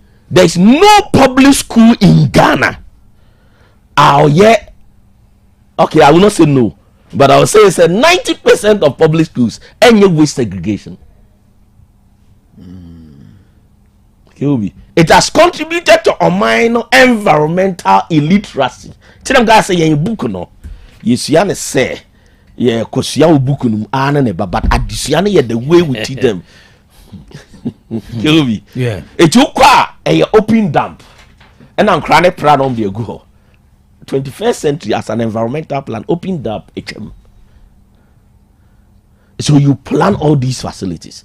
It's your politician you should know, say building a school. Doctor made the point, say it's not about Makosi 3 units, me the ribbon about her, me catch a short. That is sometimes some of us. You want that knowledge, yeah. You could see, say, even your waste management with basic school is a problem, and it manifests in the society. Because you believe education is so 1+1. It means my couple waste now. Yeah, the papers. Paper not could be recycled. The paper can be recycled, used for other things. Compost. Doc was talking about agriculture in the school. It can be put together near the manure. It's part of the science. Never wasn't crying. It's yan. Okabu man is anomayano. By here, carbon now wasting over hona. Asaya who ran as a big school. It's where do you side the waste? Where do you side the sanitary facilities? School be a center now. A sign back classroom because of where it was sited. Go a sighting where the direction of the wind. It's whatever is happening. It's a bloober. School, so you need that special education to know where you site your sanitary facilities. Assase answer from the planning perspective. But we so assase ya unya hon faso. Special planning na ya ka ho asem e to bia nanane planners ekon. Ebi mo ne planners ekon. The problem is say planner bia will be happy to help you so assase na that so no.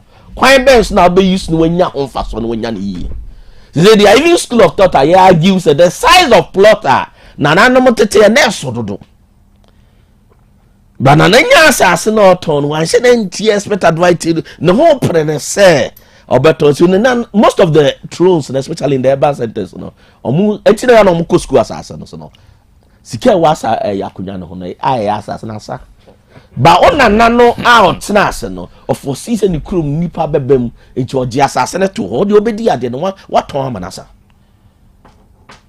ke obi de make na say ye ka planning na ye space na ye hyehyɛ ɔman enti ebia wo 100 plus said the obesi ahyehyɛ ne yie no ɛkyerɛ sɛ de obesi edi yie enti unsɔre anopa sɛ ukosi school dan abra won consider the factors ne bia maka no uko deep across beka sɛ consider public transport gwanya akora bia na ne papa wo car enti ukɔhwɛ access to public transport you say aka sɛ edi sɛ wo highway but yasa aka sɛ wo sɛ onya access to public transport yes hyehyɛ ɔman yes hyehyɛ it's made them losing. We have to pay attention. So your headmaster, or your school manager, or your core district assembly, also a planning officer. Advise me out here be on special planning. No? I think the planning officer will be willing to advise you. So your headmaster of a public school, maybe how school assassin. Don't worry, walk into the planning officer. Cause open school no site plan. It may encourage public school headmaster be as uncle plan office, no Jenny school site plan. No one is school, no nano. Education ministers should also have a clear-cut policy on the management of school lands and how your site your facility will be the final one. Also, the recent infrastructure, with your schools are. This is the prediction. In the next 20 years, you best say boys in the Doctor, let me repeat this. So what study more better more planning national. So what study the cost of KJT central business district now. More see a Buddha any people says in the for. So land value cost now land value no so time facility needs so now. Every good planner will predict the end just baby. So let's assume that the land value is let's say $1 million, but facility next year is about let's say 50,000 Ghana cedis. You're a good investor, wouldn't you demolish the building? It's young foresee the future. Sad 19th na YCC or high school no so no. Sad 19th na YCC say basic school up has no. In the next 20 years, 30 years, leaders will have no option than to demolish it. But Dr. cited Unity Hall. That now must see in the next 500 years it will still be relevant. Because it focused on the maximum use of space. It is a bien paying for you be near prayer when you are so now some of us can be a yes and but we one good attribute of a good plan and say can be your head deep into the future. It is a man who said the Kenya ye Buddha any bigua. There are so many buildings that will be demolished. No one will steal resources. It's ye 2 and paying for the fool. Among 2 abono when you say to say the honorable Stekaye also we're making use of the space. Mention and the beauty of the building. No. KLB, you are an entrepreneur. One with the floor area. Floor area now, this is our building. No. Call KNUST, the Faculty of Social Science. Do you know how many floor space? No? And how many students can go and learn at that floor space? So that floor space, no, be you sit there and so as a country, no, and me and fancy a team say was it's as I said that why you should have said the we should be guided by strategic decisions, and that's where spatial planning come in. We look into the future. It's a question be here. I think so. I address it. I mean, I was asking, did Parentina a preventive long-term planning? And I kind of selfish, you know. The average generation now is materialistic and selfish. Yes. One of the things I've studied here, disincentive to education. That's right. So, school said day. Now you're materialistic and selfish.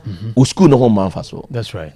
So you see a lot of educated people when they are discussing this. I saw school that. But I know school that, but you could look at their decisions. Yeah. And she said, "Can you be sure the average plot of land that Kumase Sabat or Hinibiaje to a man Nechima?" That's right.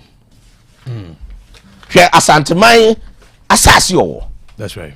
Why will a chief say some may call war, risk my life? Eko wua me chirim maji assassin to her.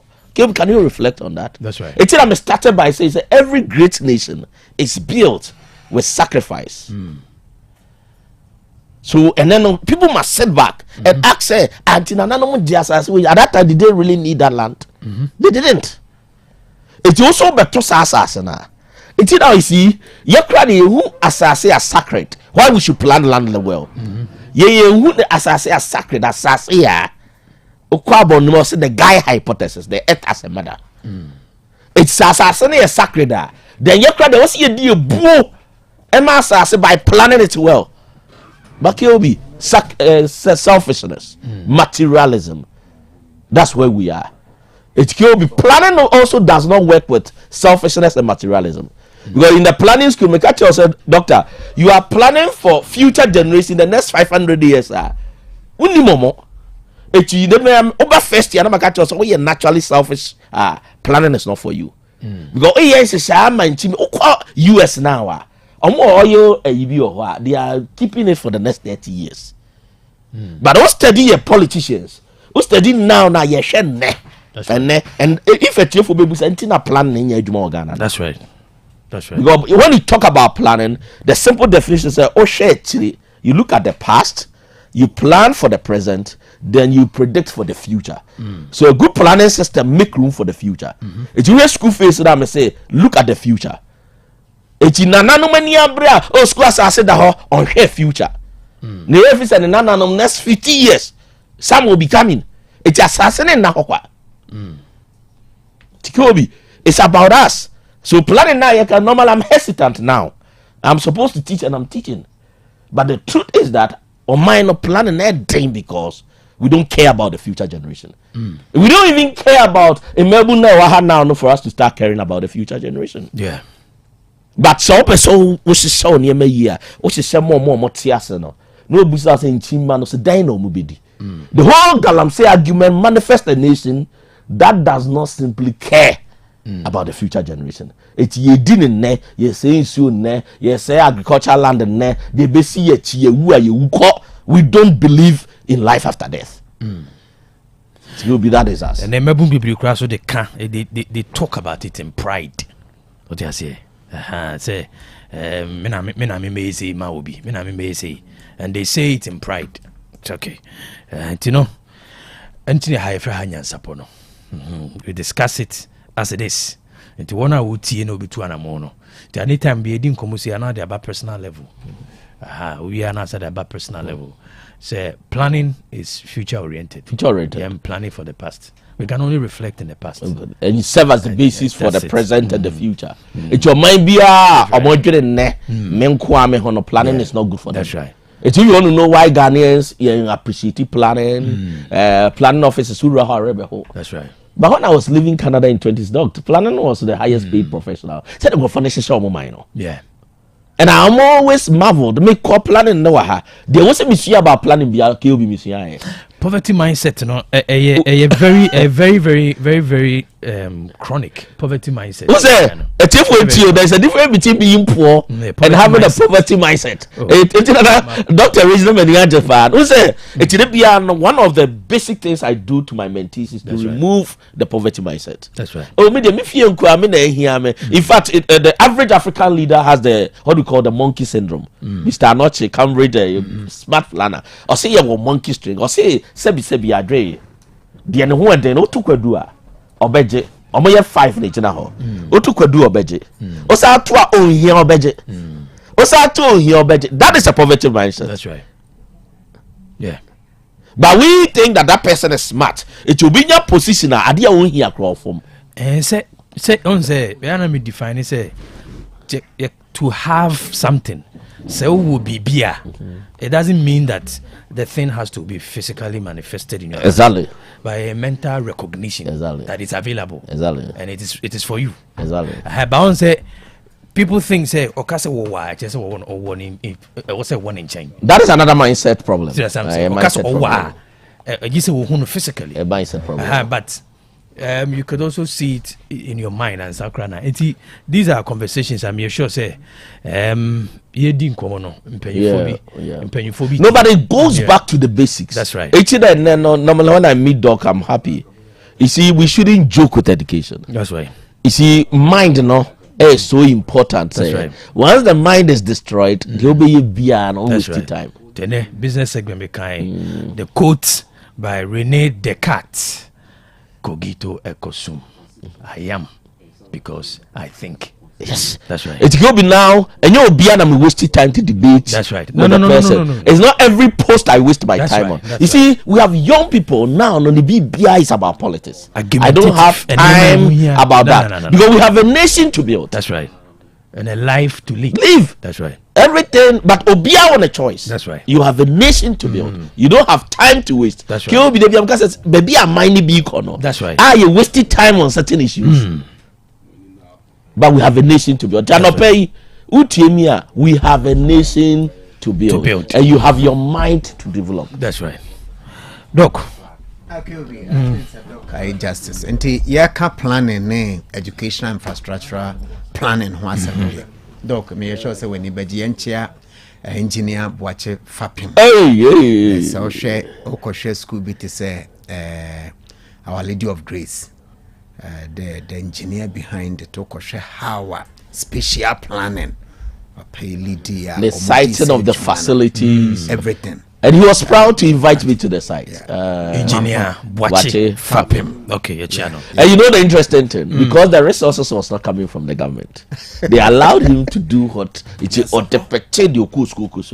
okay. You see, your politics and that but people don't see what I'm talking about. No.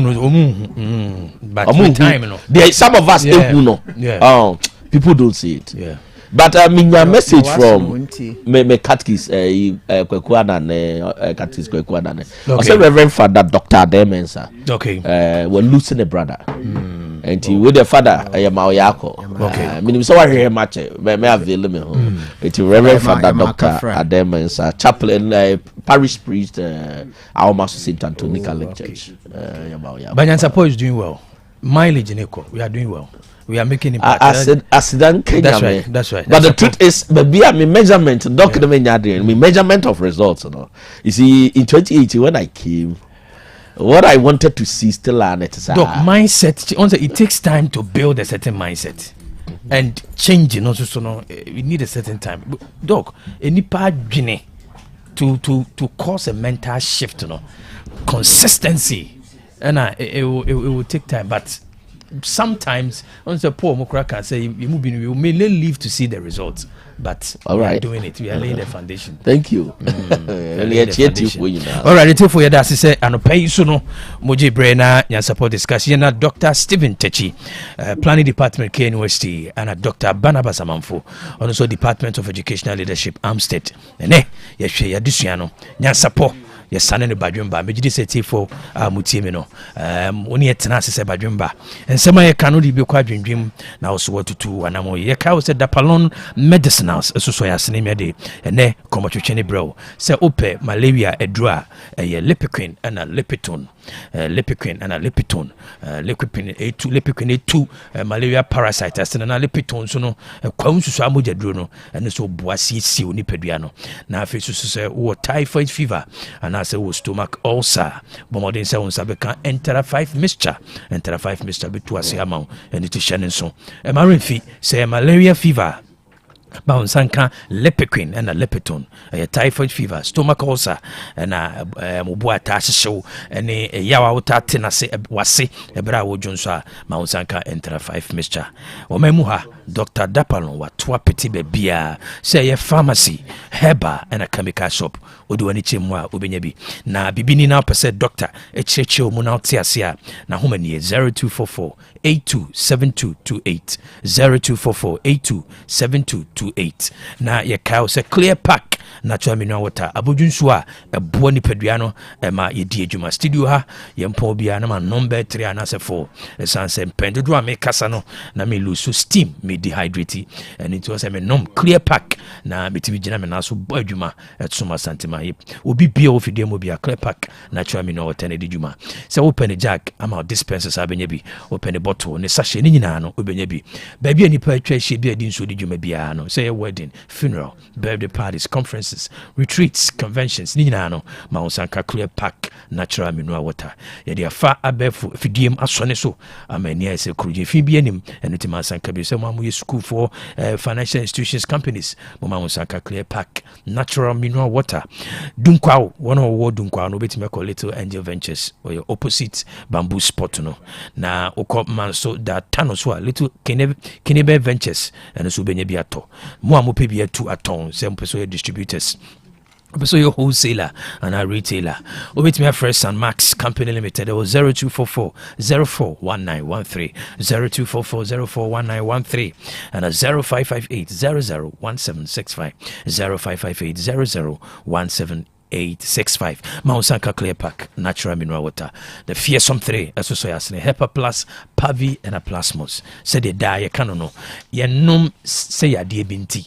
Nom say ya dear binti na wonom we unuma eboawo ema won kwamwa no ho ye den immune system booster and I say improve general well-being dani denya ya de wo bebre na pese boro ni pedua ma na sa akosisi oni pedua ni ma e wo ma na yi ne ho say immune system no nkwamwa no emra ya de be kan ato enti abrebia nonom Hepa Plus Pavi and a plasma na nkwamwa no ho ye den na enti minisa ya de wa any infections e woni pedua ni na eni esi ka de some three or say power to the people. Mount Sankebi, Omemuha, the beer to a dubiano, on Sabekan Hepa Plus, Pavi, and a plasmon, Ubinyan Insu, now Binyane Topaye. Self person Dr. Eben Kassa, now Opebi Binchemwa, Freno 0244 778572, 0244 778572, and a 0591367898, 0591367898.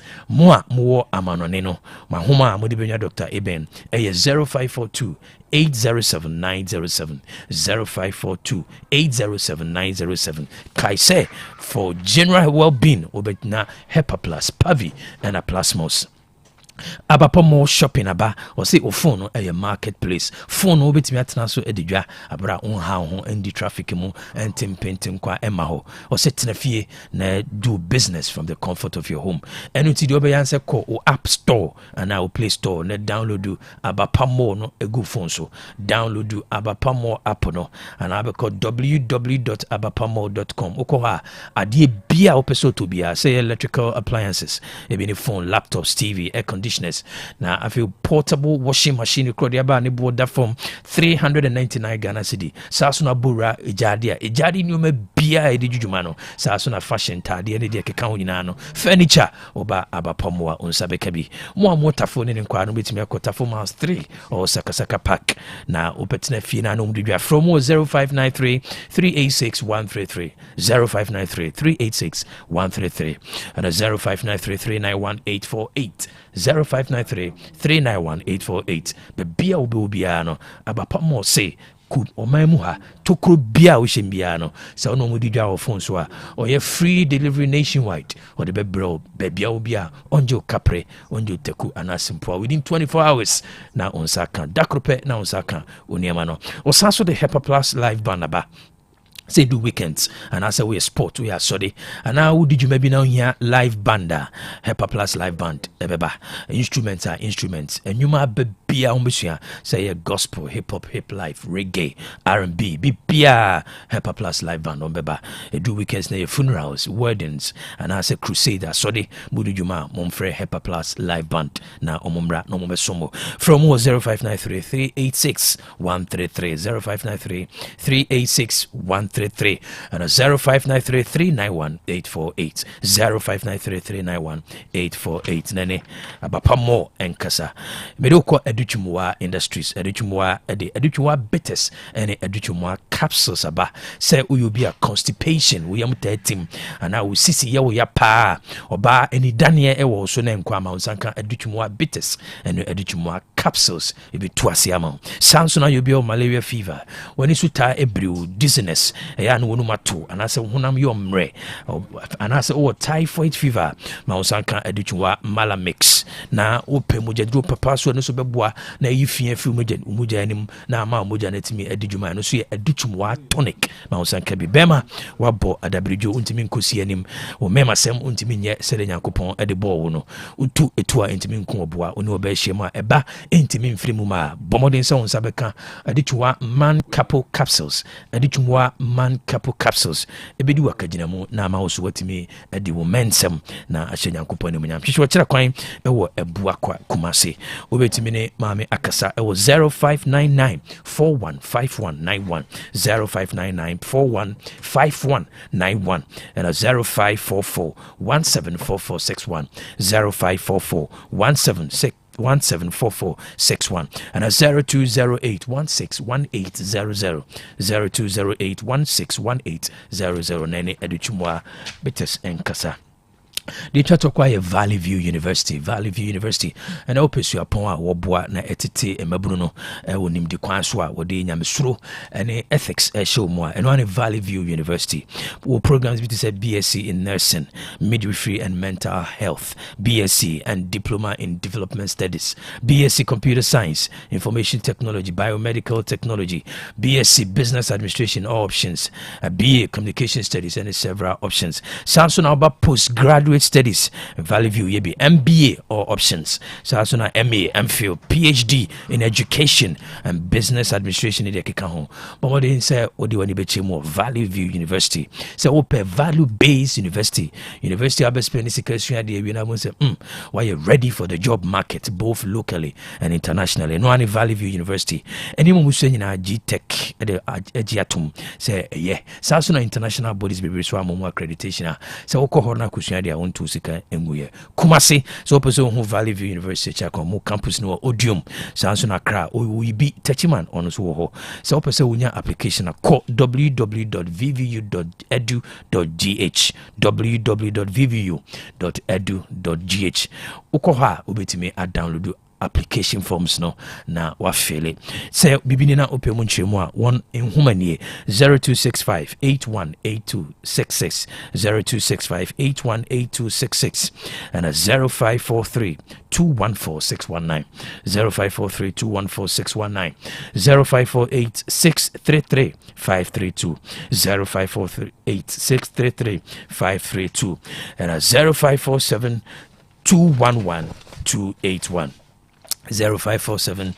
0543 0547 211 281 0547 211 281 na oni Valley View University and Kasa CCA enebna mami edusa aye kradoa yebeko edusa heba center mami edusa kwaba make sure so the ever glowing and ever dazzling mami edusa asadanka rade ederada say o kwason koso pay wo hu yemobo e de yenkwa akyeye right wo yare kra na wunwi enti ayesin de wo okay enti ye wunwu enti bomodin a na hwe hu so ye mame ene yetena si o register and I want to be I say medical so we say o see on side come obi ante Esana meka the other studio there me am there edusa me am there why dey say na dey run one farm obi a fama me nti me am dey be ma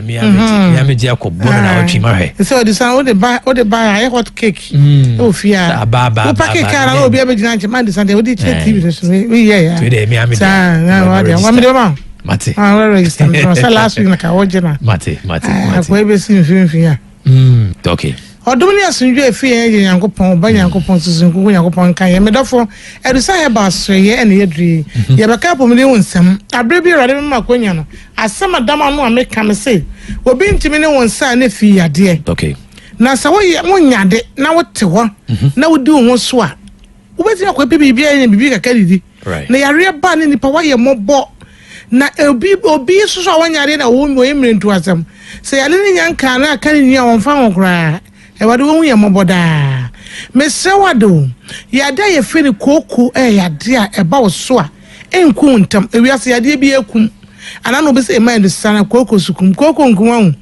na so banya bleeding pass na moje tututu a wo kokko bu yiba aduane kwa huntumi ni bi na tutu na ya wo ya na wo tena na wa chia wo to enku koku ne fifiri wo trimu a enku ana hye tena wo yade bie ne wa enku kaka kura we sen ikum mesraw tie betete wo te omamo ate we de nka no wasam ne ye kayo And say koko na free war. Say koko na free war. Obo koko na free no better when the symptoms be ebe na say ni minimum keka no.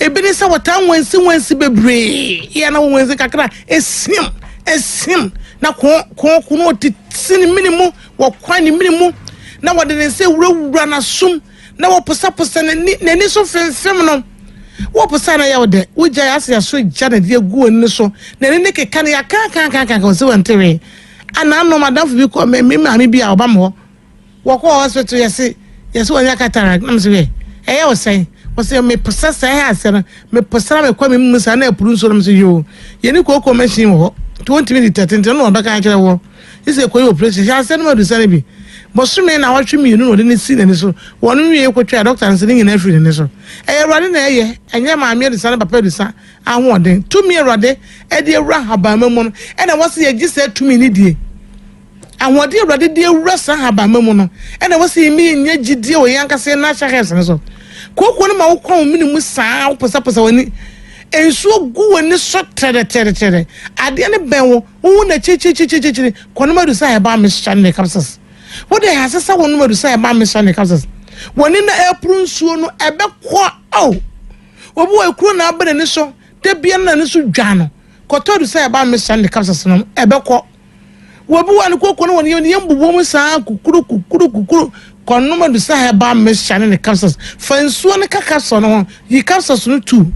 Na in Suono, at any little tables when we are 6. Wouldn't it be an ice cream cup of a lake up on an area by Trimono, she bako. Faka to pay and you know when an opinion you me therefore one no ko adwuma e manuma do enter and can just say my fa ko adru na fa we enti ya de ya me yi me nsu na wo ko boss papa mo na me we ya adwuma na ka chem say na me fa si duro be ka kokon boost story ya she na boss me so me tefrim there be no do no ko adwuma but it works a ye adwuma papa na no teacher ni na dance mama duro ni yo mama duro ni ye ma usa duro ni yo miss no ma do say ba miss chan ne capsules no na obo hu se koko na this is ya de anu den ya be ja wo so obo wa ni koko won fa na ni hunu nti hu se koko no won na de fiber food carbohydrate food ko this such food won hu koko e Africa eti why nobody every free one interest ni wo pa it is ya de na be ja wo so we just say ya emu hyew emu dwawo compared to say ba Miss Chanley capsules nanom what in case we dem see the ekuro pa na bam ekuro bam compared to say ba Miss Chanley capsules kan bom na enom no ko ba bi na wa won say the edro sitie wo to asenti twetwon compared to say ba Miss Chanley capsules nanom edu say your product o ye was sorry magazine micro gwal danum wo bie nim say edu sange wo product na say here free screening woman born na say kura screen no ba me yama ye wie de na so no ma na say be kan say free na kokosi July ending wo to fa onko ade be free screening no na ye de amount asele ni pagu so mo ba kakran se koko no wo so e de sisi de na wo de be ja so wo nanti twetwon wo nanti fo no twetwon aya wo ya na so wo nanti wo de wonye aso kokromoti wo de wonye compared to say ba Miss Chanley capsules nenom na wa be je say yes Erade de to me ewra habamam na no me kan say to me Erade de dru habamam no mama yenyi say to me ni ka won fa bibi nwura ma ko kan je say ye be de aduane na wiera haba na ma yentumu say ka yenwura ko hwa baba wu mai den but won say to me bi wum mama yenyi ni na be boye anana COVID-19 ba ni hu say Ghana ha say am for organic product afid obi ehun say immune booster no ye natural spices na de no nutri ya esi Otec FM abobo ani obeba na so nyina ku amanfo amote na no pa wie nwumre che se wo kwa no anu na abode systems ana se ne munim pa se heba ye guru heba de ye o wo bi ka bibiduro mwasfa na nye wo hin da medofo na heba de e nyame ehira so ye kama te se be ma wankasa ju hu de se ne ma nkoyie no wo ji hu ne se mra ye wo ho no wo de fakaso so ne bo nso no no Faboso na na waka sabe jedi. I'm telling you. Te say oba ekuro wa no ho. A woni be mehia bote ya na ya. Fa nso no kaka so no no. Na wa be te ase. Te say oba obu ni nsa emeye. Obu ni nsa ya na ya. Edu na kasa to pain. E ya na ya wo hu de wonya no. fedu sa me shaka du saka so no na so make wa obedi na nse se enye atro ene du sa heba fo ye ka ne nyanyanwie nim na ye ka se eye adwuma obi wa ne kokora woni tim e woni respiratory system mu into ohome a ebon wontimi nyina no wakasa gu so pampa ebu mu na no hye no to so 1 month ene ne capsules obo sa de ne dwuna wo tim no by the grace of God me say by the grace of God ebe to say home and not to about to antwini one frame ka ba no to about take it continuously be do there ye no kan ye do no se fia ye no say ye no ayi no mane ko ni pedua no me na ebe apruto no kisa do one pen no kore meka no kore ya kire ho edusa ne ye good me se ko pa ye kwa okumase a ye was so magazine makuru and then makuru ye overhead in the go filling station overhead na se na go makuru go hona wo foka bi a wo se ko makuru overhead and overhead about into the overhead na se no udru ho a go filling station ba ko ye share ko ye go your go then we remember so ko petrol obenya bi wo ko miss here ba then here ba Freddy Mens PFA pharmacy Oson's chemist have me baby a try to be an obenya bi ato tie ya number na wo pe mu nchire mu wo be say ba clinic o ma say wo fam immune system is very weak when they when you the beer yare about rough brabeje edusan natural spice drink no beje pack fakwesi wo pack for 450 cedis pack ni nyina wo na si wona wononom wonum nwie na wo system is very strong yare bi bo I want it prostate how you the prostamite o me ma say wo for edusan man diabetes how are your PDS we are GS for ulcer you would see for typhoid and no making a registered you will know pa me no for the number no so want to be yourself free who penche mo free me say na me do sana papa do sabon komo ye bi ya pono ya to am Awurade fire so eni pan kwan na 8 ya wasase so sana twere naka enti mre kakra Awurade dia ma ese medi no ye ye famu di ya wase ye no ye be ye na di aboa na me say wonwu ya me for so na nwu me ya rebi nku bra ta mo so ye je number na yen kasa 0500 0500 110 110 115 115 0500 0500 110 110 115 115 0500 0500 110 110 115 115 and 055 055 700 98 24 055 055 700 98 24 055 055 700 98 24 your numbers no all right. And I tell you something about 0500 0500 110 110 115 115 it's a number there 0500 110 115 so it's been fair to Salama bye so I can move at it my phone work into I'm on Facebook no so be dying next year next week Nancy ebedi wo hona so pa na me ko so for pay ni bi TV so oh and I'm ko so pay ni bi TV so onu edi na Nancy wo se ne mo maso a o mo mu ni mfie bi atwa mo no ne mo maso a na koko bi tua ho obi a dia Nancy se tua mo maso o ha se so onu ma se me de some fancy me a so ye so for me ni atro ade na wo se na ye koko na minim me no me ye na obi amhwe mani mo ni nyina atuko ya me ho atro me ntime so kope bitonum yare ya no si aso ye ka twato do dey saba na ye rade ofo ugidie ene edu papa bi aba no so dey saba bre awati benken gidi na kwotone no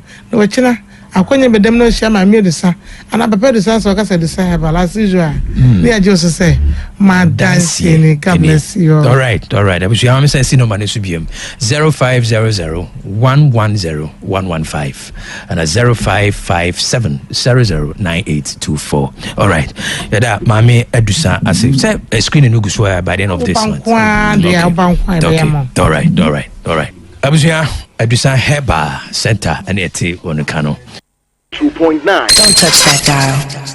Odi agro mo ke obi katachi me mo achema omoni adwuma ya frame yaw amponsa me ka safuri asante achim krofa himfi na meti Otec FM na me nchia onabo kwasi kunadu na me yankasa me woska na me de me sky kura de me de kura de na me de ko insurance insurance you be work ya be do be say wo pe usika ho achite ho na e boachi bidi na da no ne ade me de wo usika ne nka fa to bank baby na uhia akojiwa de insurance de nya de be boa me kwa amadwene no me da se. Good morning.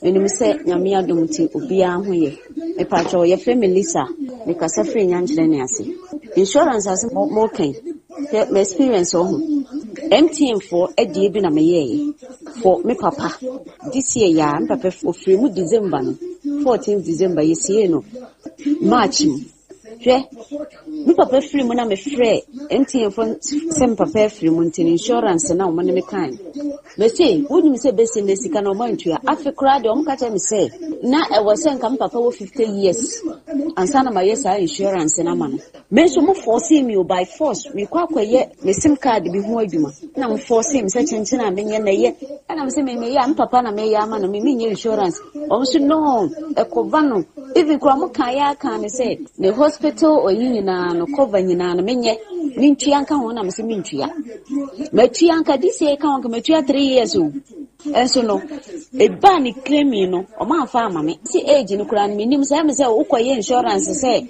you o papa o na so ma me a o mo pe specific age bi as be 50 years na 50 years o person me papa mu ana me ma me mu say good morning. Say Shunti.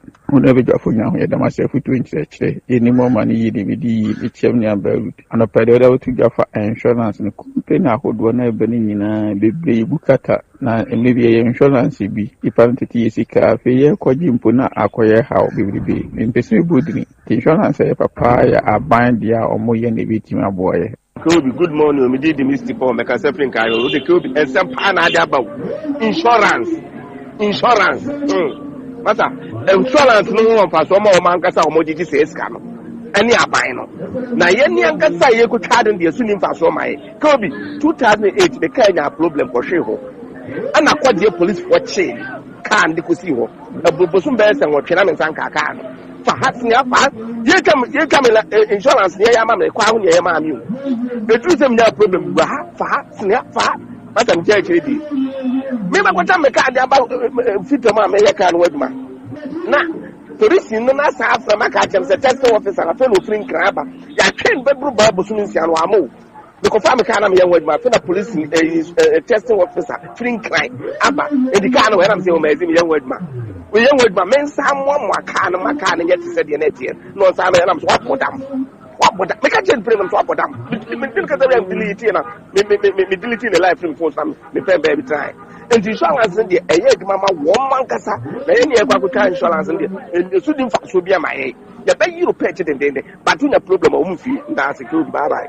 The Masipi program far more yet. Median and another ampion, Safety. Yeah, what kind of insurance and yeah, and what someone can. You travel quite, but you young for support the insurance, you travel for high third party. Now, a year to my dear more, I don't for any passenger for more come to me. On Munyan for KOB, Aquasia taxi driver near Maminchia, former education minister, Dr. Adichum, Anna Ousbempa, insurance dear.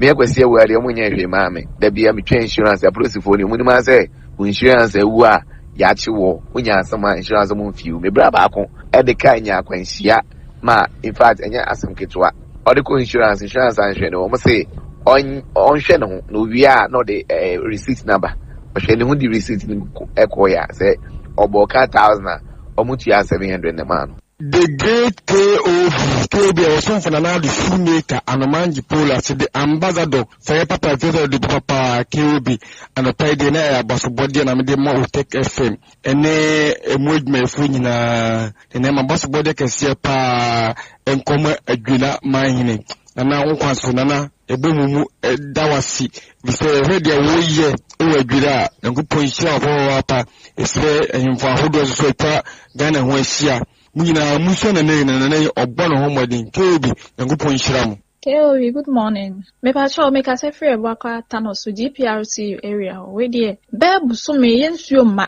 complainer, but Sumi Yensu man to where the extrema Monegana water phone Casamana, Ama assatinama de Yama pa Medasi. Mending the Aquasian make us a free as the theatre will be insurance. The woman said, Ghana insurance. I don't know because maybe free insurance. And I think you over to the fabric. Unya case, I want to in Paprona the Edeman because Ocasa O Kohonoma send Habinia plan why. And to me, I am going to say.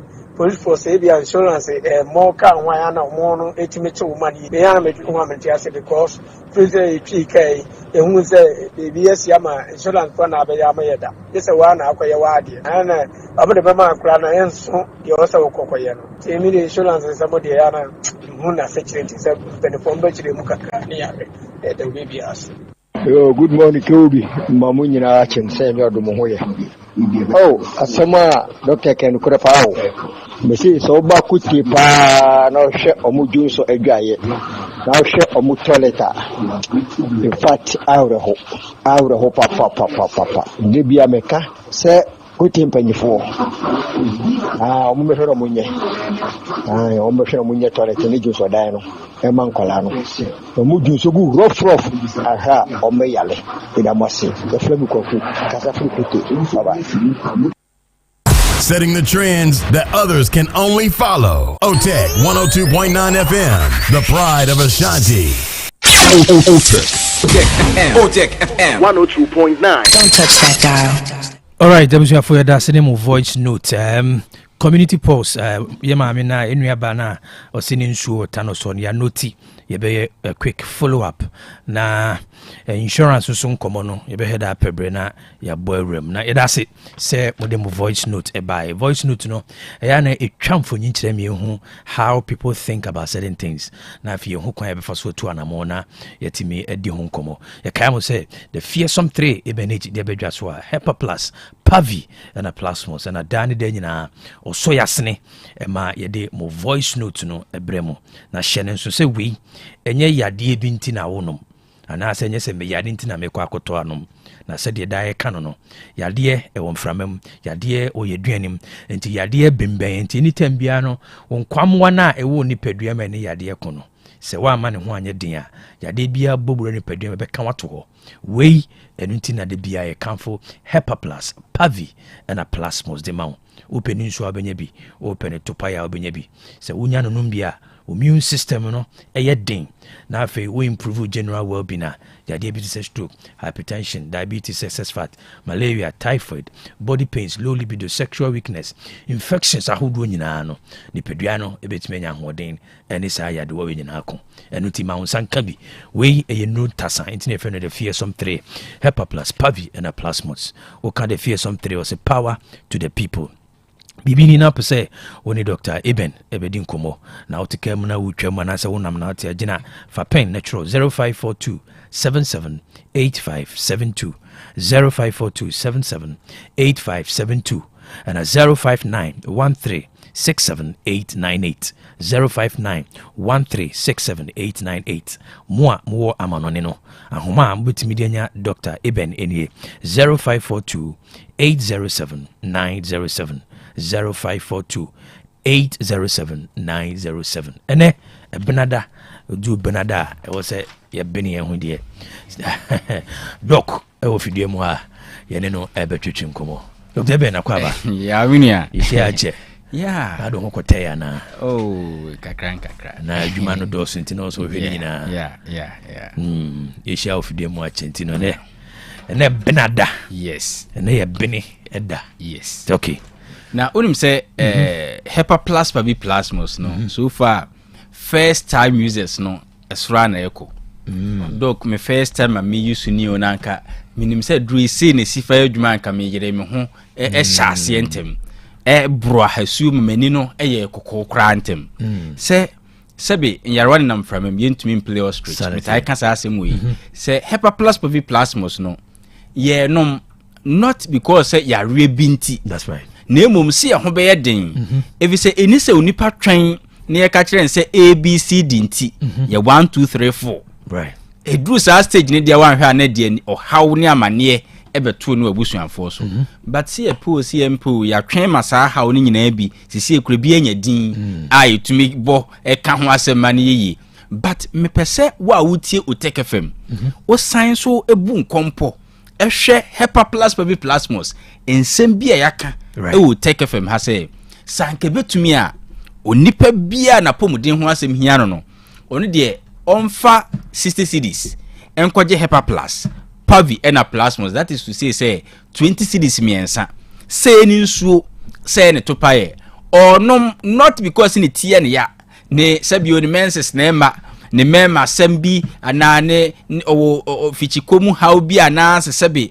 o infection debi or no because ni nipadua no enya hoden na boa no ema na di how bebre so nkunim, and that is so evident. Say Dr. Panyi bi frame o say doc waduro no na menum obi da na mi ankasa madamfo a me pena sempa ena ya rebi enya no me modin wa ha and o shase ye treatment antibiotics ne supplement bi vitamins bi se be ya betumi aboa kata ni ase all of a sudden where sa na ade ne ye the more na o hopisa anka we ne betumi aboa a building code so called immune system no ade no where smooth na eye okay and obi e ka kire ne say nurse ba ko se doc sanke betumi a friend yi de manen try hepa plus pavi plasmos because mia minim de aduro no betumi ye, and doctor no hwe se de osipena damfo na se mo se se aduro bi betumi aboa de a de entina men try hwe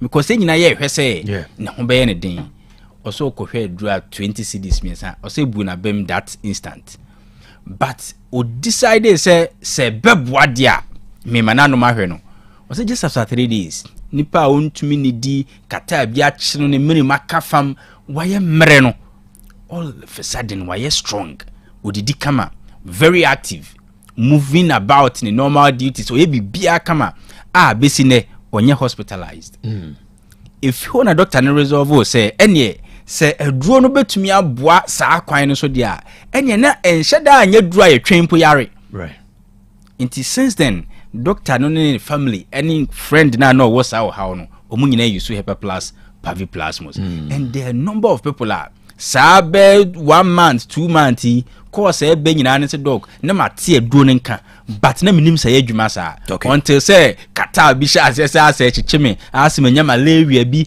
ase me honam ye memre ase me nti pampan ase me ho sa ne ma no obi be kanfo hepa plus me sa na boa pa obenu mampa so na aboa no amani padodo na adwen abaso, and one thing I striking the rate at which our Nigerians no aje donatum so serious obefro na WhatsApp call obepeke no said the all boy drona baso kan onim se bia o Ghana ha na bi o isu Nigeria number bi na obebo state o na se ne Ghana ha no, and I asked them say obi na eto anas mo shop ho ana say there be yebusuan for Ghana omo adi ho dance to the stand so omo atobi e de mane om and Ghana bi krampa wo itafo ha obi wo de chem so obi tie me free eastern region obi wo abu akwa obi wo bibiani o tie me ontumi nsi ni pese ono so benom hepa plus pavi plasmos Nigeria fo na edi ho dance e bia wo hawa odi tie program anopa nyina ne se obosom yaso waya empese ba obedient so ebeba de but pains are onamu no among ke painkillers boso sabi obi wo hormone infections ena edi ninya man bia no ne yere de ase o se doc me how no de me yere wo infections me so me wo bi na me yere kra de afi ni menses ne ma 43 years okay omo sha ase no hepa plus pavi plasmos infections no well being na gina yeme ni pedua na ankasa handle afi oba na ne menses 43 year old oba ne menses ma no menses na sase e flow ene ye branda me de me personal line chewa wuti Otec FM frame ebia opeso bisa doc me aduro no metumi anum bia na me ba no obetumi anum bia na doc me tie me ya sebe me boa no ene hyehye me makoma bo me periperi me check me BP anopai me yema hye me doc me sugar levels no wo soro pa asra de tamboni bi agini pedua na boso doc wo ho na me ho ekeka me ase me ni so bribri me twa ade wa wia so me ye eja ho adwuma doc me ha nyina ne se aya na ase me to ase atwetwe me min kotodwe aya na ye me hoju me nase atatai me so phone mu a me sa wo so doc me botiri nanso me sisi no chese me ntumi kura doc me driver ni or how we ni we nti ama energy drinks ana ya na me no mente sa me nya hoden empo na me dia drive but minim say the effect wo ho se me no energy drink continuously doc aduro na beboa me ana jime personal line na eni nkomo Hepa Plus Pavi Plasmos drugstore bia mu benya bianom enya so benya bia to u benya bianom we nya dry kokoto ye kogenom considering ne boa se 20 cedis ne de ene mfaso e wo so no enya se koto ye ukwajibi ena wo nom frame ye nim komo 0542 77 85 72 0542 77 85 72 and 059 13 67 898 059 13 67 898 ebia na wa amanone opese ade aduro bibro last time woman bi o Canada o se doc waduro no adanse MD Kenya o honam ne say coincidence odware an ho keka ne nsan bi betigu ne ho ye treatment man wo ho but doctor say do betumi ana oye no empese eko na obidi Hepa Plus Pavi Plasmos to pay bi command wo Canada right or no maduro no after about 2 weeks afi ohun sane bi o ekeka no so odware ne ade a ne ho nkeka no no so okay bia a coincidence na ade ne kra bia na ebe kodeda right but ade ba ko a ema wiase asetena ye nikan ne se ukọ haw bi mu a na hu omo so omo haw ne bi okay enti onim ne friends a no omo so wo sa honam keka ne sa rashes no eno decide say ne aduro ni kran sign obema omo so atra bia hwese aduro ne na ye adwuma no ana say just coincidence ena oma ne friends no Hepa Plus no be 22 Pavi 22 Plasmos 22 so almost on try he after about 2 weeks 3 weeks we no be friend na na duro ne do nya wo he me ho keka na gya yo me hunu bio rashes bia so eni ho justifying the Hepa Plus Pavi Plasmos it me duro ne nya yare bia duro okay ma wo ni padua ne mom enya ahoden na ni padua na ankasa amanage its own affairs me personal line wa manone obetumi afrɛ me ene madi nkomo 0542 807 907 0542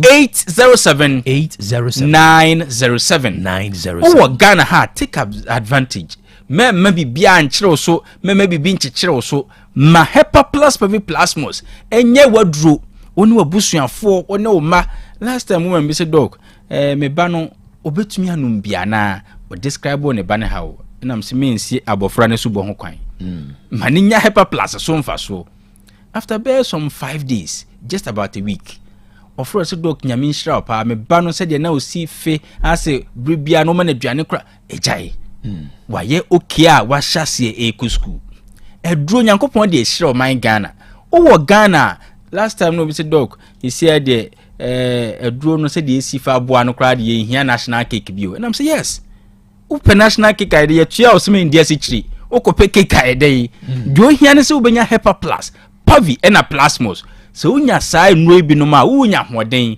unya sika koto cake a opeso udi wa betumi adi empo obetumi nso anya de opeso unya bia wa setena mu because ahoden ne apomuden esin cake bia eso hia enti se unya apomuden a you don't even think about national cake the best national cake no ene se wonya wo Hepa Plus Pavi ena Plasmos eno no unya se ne ahoden na bawie no wa opeso koto cake edan ma na wa twetwa di kura na sebe opoku anya ne nku na furu so na odbe fori kura na mfo bia ho wo Ghana ha ade ese utumi ye ene se abribia no Hepa Plus Pavi Plasmos ebi besi u family ni table so ma okunu na oyere enum bi ma o mane so nunum bi last time na ma papi se doc de ntia yesi waduro no me ne me nyina anom ne se me ba no o class 4 o di kata bi free school e ba afi a hnuanom nya bi me wife nya bi na eventually me papa ne so me nya bi Hepa Plus Pavi Plasmos afi ye sha asese ye nonom no na afi bibia aye okay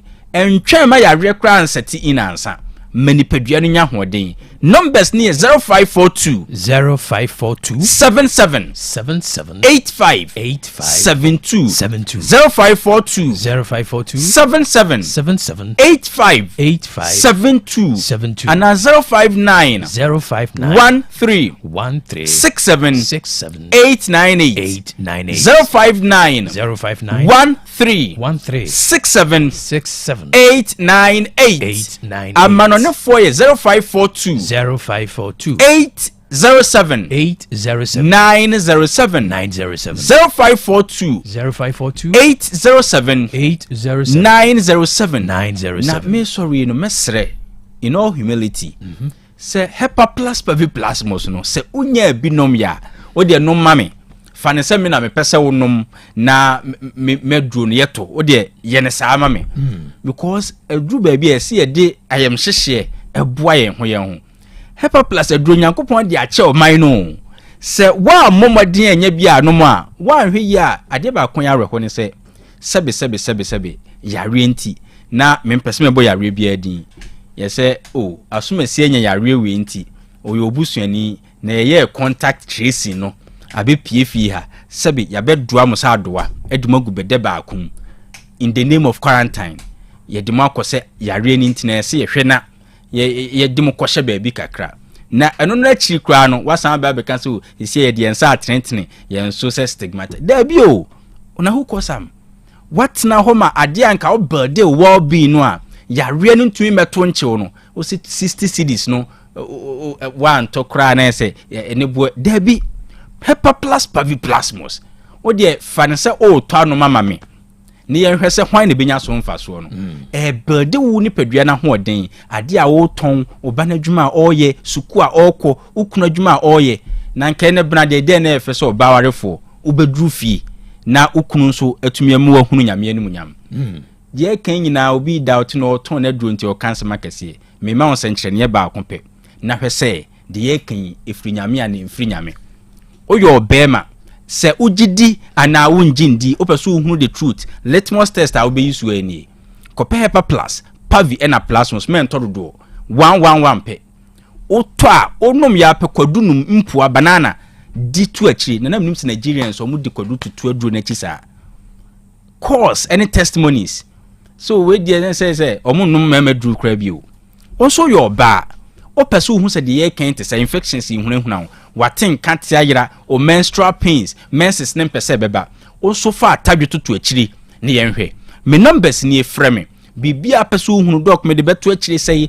doc kwadu no me ne sei atadwe no kra me wife so be ne sei doc me so me be obenom ne sei 0542 77 85 72 0542 77 85 72 and 059 13 67 898 059 13 67 898 amanoni 0542 807 907 0542 807 907 kai say enu ne ye hepa plus pavi ena plasmos na eno de no open nsu ana open to pai o de waka because me de nyina bai ni nyina nsu ni to pai nyina ube mix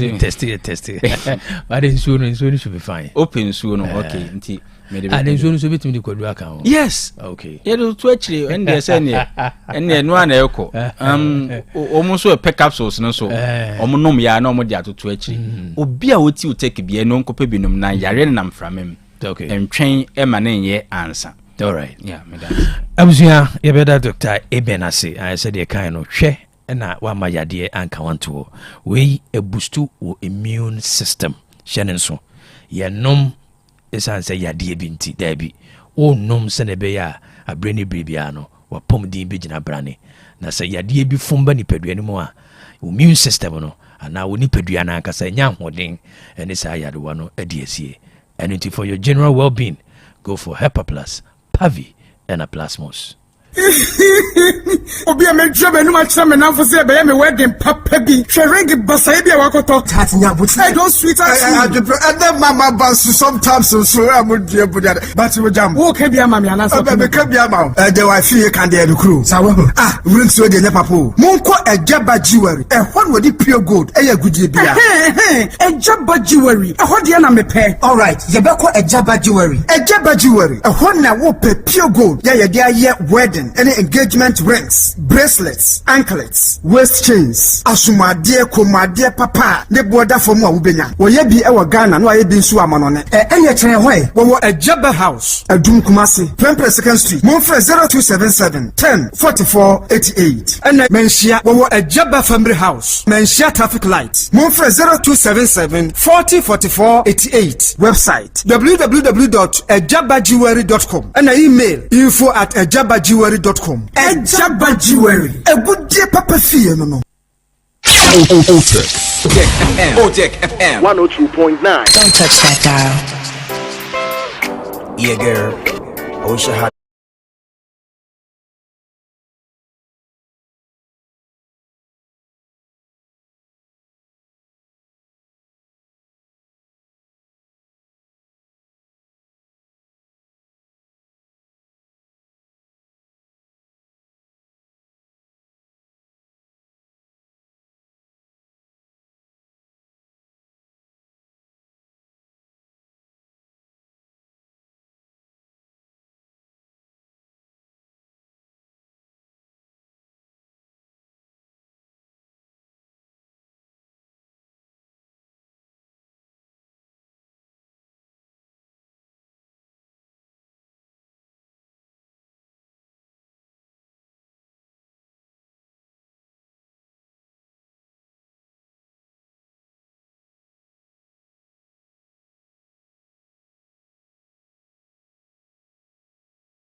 Right.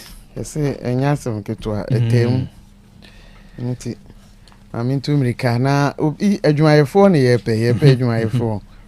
Yepe adwumayefo company bi event rental company.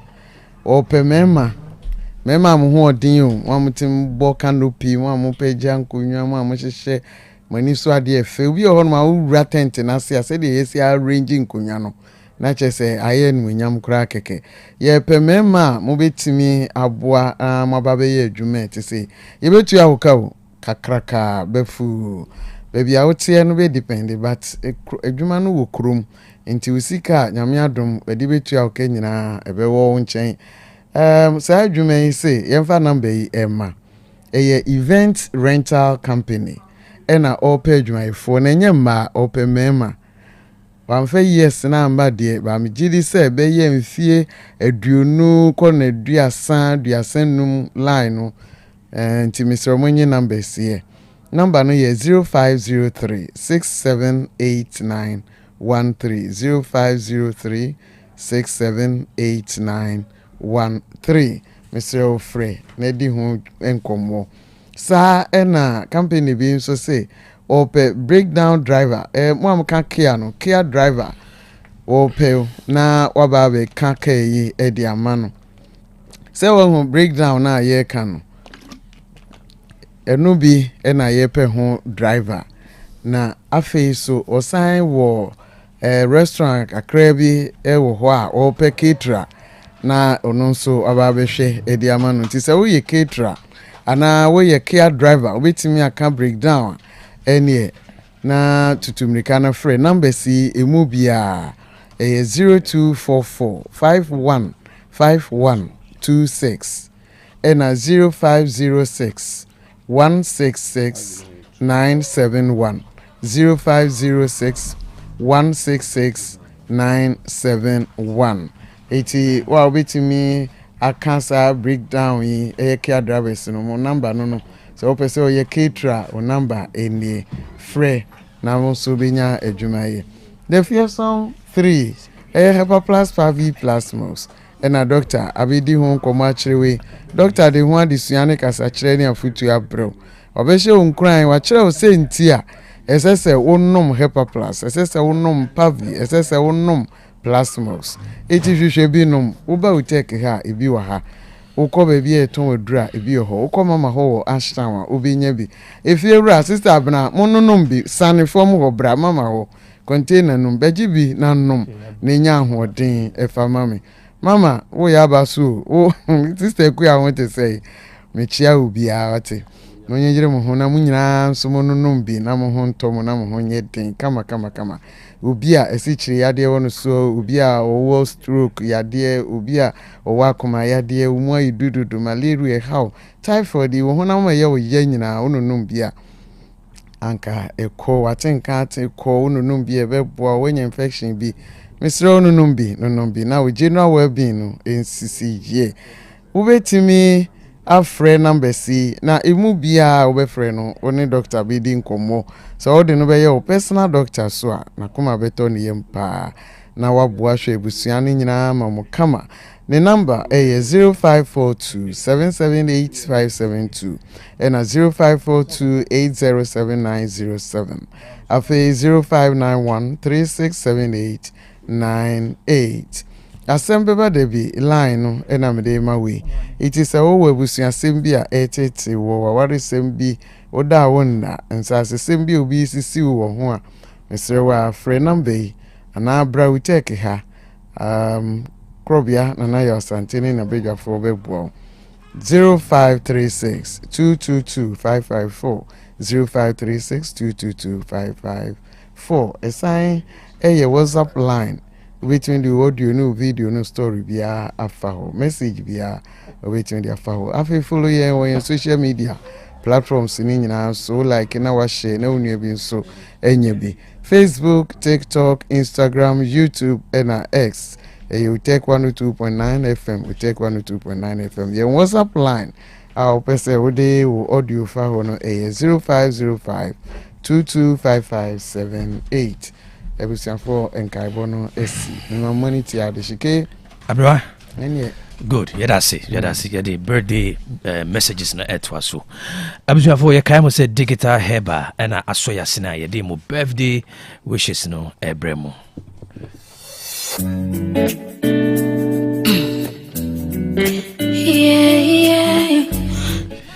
All right, digital heba grow fine heba tonic abedwaswa boa papa we any moja dry ne a doctor for na agia tuma sa onuma boa umoja no yifi bi free ma moja no ye din na etimi din adwuma sede se na efata uyo bia wonuma to na wontimi ne di anase wonan ne onsata ye otitriti edu anwumra wontimi na omuni koto ha na omira koto ha anopa obesore no emremrem oba wo feature kro ho nsem nyina na sa wodi no emba anase wodi no eba ema ne broso ana eba e de yaw pa ne brewa ma wonsanka grow fine heba tonic sanse enuane no bi te se vitamins ahyem se ma esai wo anti aging properties a eboawo na esiesie wo nipadua no se wayade na afi na hotowa bomodin se onsabe kan grow fine na aboawo na ho tontem so kra omemu ha baby eton aduro bia no odi wani kiremu ha obenya grow fine heba tonic say chemical heba na pharmacy shop ni nyina obenya bi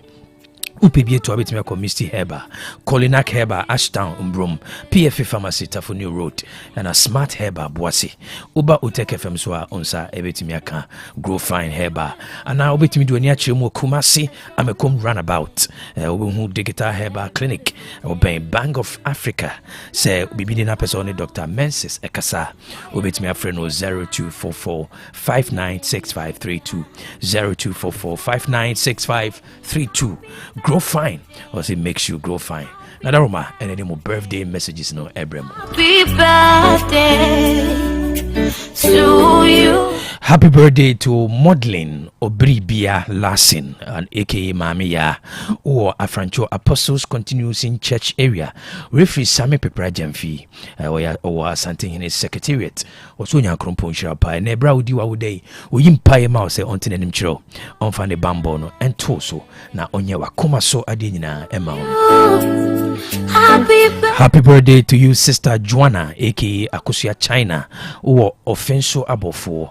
We free Nyame Kwabna Morrison Morino or Resurrection FM Sports Department Bantoma also Nyankrompon Chirapa no Tenem Chiro and Ebra Udina Ude Onkoswama na Basano in Crow now Onyo Kase.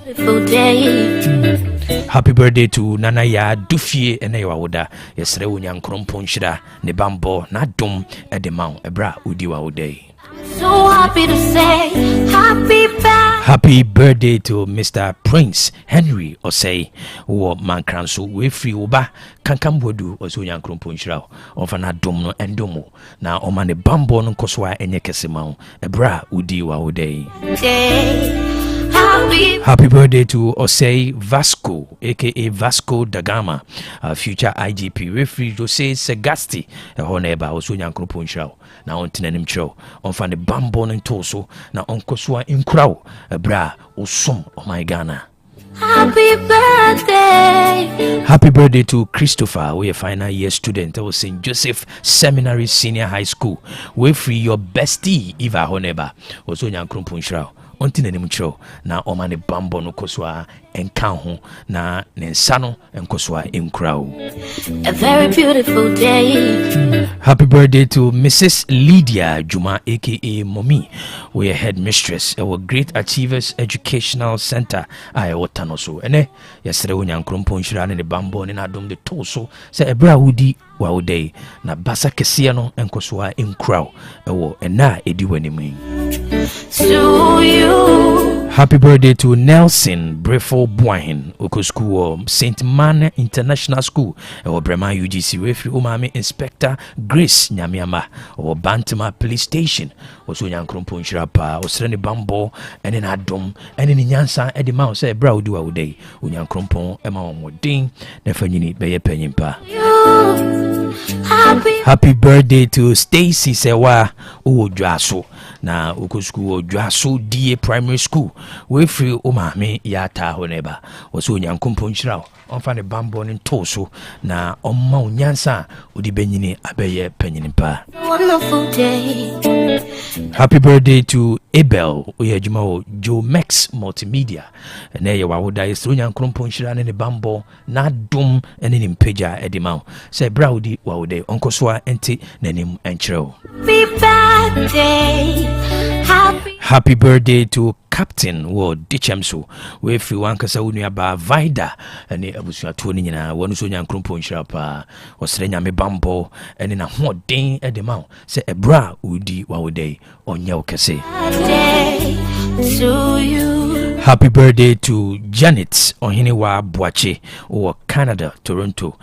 We free wankasa ukunu ene unu abema John Dazi GBC ene abusua to ni nyina wonu so nyankrompo nhyira onye okese na ne bambo ne na basano enkosoa inkraw na onye free adumu enko adumu. Happy birthday to Mami ya oye hairdresser ewo Boase nyinem we free o sister Auntie Kama oso nyankropo nhyira pa na onye okese onfa ne bambo ne ntoso na onkosoa enkraw onfa na basa kese no entoso ebra udiwa odai. Happy birthday to Mrs. Janet Akuwa. We free Agas 05 Connect whenever one so nyankropo nhyira na onye okese onfa ne bambo ne ntoso na onkosoa mana basano enye kese emam. Happy birthday. Happy birthday to my daughter Efia Ohima Enimonyam Fusu wo Bethel Academy Jinyase wo BS3C we free mame brothers ene o papa a o CEO Emakaf Roofing wonu nyina se onyankropo nhyira na onye okese onti nanim kyerɛw na onfa ne bambo no entoso na nyini na beye panyimpa. Happy birthday to Bismarck Flow, we CEO our Butterfly Photography inside Nkabia. Ene eya woda yesro nyankrompo nhyira ne bambo edimao se ebra udi wa wodai onkoso enti nanim enkyerɛw. Beautiful day. Happy birthday to Grace Ejiwa Entry Ochrade wo Rock Hills International School inside Buon Sasa. We free Randy Nana Udru Nyakon our TKB Microcredit Services ewo Bushen. Oso nyankrupo nhyira onfa ne bambo no entoso na onye okese ebra udiwa udai. Happy birthday to Mami Akosia Inshiraba wo United Kingdom. We free Dr. Abedi Kwadaso aka Police Nino Edrono oso nyankrupo nhyira pa onye okese na onkoswa emfa na basa imodino inkraw bebia uwobia. Happy birthday. Happy birthday to my darling girl Naomi Asari, we a facilitator wo O2 Educational Complex I will be bieni. We free your lovely one Christian Akosiebwa oso nyankrompo nhyira pa ene ebra udi wa wode oyimpayo ma so nyame emfa na basane entoso na omfa ni nhyira no emawo. It's a wonderful day. Happy birthday to my boss Reverend Ifa Asante, we are accountant wo Brekum College. We free Gabriel Ajekum aka Gabi oso nyankopon nya okese ontina nim kyerɛw na ɔma na basa no enkosoa enkraw ɔma enkwatintina ahodin ewom. Happy birthday to Matilda Jumo Abibio we free Gemfi wo GBC oso nyankopon nhyira mati na onyo okese onfa na dom ne bambo no entoso ebra udi wa wodei onkosoa mpejaw emfiri adumu enko adumu. Happy birthday. Happy birthday to DJ Above K who was some pa radio osunyane. We free DJ Blay honeba oso nyankrompo nhyira pa ene ebra odi wa wodai o ma ne bambo no nkoswa anye kesema na onti nanim cho na afi on pejaw emfiri adumu enko adumu. Happy birthday to my dear sister Martha Ajubi Ochre or London. We free wankasa unia penny Mr. Ochre Siabo or a dum pizet or so nyankrompo nhyira pa onfa ne bambo ne na dum no endomo o ma ne humobro no enye kesema ebra odi wa wodai onkoswa enti nanim enkyerɛw. Happy birthday to Emmanuel Jemfi Adraino. We free the people of Book of Assemblies of God. Whenever when you know so nyankrupo nshira pa bra udi wa udai o mana basa no enkoso enkra na ne tumi no enedi ewo abrabom. Happy birthday to Mrs. Monica Mensa.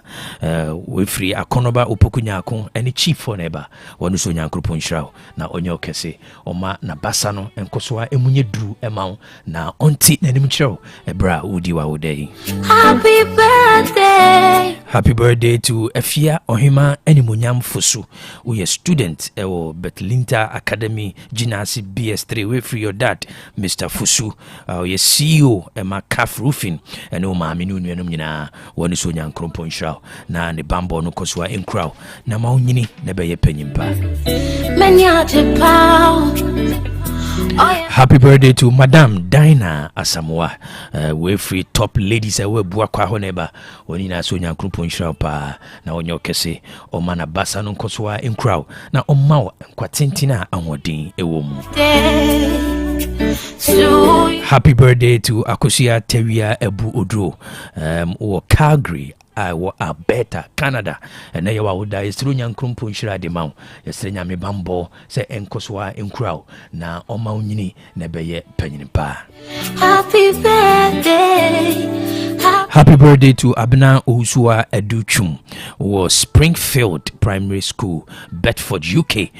We free Oma Minu Nyina. And there, where we primary school, we secondary school. Yesterday, Yankrumpo Shira and the Bambo, Edema, so Uncle Swanomo, Oma Nyansa, and Entiasie, Nefenini, Nebeye Penimpa.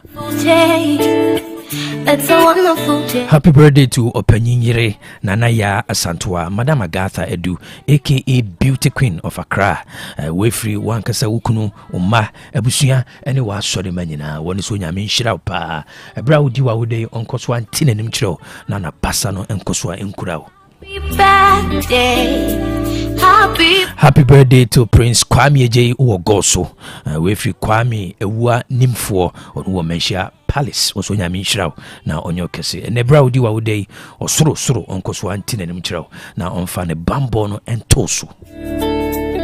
Happy birthday, happy birthday. Happy birthday to Mami Wayfree Rose whenever also nyankrupo nshira pa na onyo kese na omane bambo no koswa enkraw onti na nimchiro na hoden ne bambo no enkoso enkutawe bra udi wa odai. To you. Yeah. Happy birthday to Ellen Wayfree Chunibu Akudia Michael Otec FM marketing department also nyankrupo nshira Ellen na onti na nimchiro oma na basa no enye kese ewo so na onkoswa enti na nimchiro ebra udi wa odai. A very beautiful day. Happy birthday to Augustine Murphy Akon. We free the entire family of Akon Honeba. Onuso nyankrupo nshira pa na onti na nimchiro oma na basa no nkoswa enkraw na omo hoban na oma ahoden a obetimi ade asomomai. Happy birthday. Happy birthday to Kojo Ado Kese Brimpon Kwatin or K University Primary School where through Mami Afra dance whenever was so young Krumpon Shrapa na omo hoban oma na hoden na nkoso enkra nini na beye penyimpa ebra udiwa odai. Happy birthday. Happy birthday. Happy birthday to Erica in Cancer, we are managers of Cans Electricals. We free attack wala was second store a doom honeba when it's on your crumpon shroud. Now on your kese on fana domino and domo na ebra udi wa day on koswa enti nenim and show. And it's a beautiful day. It's a wonderful day. Abusuha ene demo birthday messages in ABC and a Nyansapo edition so ABC ene maminfa asida kese emma me producers Sami Kwesi Kwaw Fia Bedukachi ne nana appear senior sa chief editor of our Entubo Sia Labo Mami Adwanya Tatando asuna ba kwabena Boateng Kwame Aginim Boateng na Okatachi Owusu Boateng wo nyina be kan ho ma ye di dwumadi ne bre so na ko MCR senior man Emozi Yuji Maradona na Emmanuel omoboa na musumunya bi hwe wo Facebook na ususu a woje bre na oni di dwuma no Nyankopɔn enkoso enhirawo nyame adumochina KOB mesa Asia na me sorry so na me designer lofty one ase so dani de nyina ono ene ma me look good KOB makra